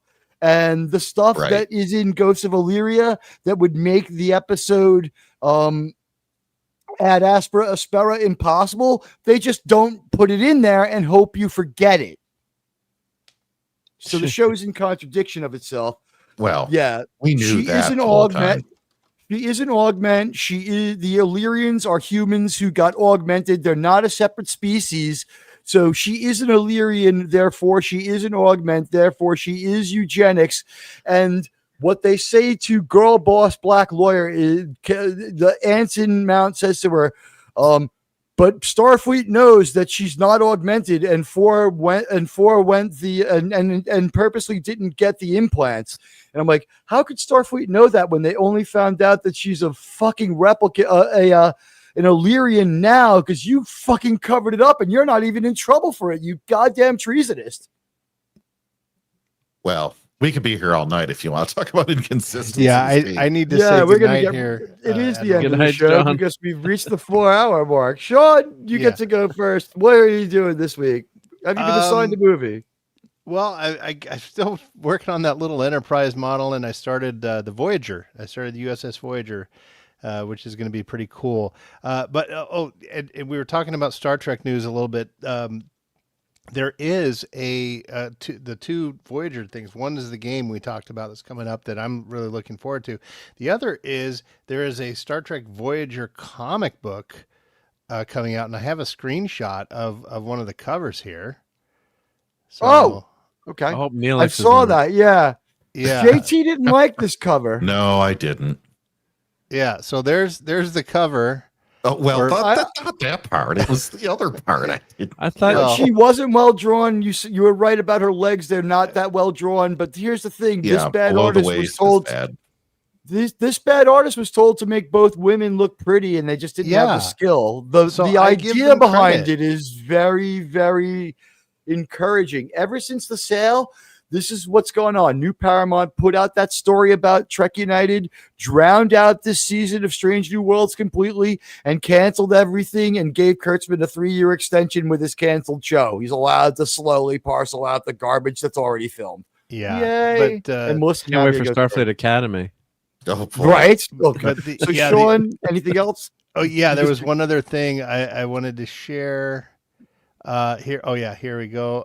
And this was Buddy Hepburn I think it was Buddy Hepburn said he wants to see the Enterprise from Phase 2, and I found this. This was the guy I think who designed cool. it, made this little concept model. This is really cool. This would have been a really neat ship. It's not a model you can buy, but I like it. It looks pretty. I have pretty seen good. the drawings of this. There's It's got to like be a 2/3 3D of the way print out there. There's a missing model of this.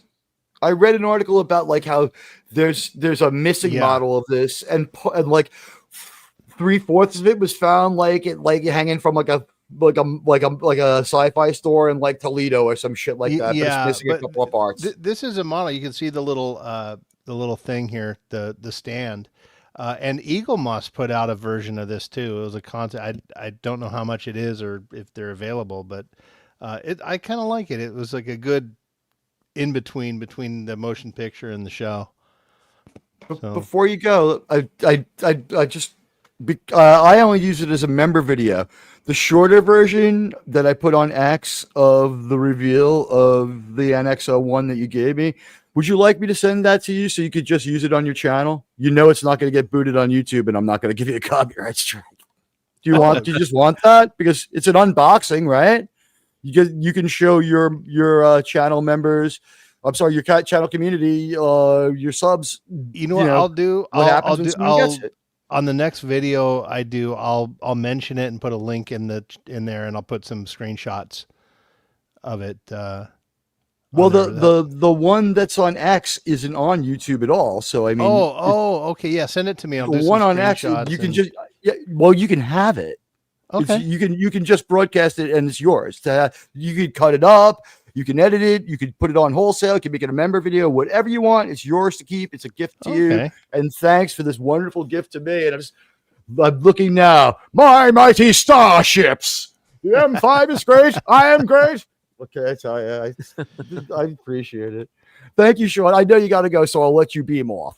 Okay, guys, we'll talk to you later. Good to see you, Mark, and see you Take later, care, Sean. JT. And Yep, good see night Sean. to the chat.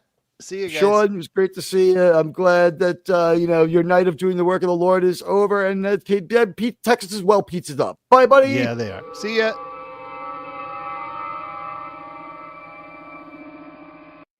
All right. And then there were 3. All right. So you guys do a little thing called Sunday Night Geekery, as well as the other stuff that you guys do that I'm not allowed to ask or tell about that. But go ahead. What are you guys up to this week? Anything going on? I think Mark, you're next. All right, I'll go next. Yeah, I wasn't sure, but obviously Sunday Night Geekery, which is tonight now, my time. So 10 p.m. Eastern or 10:30 p.m. Eastern, depending what I'm doing. I cooked a whole pig for Labor Day last weekend. Had a huge barbecue for about 200 people.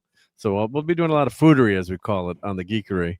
And then we'll be covering, some alien news and whatever's in pop culture. And maybe I'll actually watch this Strange Nude Worms episode and rant about it too for a few minutes. But it's just been a good week. But now summer's almost over. We're into September in the Northeast. It's starting to get cold again. So God, it's a bummer. Got but, cold early, and I kind of love it. It was 87 degrees, 85 degrees today. It was in hot Queens. today. Today was nice. Yeah. Yeah, today was nice. Yeah. Yeah.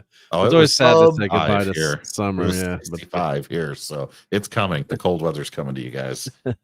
I don't mind. You know, I've got a smashing collection of leather jackets and fall accessories that I can't wait to break out. It's going to be all right. There'll There be we another go, summer. I guarantee it.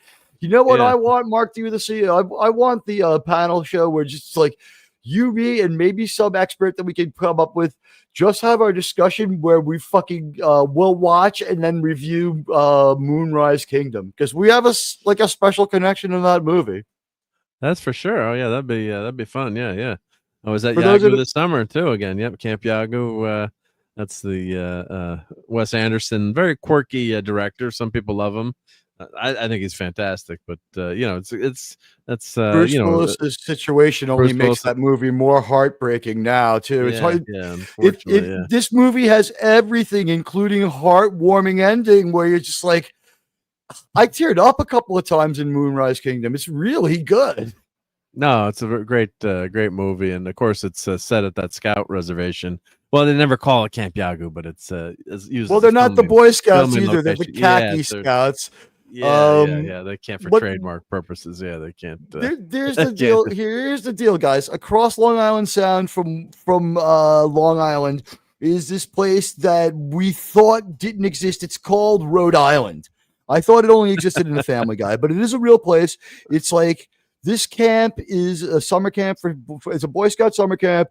It's fairly large, it's a few miles across. Very big, and very big. It covers the damn thing is so big that some of it goes into the other state, which is also a referendum on how small Rhode Island is. So, Right. like, right outside of Quahog is Camp Yagu, and like the craziest thing is, like, most New York Scouts go up to Oneonta, right, and go camping there. If you're from Long Island, but for some flukish reason, and most upstate Scouts go to, like, Woypeck out on Long Island, right? So, like, for whatever weird reason, Mark and I went to the same Boy Scout camp at different times. Like, you were only there as a scout leader, but I was there as a scout. He was a scout. Yeah, so they had the ferry set up from Long Island, obviously, so that From Orient they have Point, that great yeah. connection there. Yeah, so that saves a lot of time, and yes, there's a ton of Long Island troops there. It's a 2-hour drive from fucking Queens anyway. Yeah, 100 miles away, Long Island. But yeah, so it's honestly, like, I had a great time at that Boy Scout camp. So kind of a magical place. And it has to be because, let's face it, the reason why it's still a Boy Scout camp and it's huge in the real estate capital of the world, the Northeast, is because it's a below sea level swamp that's hard as hell to hang out in and filled with bugs. But it is, I would rather go there than Disney World any day of the week, especially with the way things are going. By the way, shocking news, attendance at Disney World down. Who would have ever thought in the off-season month, in the worst tourist month of the year, in the worst month of the American economy, in the traditional worst month, when Disneyland is always empty? Thank God we had people to tell us and break that fucking explosive news that, yes, once again, for the 55th time in 55 years, Disneyland Orlando is completely empty when no one goes to Florida. What a shock. I want to thank all the intrepid journalists who gave us that groundbreaking news all day today. Guys, there's some other entertainment out there. I know Disney's so incompetent that we'll never get in trouble if we criticize them, but will someone please broaden their scope? I will be here criticizing and attacking Paramount until they fire Kurtzman, and then I will be praising them. Right now, I want to say, please give us Trek United and watch for some video essays next week. I'll be back on possibly Tuesday night at 11 p.m., or if I can get Northern English Bastard, I'll be on in the afternoon because of the metric system, and happy Canada Day because of the metric system. It's the 6th, but we have to say it now. Because of the metric system, they have purported this sham that there's a time difference between here and England. So I have to convince my friend to come on at 3 in the afternoon. And, Mark, I just think that everyone should be on America time. When it's 9 o'clock in New York, it's the greatest 9 o'clock. time ever. The biggest and greatest time. Agreed. Eastern. Yeah, and Right. if you live in like Hawaii, you would go to work at like 2 p.m. in the morning, but it would still be the same time everywhere in America because Right. we have the greatest time in the world, and we count our time in imperial units, unlike those damn communists to the north. Anyway, we'll be back, and hey, sub to this channel and like my friends' channels too. And now comes the part where we say goodbye to you after Sydney Sweeney, and then we all turn our cameras on and take our clothes off. No, just kidding. Here comes, you've earned it, guys. Here comes, here's our beard. I mean, our model. And, we love you all. And as Ozzy Osbourne said, and I think you all earned Sydney Sweeney. But first, we're going to bring on an expert witness very quickly. Spock, can you please explain to us in Picard 3, how did Bev end up pregnant? She was attacked by what appears to be essentially a robot. Checks out. I watched the show. All right. Bye, guys. Love you all.